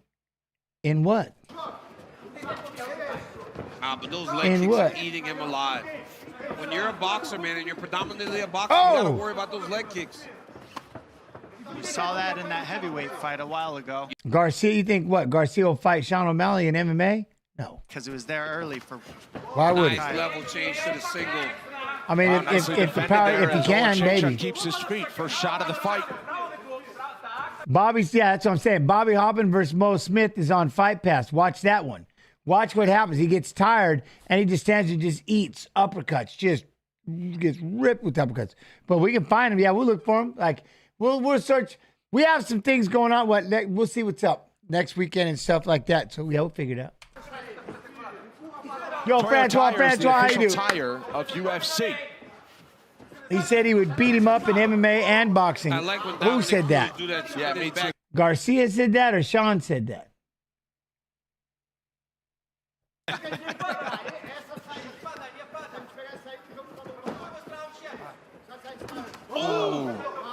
Oh, Garcia said that. Well, of course he said that, though. You know what I mean? What do you think he's going to do to him? I mean, he might, in boxing, possibly. With just hands, possibly. That's what I'm saying. With the boxers that have been boxing for rounds after rounds after rounds, in just boxing, 100%. Add in all the rest, never. Never. And I'll do it, never would they. No. Out there. Oh, man. You hear that sound? The setups, nothing's just thrown out there. Oh, man. Sat on that one. In football, Hollywood, he has been in decision after decision. When you're getting your legs just blasted, I can promise you, you're not a boxer no more. Masato said that about Vince Phillips, who came in. He's like, yeah, right, boxing, this is K1. You can't, what? He dusted his leg. Just wrecked it. Teep kicks, kick him in his arms. Boom, just dead in those arms. It's again. And then you add in clinching. And then you add in takedowns. And then you add in submissions. Huh? Like, it's not even fathomable. That's why it's better off. What they can do with just hands is awesome. Don't get me wrong. What you can do with just hands is badass. But you go in there. Now, I'm not saying you can't win you can't land a punch and knock somebody out. You always have a puncher's chance, especially when you got sick-ass hands. You always got a puncher's chance. But I'm just saying. That's the reason why they don't really cross over here, and they always ask everybody to cross over to them. You know what I mean? You don't see Jake Paul fighting. You don't see Jake Paul fighting these MMA fighters and these wrestlers in MMA. There's a reason. He'll fight them in boxing because they're equal in boxing. You see how when he fought, he can't fight anybody with actual boxing experience that has been boxing for years and years. Why? Because that's just too advanced. And the reason why I say that is experience. I went pro and I learned it the first time. You know what I mean? Huh? Jake said he would fight in MMA. Yep, but has he? I don't care what he says. Has he? No, he hasn't. What did he do? He went and fought all these MMA fighters with big names in boxing because they're even. They're even that way. Because there's a mad difference. Somebody who has amateur 200, 300 plus amateur bouts and then have worked up to that level. Like a Mayweather. There's a reason why Mayweather could still fight people at 48 years old because his defense is disgustingly sick. Sick. You know what I mean? Shit, I'm even worried about if Tyson hits him. I'm telling you right now, if Tyson hits him, that's all she wrote. If it ain't written in the contract, you're not allowed to hit me hard. I'm telling you right now, you better so you're gonna hit Tyson one time, and that dude's gonna flip a lid, and he's gonna take your head off. Dude can still swing. He may be off balance and he may be old, but the last thing to go is power. I'm just saying, there's a big difference. There's a big difference fighting these MMA fighters who have striking and striker and boxing who just have had rounds and rounds and rounds and rounds and rounds. Because MMA doesn't have amateur fights. What MMA has are pro fights. You just don't get paid. It's not the same. Not even close. You know what I mean? That's just my opinion. But yeah, he's more than well. I'm sure. How come he hasn't done it? He owes some of these people. Fight Tyron Woodley in MMA. If Tyron hasn't fought, never. Fight him in MMA. Allow Tyron to wrestle and see what happens. Just see what happens. You know what I mean? Same thing with Askren. Fight him in MMA. Just see what happens. You know what I mean? So, I don't know. He don't do it. But the level of competition that he has fought coming off of the Contender Series is higher than any other person that's come off the Contender Series. Now, having said all that, don't get me wrong. What Jake has done is pretty awesome. The guy has literally come in and created a name for himself in the combative sports world that he's done his own thing. You know what I mean? He's done his own thing. That's pretty impressive. You know what I'm saying? He didn't come up the way of a boxer. He didn't come up the way of an MMA fighter or wrestler or anything like that. My man just, I'm gonna box. And he just started his own thing. It's sick. It's awesome. He's literally changed the game. He got pro fighters that have titles like calling him out, wanting to fight him. He got MMA fighters that have belts calling him out, wanting to fight him. That's pretty badass. You know what I mean? That's pretty badass. He's come in and just changed his combat sports. You know what I mean? He's literally changed combat sports. And then the idea of YouTube and being able to just create your own, put on your own shows, your own promotion, put on your own YouTube fights. I mean, it's a sick ass idea. Dude's a badass. Pioneer, you know? So you got to give him that without a doubt. Right away. There have been no feelers for this young man. No. His last fight. Mahmoud Muradov. Halted the win streak there. He's taken the undefeated record of Armen Petrosyan, and Gadzio Morgadziev was also a highly touted fighter that Bohailio was able to turn back in. I mean, that's exactly it. He literally made a fight with Iron Mike Tyson happen. I mean, that's just bat shit crazy. I thought it was nuts when Mayweather fought McGregor. I thought, all right, that's cool. You know what I mean? McGregor just goes straight out of MMA and goes right into fighting the best pound-for-pound boxer on the planet, for sure. I mean, that was awesome.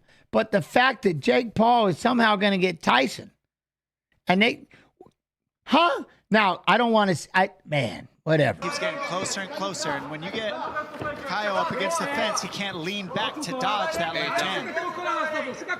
Oh, that one right Dom there. is starting to get to him, Dom. Because he's getting close to the fence, and he can't lean back, and you see Kyle leans back to dodge that left hand. I like the way Oleg Chazek sometimes throws that left hand over the top, then he'll double back up. And Yo, go Matt straight. Austin, what up, what up?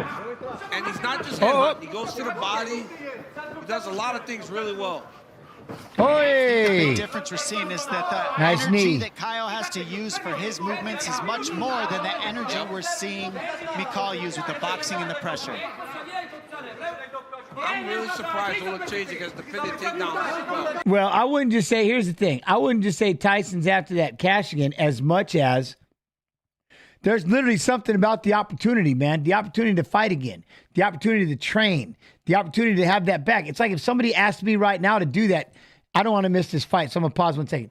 It's like if somebody asked me one more time, like, would you fight just to be able to go through the antics of training camp and just getting in shape and just being able to, like, your back is the center of attention, like the lights, the cameras are going to be showing up. You get to walk that ring again for him, the cage, the locker room, all the things that have been gone for a long time. And for a moment, you get to live that again. I mean, that there's a part of me that's why I'm not as old as Mike is. I don't care. Because to me, I'm like, dude, he gets to do all this again. And I can promise you in his mind, like, you got to be loving it. Because you probably didn't think, like, you had to say goodbye to that. You probably thought you were never, ever, ever going to do that again ever in your life. And somehow here it is. You know what I mean? What, is Kyle Bohailio good enough for Cannonier? Yeah, unless he gets hit in the head. But I'll be quiet for now. Over 3 on takedowns so far. Significant strikes very close through the first 4.5 minutes. And now Bohailio takes the back and finally gets it down to the mat. Nice takedown. That was nice. Bohailio's he's on a tear, you know what I mean? On the back to keep him there with 25 to go in the rounds. I love how Kyle pulled him backwards when he threw that hook in. That's what's setting up this position so well. Nice shot. Bohailio with a takedown in all 4 of his UFC appearances. Oleg Chazek thinking about exploding to his feet in the final seconds. Instead, he'll just eat a few knees to the body and wait for round 2. Yeah, it was. The McGregor-Mayweather was monstrous. It was a big one. It was real big. And that's the thing. No matter how crazy McGregor's hands were, Mayweather knew damn good and well. Dude, I can sit out here and I can D this up all day. There's nothing he can't touch me, and he knew it. Doesn't matter how old he is. That dude was unhittable at one time. You know what I mean? Mayweather was literally untouchable. And when he decided to put you away, what he was doing to the best boxers on the planet was horrifying. You know what I mean? So that's why when he could sit here and do this right now, yo, what up, Mukesh? How you do? Yes, I'm live. I'm live watching fights of fighters who are fighting. in tomorrow's fights. But the road to UFC semifinals are live on Fight Pass. And LFA 190 is live right now on Fight Pass. And UFC 303. So for just under $10 a month, you can get the Fight Pass and you can watch all three of them at the same time because you can split the screen up in 4 ways. It's pretty badass.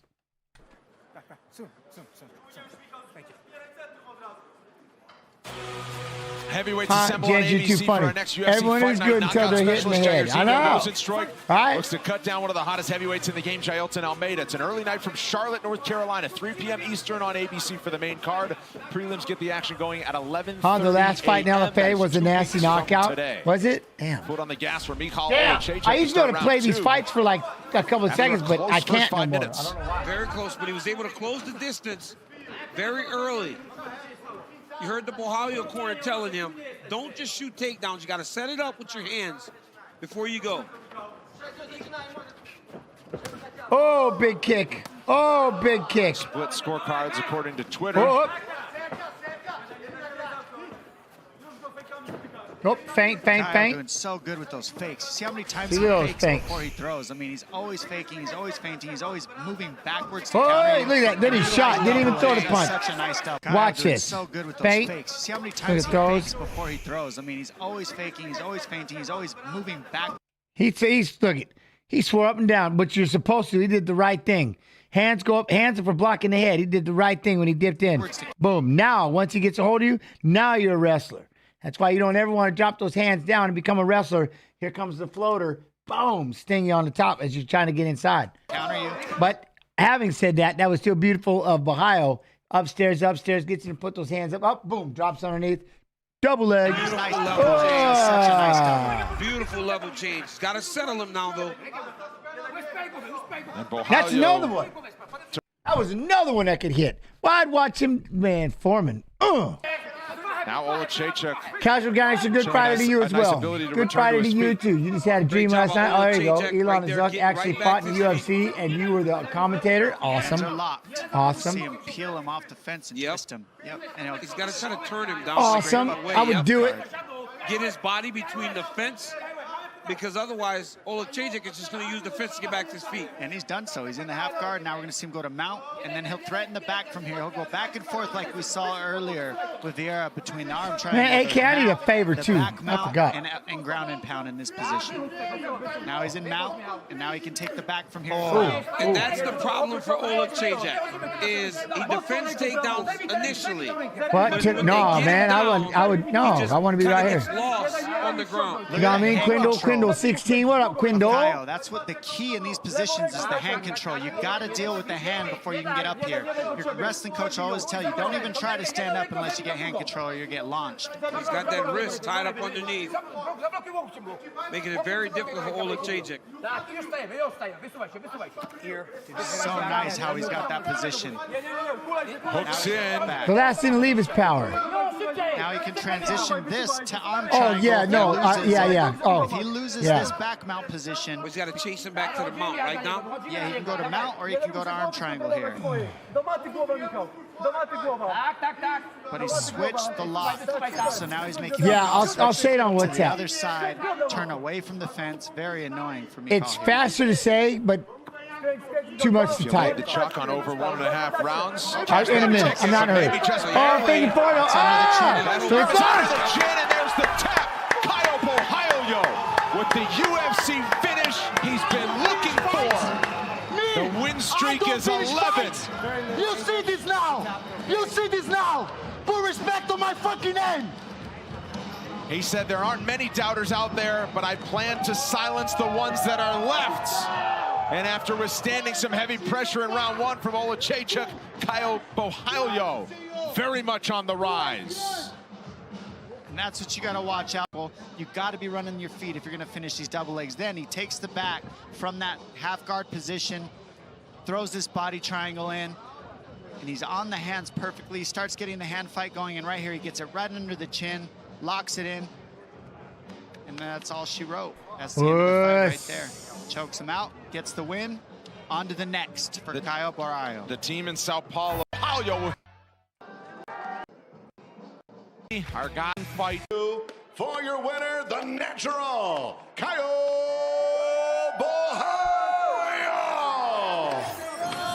All right. Stop right there. Stop right there. Quit that. Quit that. Nice.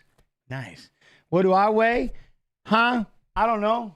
I should be down to 175 or maybe 170. We'll have to see.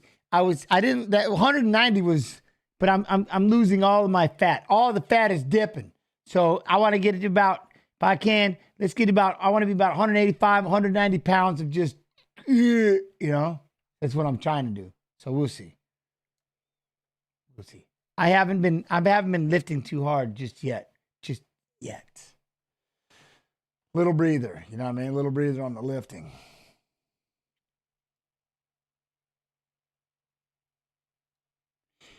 All right, copy. Pasta. Huh? Getting old? Yeah, no, Kick Rocks. I know. Well, yeah, I'm getting old, but that's not. I was just trying to. No, what I'm just saying is I'm just having fun lifting weights. I got big. I was like 198 pounds. I wasn't expecting to get that big. It's like, woof, lifting weights like a boss. You know what I mean? But I got to dip it down. I started wrestling, and now the wrestling is really taking it off me. Because it took me a little while to get back in shape with these wrestlers. I wasn't ready for that. I was not ready for that. You know what I'm saying? That was a lot. I'm not, I quickly realized in my mind, I was almost a sumo wrestler. A little bit, Janice. There was a moment. 210-pound gents was definitely on his way. I was trying to be Enho, you know what I mean? But in my mind, I'm always ready. Physically, once I started wrestling, that recovery time it didn't just take days, it took weeks. Weeks, you know what I mean? So, and then these little injuries started forming. I'm like, oh my Lord, this is terrible. But I got situated with the company, and now I'm back to, I'm like, so now I'm feeling good. I'm having fun. I'm in shape. I've got through the hard part. I'm running and lifting and and I'm losing weight in the process. You know what I'm saying? I know, but with the help of yeah, you know what I mean? All right, where are we at here? Same fight. What am I looking at here? Except for 117. I feel great, Janice. I feel great.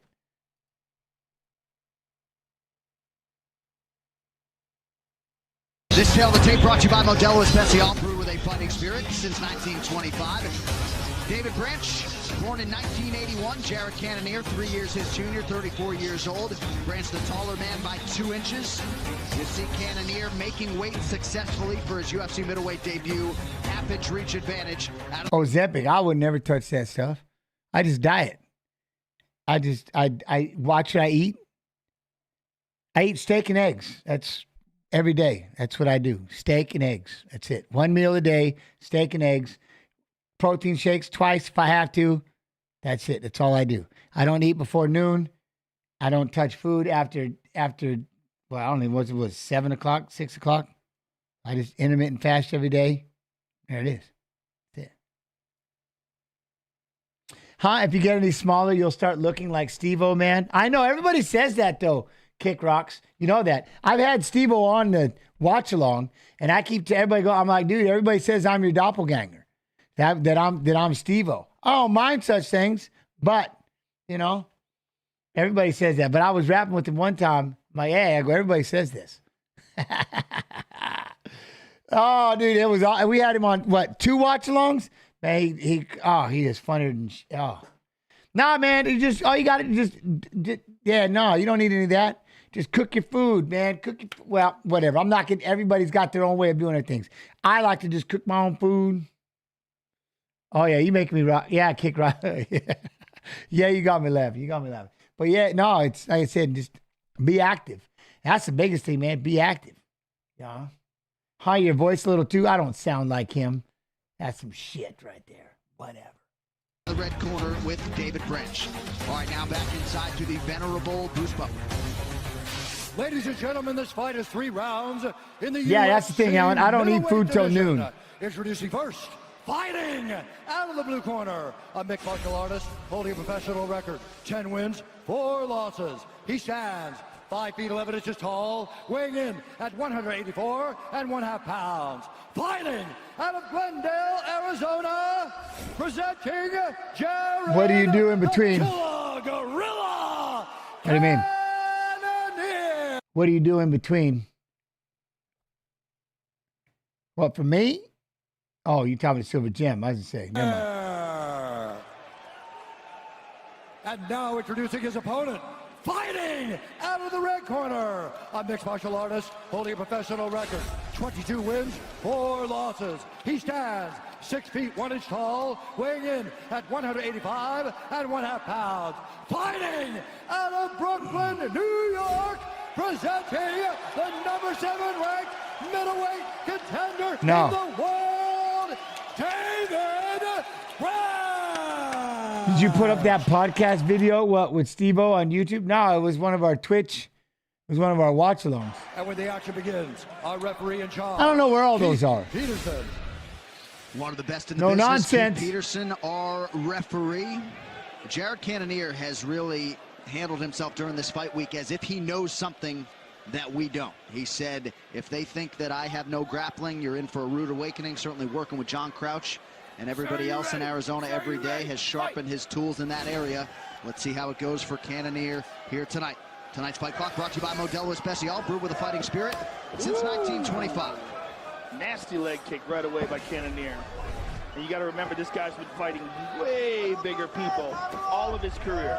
But David Branch What is has it, also Pete? fought bigger people. Look at Big that. wrestler. Is it, I think, what is that, Pete Williams is the one who kicked Coleman in the face? The old Lions Den? Is it Pete Williams? Is that his name? Beautiful job there. Pete something. No time. I'm just, He knows where he has advantages. maybe I'm not right. I don't know. Cannonier defense. Oh, is that it? Oh, Williams. Yeah! Down again. Look at- Branch trying to transition. See, Branch can wrestle. Imavov was so happy for his last victory. Oh, wow. Yeah, Imavov. I like it, Imavov. Nice job there from Cannonier. Stays on his feet. Yeah, he really did a great job, especially defending that butterfly from the back. Yeah, Branch had to bail on that. Otherwise, he would have pulled him on top of him. Ooh, nice knee to the We're gonna body. do that. Let's do that again. Let's have like old school UFC. Let's go through Cannonier like was training for a fight at against least do Alessio like Akira 3 2 weeks through from now in Argentina. 3 through Was 8 or happy something. to abbreviate his training camp and enter this high-profile slot tonight. 1 through 4. They're exchanging hard jabs here in the center. Nice by David Branch.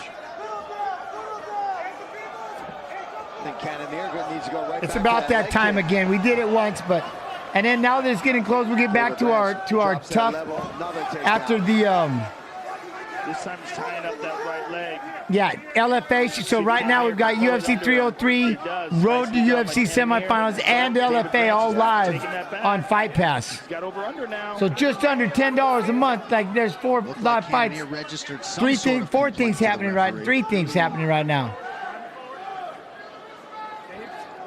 He's trying to get around that back. He's going to grab that wrist. That's a bad position to be in.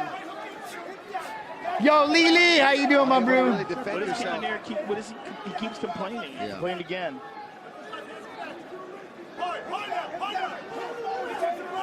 David Branch is making him carry his weight now.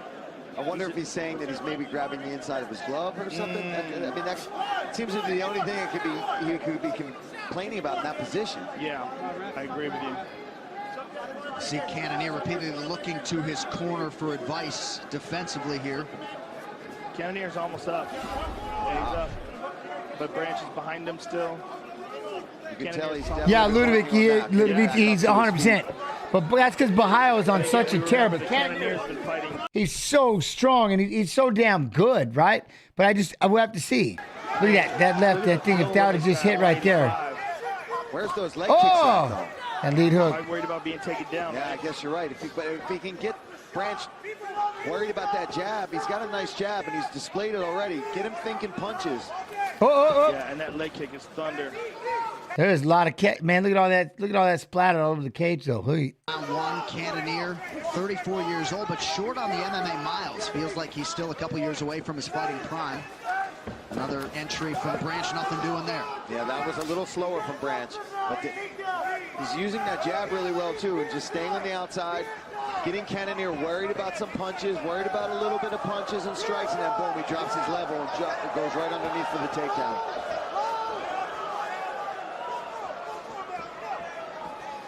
It's prime 35. I think the end, the peak of the end part of prime, as you're looking over the horizon and starting to look downward, is 35, right? And then when you go downhill, it goes a lot faster.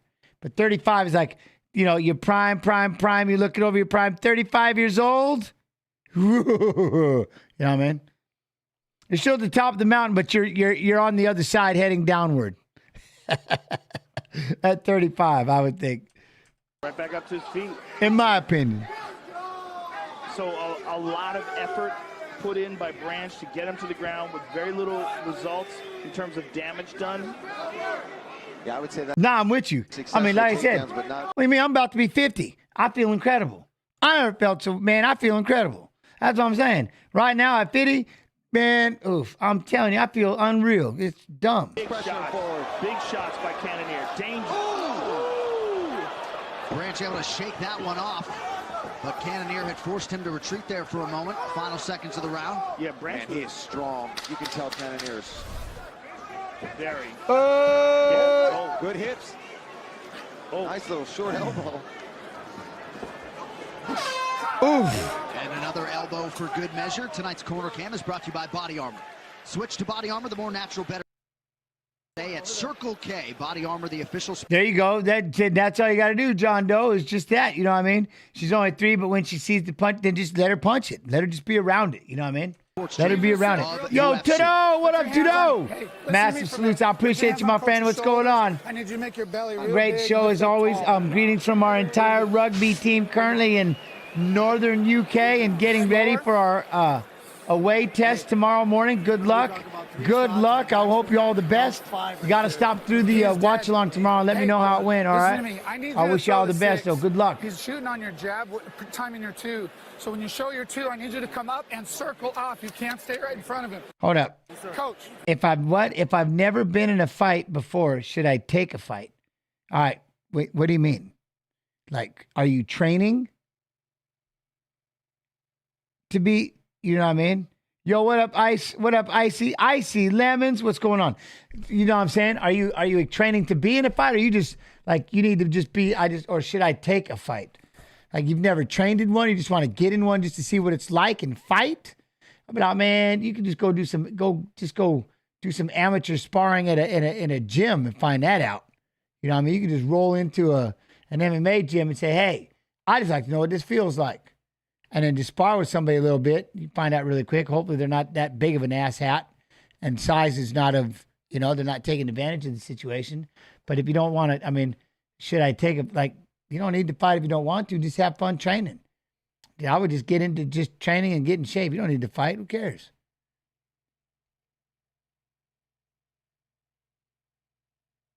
Huh?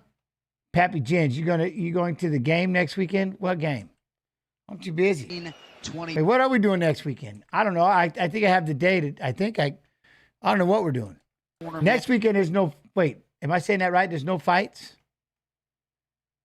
So we're going to have some stuff that we will be doing for the stream, but I haven't never been, but I might think about it one time. John Crouch and Eddie Maybe John, one Benson time. Henderson just sort of maximizing those. Weekends are school, wrestling, and see the other thing is my wife works.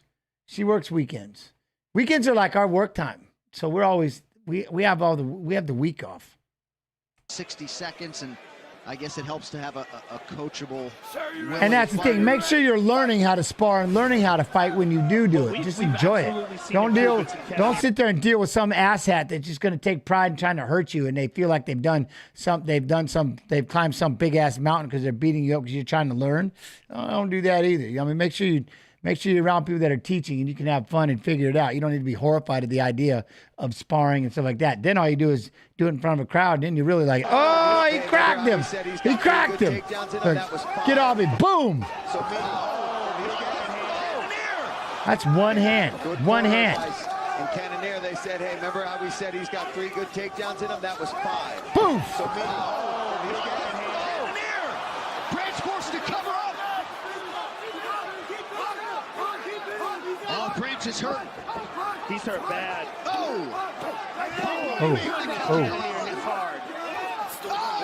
Hey, Razulov. Cannonier's got some power. Look at that. Muhammad, Razulov. I like that. Razulov. To the middleweight top He got 10, power, man. Jared Cannonier. Instantly. He got power. Needless to say, he got the desired result here. I guess since 1872. The ground and Look pound at the end was Defend just in the right ferocious. here. Boom. Just cracked him right in the chin. You see, Branch caught him with the right hand, but look Yeah, at the he used to be difference. really big, Cannonier with the Cyborg. Right hand, and then Real the big. ground and pound behind Look it, at which eyes is so open. terrifying. There's the right hand again. Right hand. But here's the And deal. then Look at eyes open, hands up, eyes open, hands up, clear it out of the way. Look, he's looking right at him. Look at his eye right here. He's looking right at him. He don't close his eyes. That's the beautiful thing. You'd be surprised the things you can see inside the fight when you're in close. Boom. Most people, they go like this. Once they decide to throw the punch, they go like this. Eyes closed. And then whatever was there is not there. It may or may not be there. You see what I'm saying? The difference. Fire, eyes open. Watch that thing all the way through. Don't, eyes closed, and now I'm going for it. Don't get that worked up. Just throw the punch. Throw the punch, eyes open. Yeah, you know what I mean? Look at that. I mean, literally, he's watching it. He's watching it go in. Boom. He's still eyes open the whole time. On the Love chin, sends Branch. That's like one of my favorite things to do when you're inside just playing in close is keep your eyes open and watch.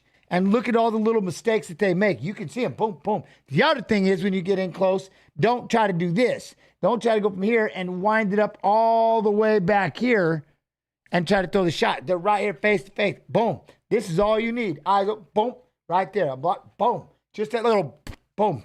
Right there. Boom, boom, boom. And as they back out, then you can start letting the hands go. But keep everything fast. Boom. Boom. Just bump it. Boom. Pop. And just real quick. Boom. Because most of the time they're doing this and they're trying to load up. Boom, boom, boom, boom.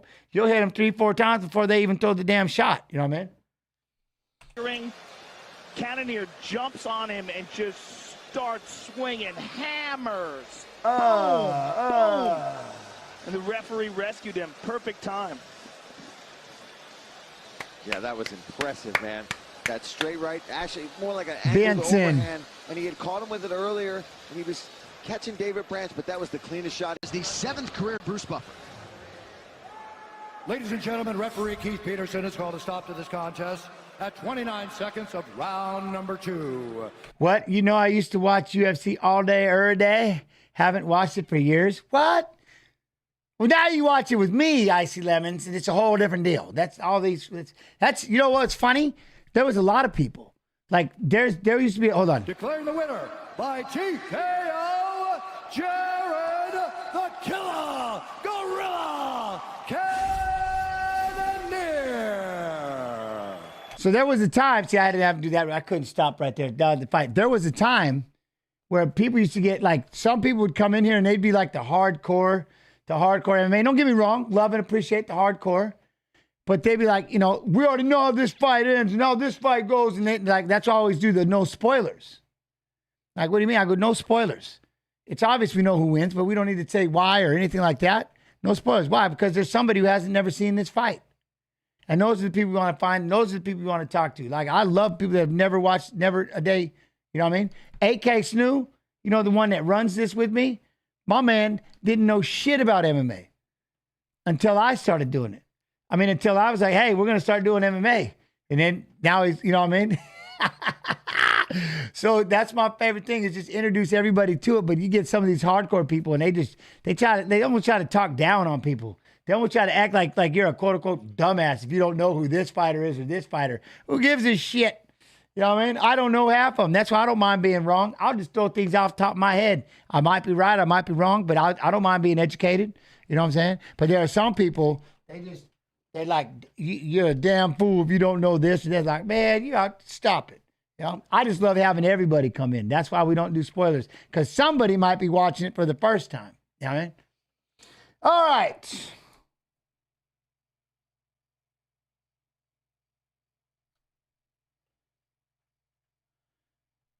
Here we go. Back to Bohao. Copy. Paste. Oh, I have moments. I spend a lot of time. It's on the don't do what I did. You know? Don't do what I did. That's kind of how that's how I start firing from the hip. Here's all the mistakes I made, and it's just a big list of them. So that's why it's so much easier to coach people. Like, the first thing you want to do is not do what I did. The official blockchain of UFC, Paul Craig 36, Kyle Bohalio 31. Couple inches the difference in height. 1 inch. That's the one thing. AK Snoo, you got no bullshit. He's the one, like I said, I met him through a computer company back in the day. And then he's like, I was figuring out what to do with my life. And he goes, hey, you should stream on Twitch. I'm like, what the hell? What do you mean, man? And, wait, there's other ways to watch fights without Jens outside. Loving it. Levi, hell yeah, you know what I mean? Appreciate Levi. But he's like, so I didn't even know what streaming was. He's like, well, you play video games, you love to stream. So I started streaming. Well, oh, this is cool shit. And then, like I said, then the UFC, they said, hey, you want to try out? You want to audition, see if you can do this? I dove in. And that's how I got back into fighting. So he's been with me. He knows more. He had no idea about this shit. And then I always watch. Now he's just eats, sleeps, and breathing with me. We watch a lot of fights. A lot of fights. Who will Piotr Yan fight next? Senores, I'm still mad at Piotr for throwing that knee. Senores do Brasil, bem-vindos. Ladies and gentlemen, we are... See, like right there, AK's over here. Like, he went live to an event. He's drinking look like a damn fish bowl with the super straw. Look at him over here. Like, he goes, he's always out there. I'm like, man, how do you... 8K just getting down. From the Farmacy Arena in Rio de Janeiro, Brazil. I know, and that's the other thing, right? The Piotr Yan knee is now legal. Now legal. Mario, you know what I'm saying? Mango and coconut rum for the win. I got 3 more of those little airplane. I got the little bottles in my back pocket. Yes, knees on the ground should have always been legal. I'm 100% behind on that.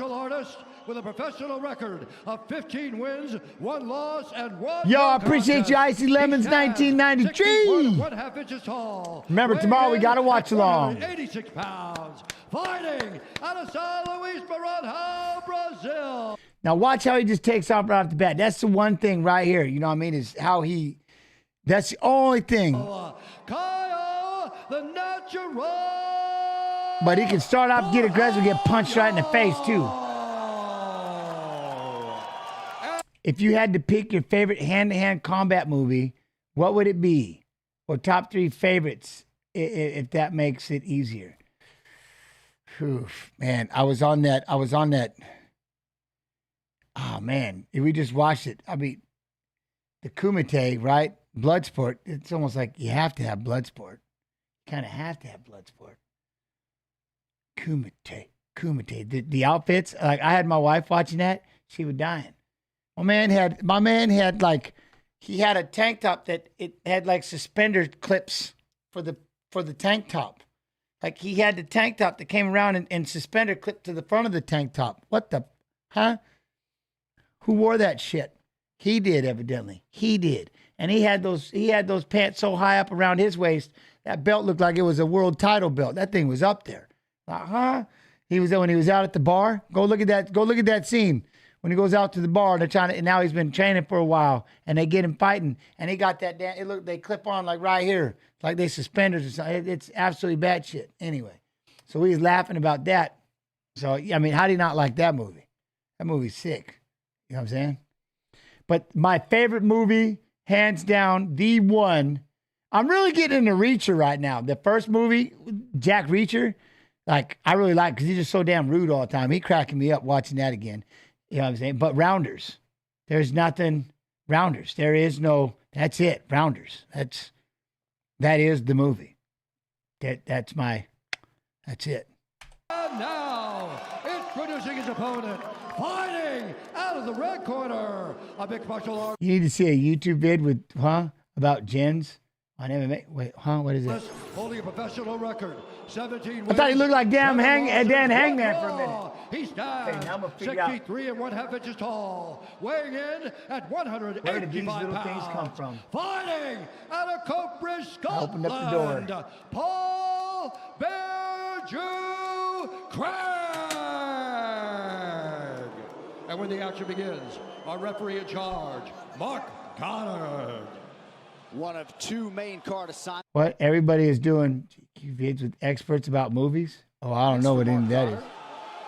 Jenny Andrade with us. I'll here TikTok as with usual. anybody. Let me know. Let's go. We'll TikTok it right now. Should we start breaking down movies? UFC We can go. You know what? Hey, y'all know. I'm gonna tell you before we get started. You want to know what started this whole thing? Like some of you know this and some of you don't. You want to know what started me on this whole damn thing? Because I was afraid. Like, I'm gonna tell the story again because it's been a while. So I'm gonna tell this. I was afraid to play video games by myself. I hated it. I would never stream by myself. So I had 8K Snoo gaming with me, right?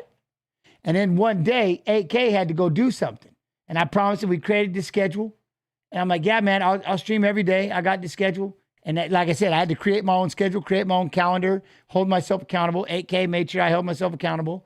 And I started streaming. And one day he wasn't there. I'm like, well, what am I going to do? I started to try to play a game by myself and went, nah, I'm done. Somebody give me a video. This is no shit. Somebody gave me a video. It was parkour fails. And it was like a 3-minute video. And by the time I got done watching it, it was like half an hour. Because I kept rewinding it and just talking out my ass. Just all this, I just couldn't stop laughing. And then somebody says, hey, I just sparred with a bunch of I was just sparring and training. Would you watch it? Yeah. Shit, yeah, send it over. So I put it on Discord. So then I broke it down, rewound it, and I sat there with just coaching him. I got more. Would you watch these? I'm like, yeah. Then his friends brought me some. So then I started watching them. I started breaking them down. I shit you not. That's how this whole thing started, because I'm afraid to stream by myself. That's how this whole path ever even started, because 8K had to dip one day. And I'm like, well, I'm not gaming by myself. I'm scared to shit. Ain't doing it. And so then I started watching fights. Then I was watching Street Beefs. Then Street Beefs had me come out and hang out with them. And then the UFC says, hey, you want to start, like, we're going to start a Twitch channel. And like, how many fights can he watch in an hour? And I watched 6 fights and it took me 6 hours because I was telling stories and talking the entire, like I do now. I'm the pause king. But see that when people used to get pissed, like, oh man, stop pausing the fights. I'm like, man, shut up. This is my time. You can go to Fight Pass, and for just under $10 a month, you can watch that sumbitch upside down, backwards. I used to say something about your thumb and where it used to be, spinning in circles. You know what I mean? And what? I went to watch Endgame and was nodding from my phone. Jackass. Anyway, so I was like, because I want to sit here and pause all you. Because here's what saved me. This is literally what saved me. You all coming in here, people coming in to chat. And it was the coolest thing in the world. So I never meant to doing any of this. I'm just scared to game by myself. Still, to this day, I don't stream video games by myself. Won't do it. Horrified. I don't mind fighting in front of that. I don't mind fighting in that cage. I don't mind throwing it all out there like that. But I can't. I'm afraid to play video games by myself. It's terrible. Terrifying. So anyways, I got to get back to that though. Parkour fails. That shit was hilarious. That shit was awesome. I love it. Anyway, all right. Now you know a little more about me. No, I didn't watch Deadpool and Wolverine. No, I haven't watched it. I'm stuck watching. I watch Jack Reacher when I go to bed. That's what I do. Jack Reacher. Yeah, right. And then Shinigami would bring in his fights, right, Jack News? See, Jack News been with me from the beginning. Love me and Jack News. Some of y'all have been with me from day one. Love you. Dramatically insane. We'll see what UFC 301 has to offer. UFC 301 Fight Clock brought to you by Timex. And I was going to quit on the third day. I was going to quit. See, I told you. I shouldn't have paused. I was going to unpause. But I was quitting. On day 3, I was done quitting. That's why I just did this interview with somebody on YouTube. They're like, well, I don't have very many followers. I don't have very many subscribers. I'm like, good. Really, I go, we all got to start somewhere. And there was a time that I used to, no matter what I would host or raid, you'd have to go find me somebody that only had like one person. And I want to do what somebody did for me. On day 3, like I said, nobody was in chat for 3 days in a row. I'm like, fuck this. This is terrible. I hate this. Nobody's in here. This is dumb. I'm out of here. And I was never going to stream again. My man, Barbershop, and Nessa, his wife Nessa, they hit me with the raid. Didn't even know what the hell it was. This raid, just, all these people started showing up in chat. I damn near cried. I was so happy. I spent so much time bullshitting with them all. And then from that day forward, that was it. I was hooked. So I've always tried to give back and raid and give other people, y'all got to start somewhere, So anyway. But yeah, after 3 days, I was almost done. That was it. Never going to do it again. Never. So it's crazy how 2 things changed everything for me. 1, that raid, and 2, 8K happened to go, I think he had to go to the doctors or something. I don't even know what he had to do. But it changed my entire life. Crazy. Anyways, let us continue. A Timex on your wrist is a reminder to make time yours. Get yours today at Timex.com. Paul Craig wearing that Scotland blue. Kyle Bohalio out of that southpaw stance and what? And you see already from Bohalio, John, that in and out, hands a little low, bit of a karate style. Mario Amp, hey man, I love it when I can see you BS. Well, I hope it, like I said, I hope it fires off some people. Some people get a little chippy about it, but otherwise, It's that single leg side. He's got that lead leg. Yo, Mud Gunner with the sub, love and appreciation. TY, much love. Thank you. All subs go support me and Sue. Yeah. Oh boy. Paul's reaction time with the strikes up top is what worries me. And he did not react fast. I mean, Bohalio darted in so quickly, he went past Paul Craig. Got a tie up here, though. And I'm definitely curious to see how these two operate on the ground with each other. Paul got to the double leg. Oh, yeah, make sure you drop kick that like button. Hit it with an elbow. Gave Craig something to think about, so nice job. Knees to a downed opponent, that like button. Yeah, just did enough to get Paul not really thinking about that takedown anymore, thinking about, I don't want to get Red, silver, I'm doing what I love. I'm doing what I love. Step through on that wizard. Look at that, good sprawl defense. Look at Bohalio. Get back up. Back up. You can tell this nation is already firmly behind the budding middleweight contender, 14th ranked Kyle Bohalio. Beautiful straight right hand followed up with another shot. Another case where speed. Johnny D, much love, much love. Well, I appreciate it for you. I appreciate it, Scott. Fish hook that like button over there on Fight Pass YouTube, UFC Fight Pass YouTube. Make sure no matter where you're at, go over there and triangle choke that like button for me. He's striking. He's not doing them together. He's getting hit too much here. Yeah. Huh? People can talk all about fighting until they get punched in the face. I can tell you what, it's not even about that. People can talk all they want about fighting until they hold themselves accountable and do it in front of a crowd, from an audience with cameras. Then that changed the way you look at that. Changes a lot. That changes a lot. Any guesses this tomorrow? No, just me. 301 for a limited time. Apply for a Crypto.com Visa card. Get a free iPhone. Once you allow a crowd and they get opinions, oh shit, it gets real fast. Oh, and that was the other thing. Really quick, I have to say this. Don't get mad. I have to say this. Ask 8K Snoo, and if UFC Mod 2 were in here right now, they would laugh. I used to get so worked up before I'd have to do the UFC stream because I was getting back into the I'm about to get that that Wukong game. I'm buying that as soon as we get done. They were talking about it today, Master Butcher. That's the game I'm going to get. But they I think right, Snoo, is that the one? And anyway, so I used to get so scared about having to stream for the UFC. I was so weird about being back with the UFC and any kind of working with the UFC. I used to just freak out. I used to get just nervous, scared to death. Like, man, really? What if I mess up? What if oh man, like it was just messing with me. Messing with me. I used to just, it was terrible. All right, I'm in. Here we go.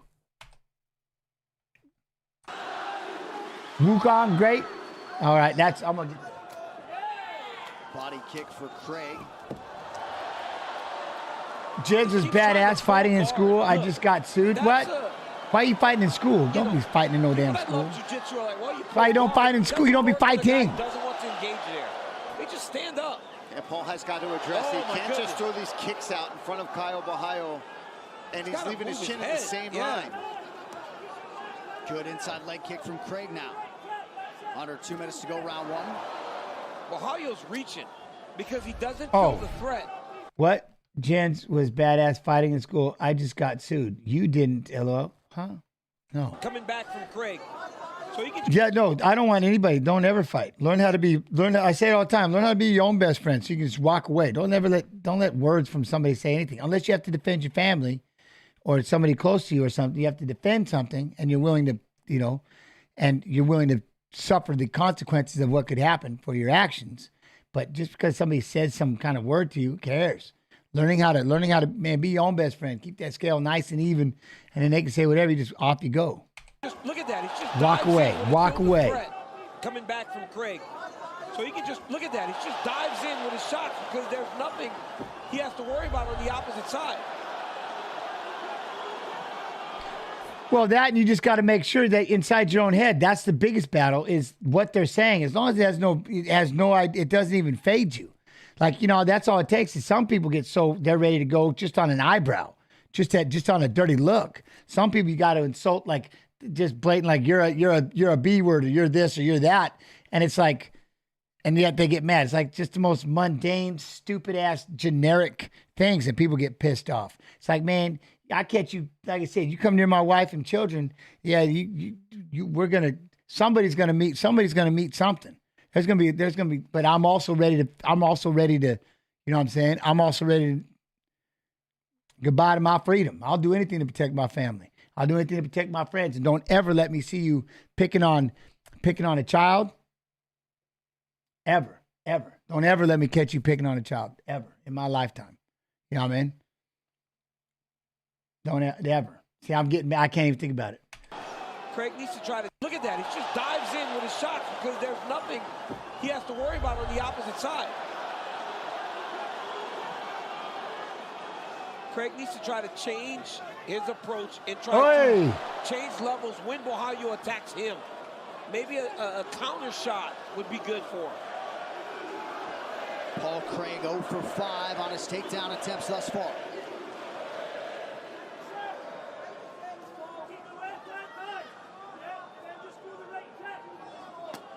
I mean, we really haven't even seen Craig try to use any. Walking away is absolutely winning. All power kick side. Yep. Yeah.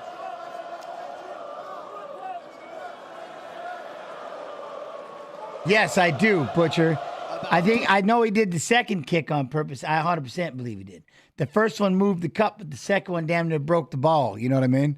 So, yeah, I think he did the second one on purpose, 100%. That was a good body kick. He was losing and he was pissed. He's shown that he's got great kicks. He fired it right up the middle. The foot, like, it's like the toe damn near hit my booty hole. He kicked so far. I mean, it was all shin. The first kick moved my cup. The second one broke the ball. He was all shin. It was the hardest damn shot. Straight up, my whole hip went on fire. I never experienced my hip catch on fire before like that. Like, it was nuts. That thing was, it was like my whole hip. I thought I blew my hip out. Whatever that burn was, it was so bad. I thought I burned my hip out. I was like, man, I think you just mushed my ball. I think it's gone. I think it's gone. The way that it flared up and flamed, I was like, oh, it's the worst thing in the world. I couldn't believe the pain. It was stupid how bad that thing had me running around. I was like, but I thought it burst. Yeah, I thought it broke.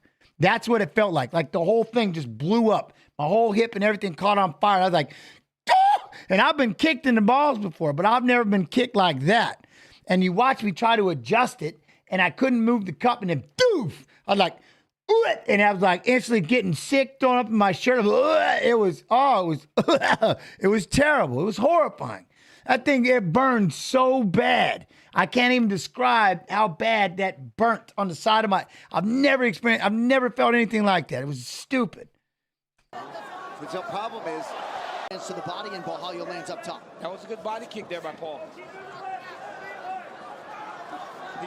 What did you weigh when you, I didn't do Street Beefs. I was just there watching. Like there was a couple of Street Beefs episodes, you'd see me standing on the side of the wall and just watching and hanging out and saying hi to everybody. I was just there as a guest. I was just a guest. He's got great kicks. But the problem is, the jab though. He stays right where he's at. He doesn't step off on the angle. When you're going to throw a big body. What did the doctor say about my balls? Well, they sat there and passed it around amongst themselves. There was 4 of them, 2 guys and 2 ladies, and they're holding it and they're mushing. They're doing this and they're like, oh, and it was swelling. They're like, this thing's gonna blow. Like this thing might blow. And I'm like, I'm not gonna blow. Not gonna blow. And I'm like, I'm going home. It kicked me so bad, so I don't want to miss this damn fight. I have to pause. Damn it. See, y'all be asking these questions. Don't get mad at me. But this is a show, not just watching fights. But I was like, I don't want to, I just want to go home. They kicked me so hard in the nuts, I wanted to go home. I wanted nothing else. I just wanted to go home. They go, but we need to watch the swelling. They wanted me to go to the hospital and watch the swelling. I go, nah. I'm going home. I want to go home right now. So what they did was they hit me with I've never had morphine before. And they gave me a shot of morphine that turned me into a blubbering idiot. And they put this note on my chest. And all I could do, I couldn't speak. And all I could do was point to the note. And on the note was basically a doctor's note. This boy's ball might blow up in the middle of the plane. This thing could go. But I was I've never experienced anything like this. I was like, holy. Like I would call, and here's the other thing. I'd call my wife and then I'd fall asleep. But then I'd wake up and call her back and then I'd fall asleep. And they're like, all right. My brother was like, take his phone away from him and don't let him call me again. This is stupid. But, of course, I'm calling my wife. I don't. Who else am I going to call?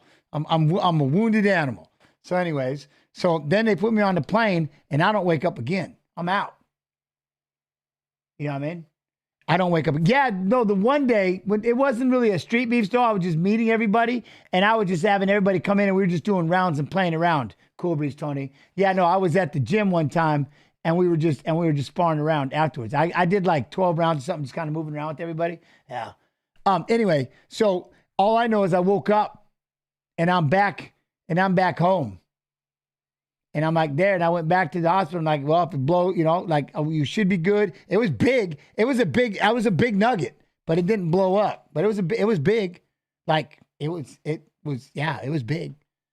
And then it went back down and it never exploded. But just in case it did blow up, I was so high on morphine, I wasn't going to feel anything. That was the fastest flight I've ever experienced in my life. And they're like, well, he's going home, so we'll give him a doctor's note, hit him with the morphine, and if it blows up, he ain't going to feel it. And I didn't. I didn't feel shit. I don't even know how I got anywhere. My baby brother had to carry me around. You know what I mean? My cornerman had to carry me around and make sure they were taking me down the street. Like, all right, no more stories. Stop it!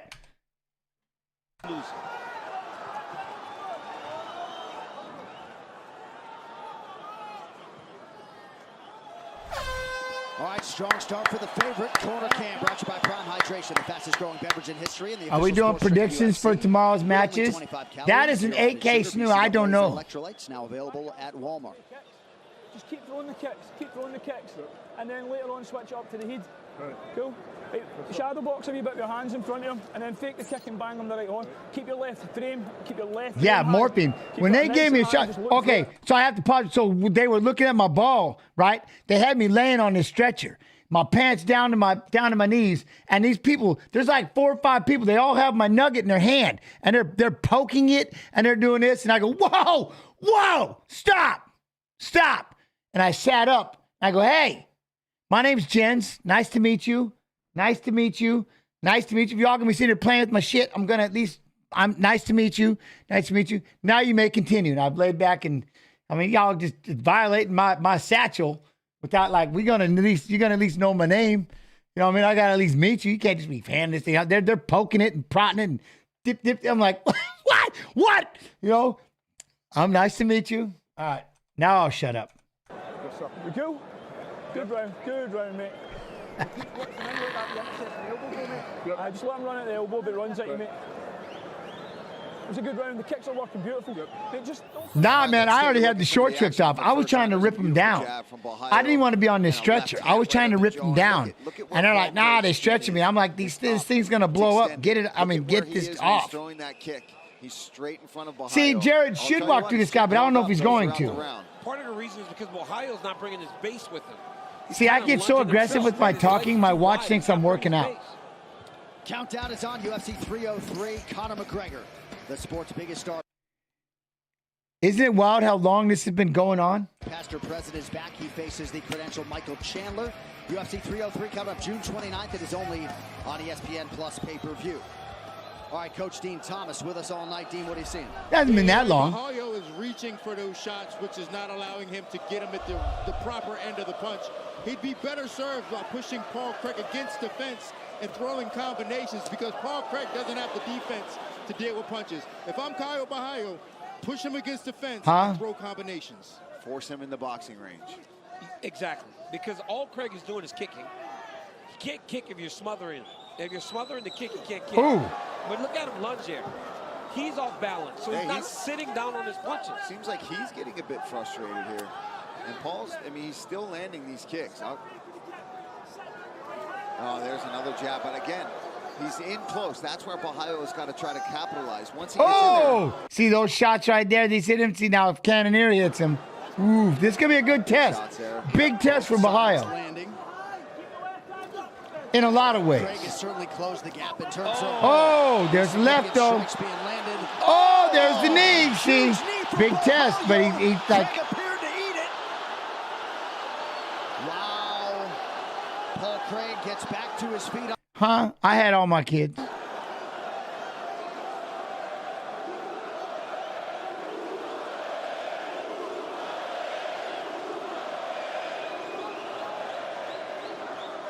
It was after Peekaboo. It was after. Yeah, Bahayo's got to just trust this boxing. He's got to step in range and start getting that right kick of Paul is starting to affect that left arm of Bahayo. Look at his elbow. He's trying to keep it's that going to be swollen. Wait. Well, that's what they say about high kicks. High kicks and hard body kicks, they can be defended, but they won't be countered. They're not countering a hard high kick. Left. Oi. Furiosa, a Mad Max. Jared hits harder too. May 24th. Jared's got. Oh! Only in theaters May 24th. Oh my goodness! There's the combo. In combination for Caio. That's it. Mad Max Saga, only in theaters May 24th. Oh my goodness! There's the combo. In combination. Boom! Big ass left following him. See, that's why he followed through and keep going after him. You see what happened? Now watch this. He runs after him. Boom! He hits the fence. Oh! Ran out of room. Ran out of room. You know what I mean? The natural Bahayo.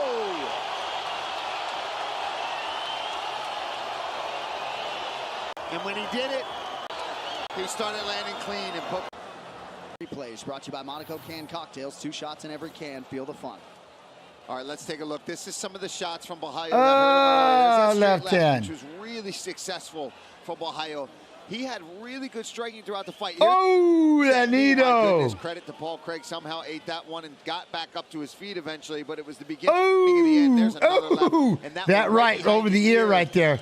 That did it. That was the one. Look, chase him down. And these big shots. Boom and boom. There's the one that just cripples him. Oh, puts him just. down. And thank God the ref, Mark Goddard, was able to step in there and stop this one. Damn. Oh, that was the shot. There it is. Puts him down. Biggest That's win impressive. of Caio Bahayo's career by far. Sure. Well, and as some of our fans may recall, Bohalio had to compete twice on season What? I'm really surprised he's still doing Fight Night. Who? 5 of Dana White's Contender Series back in 2021 to realize a UFC contract. And man, is he making up for lost time. 31 years. Gotta do it, man. Gotta do it. In the UFC. 24th. Round for the winner by knockout, Kyle the Natural Borhalio.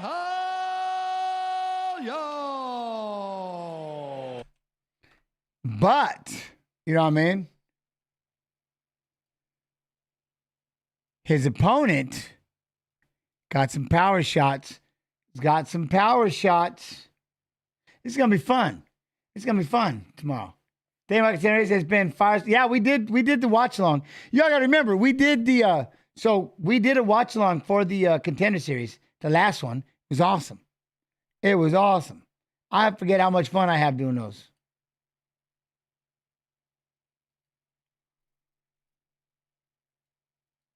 .5 inches.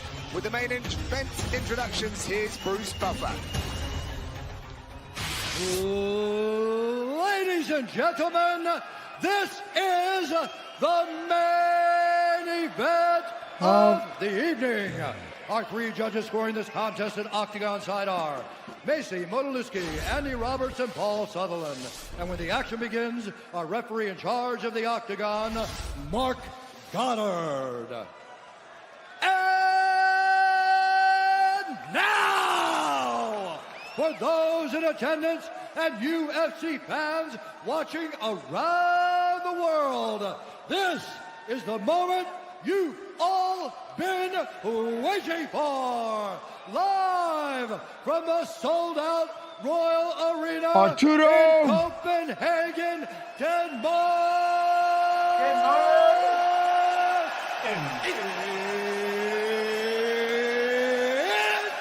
time! 5 rounds in the UFC middleweight division.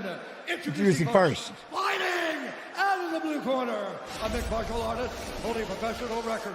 12 wins, 4 losses. He stands 5 feet 11 inches tall, weighing in at 185 pounds.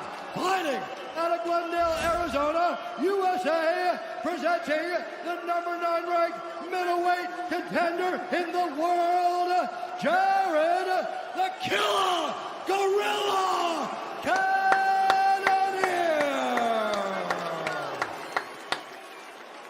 And now introducing his opponent, fighting out of the red corner. Holding a professional record, 20 wins, 4 losses. He stands 6 feet 1 inch tall, weighing in at 185 pounds.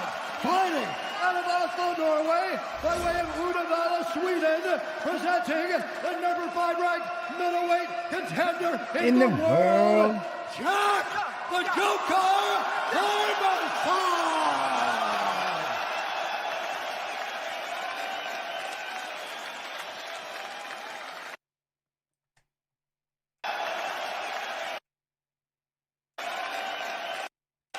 He's got a big old man bun on the back of that. Oh, he man bunning. That was bun-ish. That was bun-ish for sure. Hard, I want you to fight clean. When I tell you to stop, you stop. If you want to touch, now's the time. God bless. See that thing? Here we go. Main event time. Number 5 ranked Jack Hermanson against number 9 ranked Hey! Remember, LFA is still live. They're still rolling the semifinals, episode 5 of the Road to UFC. Yep. And UFC 303 still rolling. There he comes in live as the betting events. underdog, plus 230. Hermanson the favorite, minus 280. 5 5-minute rounds in the middleweight division. How will they set up? Oi. Straight to action is Hermanson. He walked right out and kicked him in the sack. 5-minute rounds in the middleweight division. How will they set up? Ah. Straight to action is Hermanson. I think there was a low shot, but they get straight back to it. We're going to focus on Cannonier as Hermanson dives in early. See, how are we on this takedown defense? Tracing with that takedown attempt. This is an important one for Cannonier to defend. If he finds himself on the floor early, that means Hermanson can dictate this wrestling pace. They thought he got kicked in the sack, so he was calling it, but he told him, I'm good, I'm good. Yeah, oh, nice job. Nice job from Jared Cannonier. Like Very said, nice. That was crucial right there. 0 for 1 attempt on Hermanson's takedowns. And the thing with Hermanson's wrestling as well, it's as unorthodox as he's striking. He doesn't have that nice chain wrestling that we see from a lot of the, the American. All right, damn it, Arturo, I got to figure out. I don't know. American wrestlers in the sport. It's much more kind of hustle from body locks. Try and figure out how to take. I got to work on my languages. Oh, nice drive there. Beautiful turn to the corner. Good nice takedown. Nice takedown. Oh, he throw him for a belly to back? Yes, he did. Look, get your mind up. Look it. And belly to back. Boom. Hey. Belly to back style. Gotta be careful. He almost threw himself on his own head. Nice work to take the back. But that was beautiful. Showing the strength from Hermanson as well. Hermanson employing his ground assaults now. Very good positional work. Beautiful work from Hermanson, scrambling to the top position. Look at what was that move called? What's that move called? What? This is the belly to back suplex. Take the base away of his so opponent. Look, boom. He tucks. Nice drive there. He plants. Look, gonna get the duck under, come around now. He's gonna come around behind. Boom, gets the back. Corner, good work. Look, he tried to throw in the leg. Boom, right there. He's gonna get the hips underneath.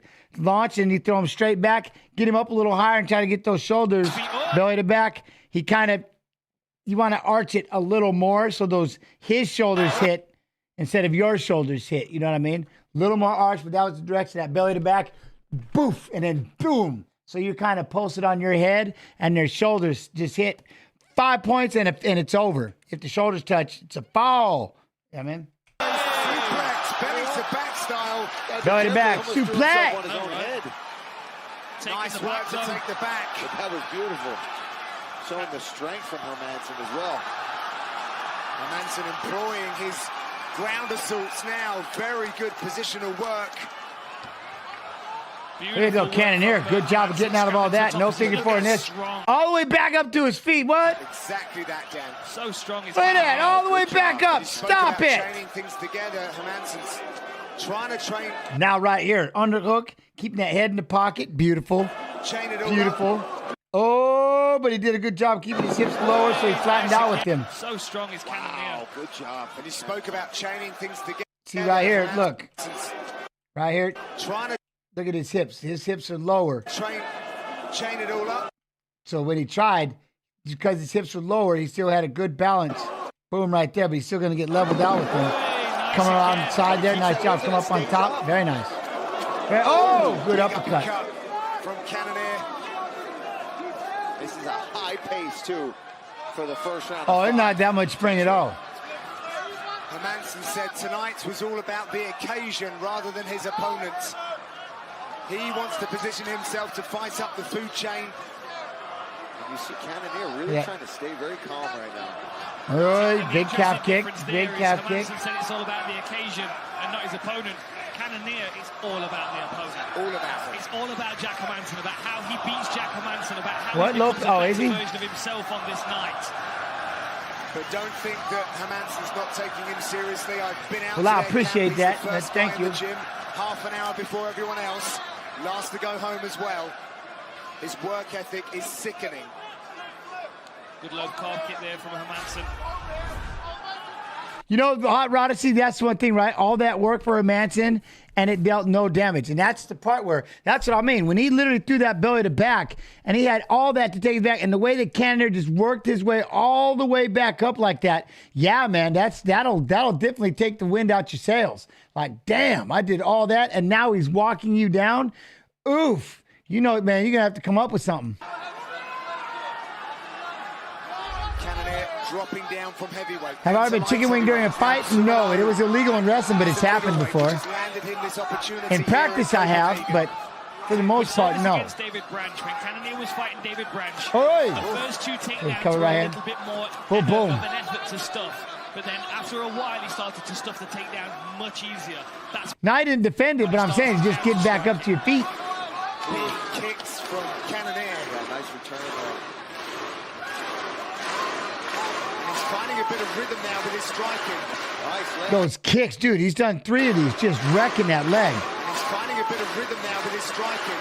Boom. Nice leg kick from Cannonier. And there's no wind-up, right? He's not jumping into it. He's just snapping it.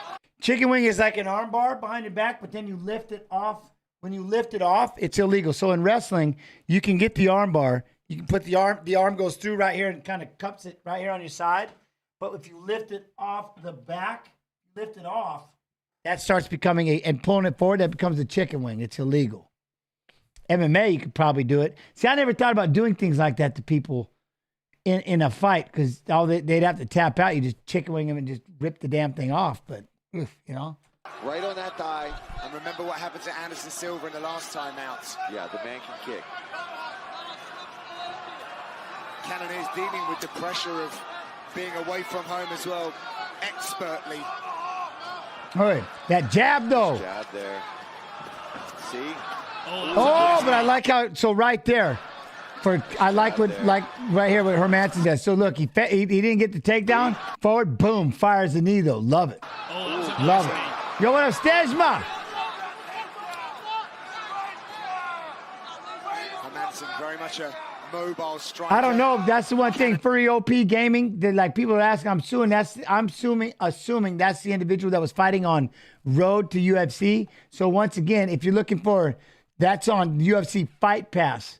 Is where you can watch. It's still on Road to UFC Season 3 semifinals.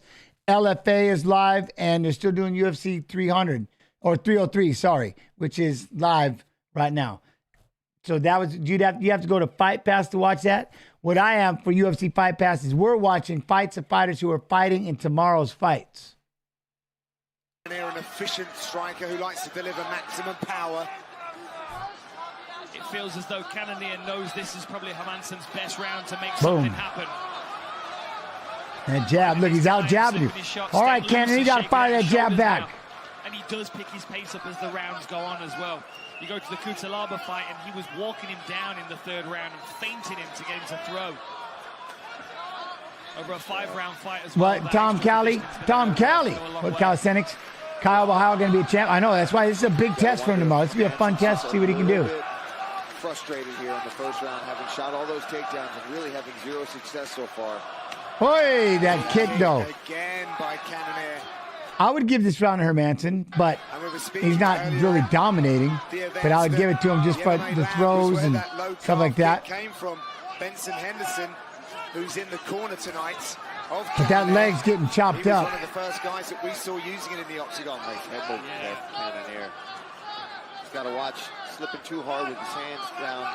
If Hermanson decides to throw up a head kick. Oh, big kicks, man.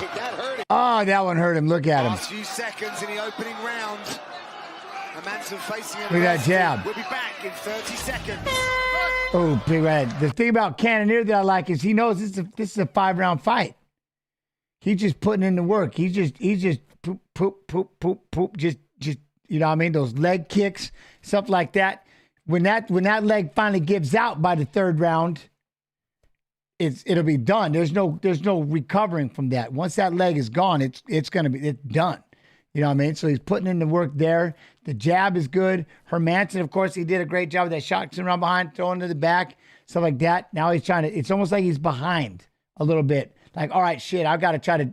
He's out jabbing me, and his kicks are too effective. Now I think I better stop. I've tried to wrestle him to the ground, and he's not letting me do it. Like right here, he keeps getting right back up. Now I have to start throwing with him, but now he's behind in the process. You know what I'm saying? He went with that throw there, trying to get it. I would give him this ring generalship-wise, maybe give him that round. But see, look, he's taking off. He's starting to tee off with these kicks. He's like, well, I'm going to have to stand up with him. And then when you do, you might be in trouble. It might be too late. Place for the 2nd round. Both fighters have Blair Bit Project with the 6 months, love and appreciation. Success in that opening stanza. The Joker versus the Killer Gorilla. Smile on the face of Cannonier. Check that one. And it's normally the smile on the face of the Joker. Will that change? Boom, level change. See that? Right there, the way he stops these takedowns. Smile on the face of the Joker. Will that boom. That crossface right there. You see that? It's normally the smile on the face of the Joker. Will that Oh, he must have got an uppercut in there. Nice. He got an uppercut in there. James Pulver, watch the highlights of your coaching of Tough. You had Nate Diaz on your team? Yeah. It was pretty cool. Oh, that was a good Big shot. Hermanson looked like he's hurt here. I'd like to see. So he must have got him with the right hand. Like hit him along. Watch. Hit him on the side. Boom. So he must have hit him. Hermanson looked like he's hurt here. Cannonier's throwing hard. Here's the ground and pound. Now you can't let him just tee off with this ground and pound. It's going to be bad. It's going to be bad. Here it comes. Don't cover up. So whatever, we got to see that. See, he got power. And that's the one thing. But how he'll get punched. He may not want to let this man punch you. A middleweight on the rise is Jared Cannonier. This place is silent. Look how he stalks the octagon. That's a scary individual for this weight class. Let me tell you. A win that is. You have got a new contender for real at 185. He was calm. He was collected. He was picking his shots. His take. What's that? When you what? No, I didn't look at it that way. Down defense looked sharp. He was able to get back and avoid any damage from Jack Hermanson on the ground when he got All right, there. Johnny D, see you later. And he's enjoying Have a good night. himself The to walleye, come into lucky Denmark man. and do that. Enjoy. Impressive. Jared Cannonier is a problem. See, whatever that is, that's the problem. You don't really get to see this. Jared Cannonier is a problem. You don't really get, boom. See, he ripped whatever that was right there with that right hand. It sent him back. And it's you're instantly going into the see. One, two. Wow, look how long you're Jared, staying. man. Look how long you're staying in that position with your arms up over your face. You can only do that for so long. And here's one of his cornermen is coming over and telling us about how he's been knocked out so many times in training camp for this. And you see him doing it right here, too. Look at the power that he generates. You can't stay balled up like that. He didn't even try to reach out and grab a hand or try to push away. He didn't try to do anything. You can't just sit like this. That's like how do you say you're tapping out without tapping out? You do this from the second you hit the floor. Tell me, you do that right there. Stay like that for 20 seconds to see what happens. Guys, sorry. Wow, look at these Jared replays. Cannonier is one of his cornermen is coming over and telling us about how he's been knocked out so many times in training camp for this. And you see him doing it right here, too. Look at the power that he generates from these shots. I mean, you look at the face on him. Beautiful uppercut as he level changes. And you see him doing it right here, too. Look at the power that he generates from these shots. I mean, you look at the face on him. See, that uppercut, whatever that is right there, that's the one we just can't. But that's a shot. I mean, that is a shot. Beautiful. Whatever it did, it sent him sprawling backwards. Uppercut as he level changes. Cannonier just times it beautifully and gets to work. Does not let Hermanson off the hook for a second here on the ground and silences this crowd. An incredible performance from Cannonier, and I just feel like he's going to go from strength to strength in this division now. Everyone that was paying attention to... Oh, no. They just start punching. You know what I mean, Matthew? Why don't people go for the liver during ground and pound? Because they just start swinging. They know the fight's over. They just got to start flurrying. Just flurry. Flurry. No, just go. Oh! Switch over Flurry. to what Jared Cannonier is doing. Well, Cannonier grabs the victory. He will be back and have his moment.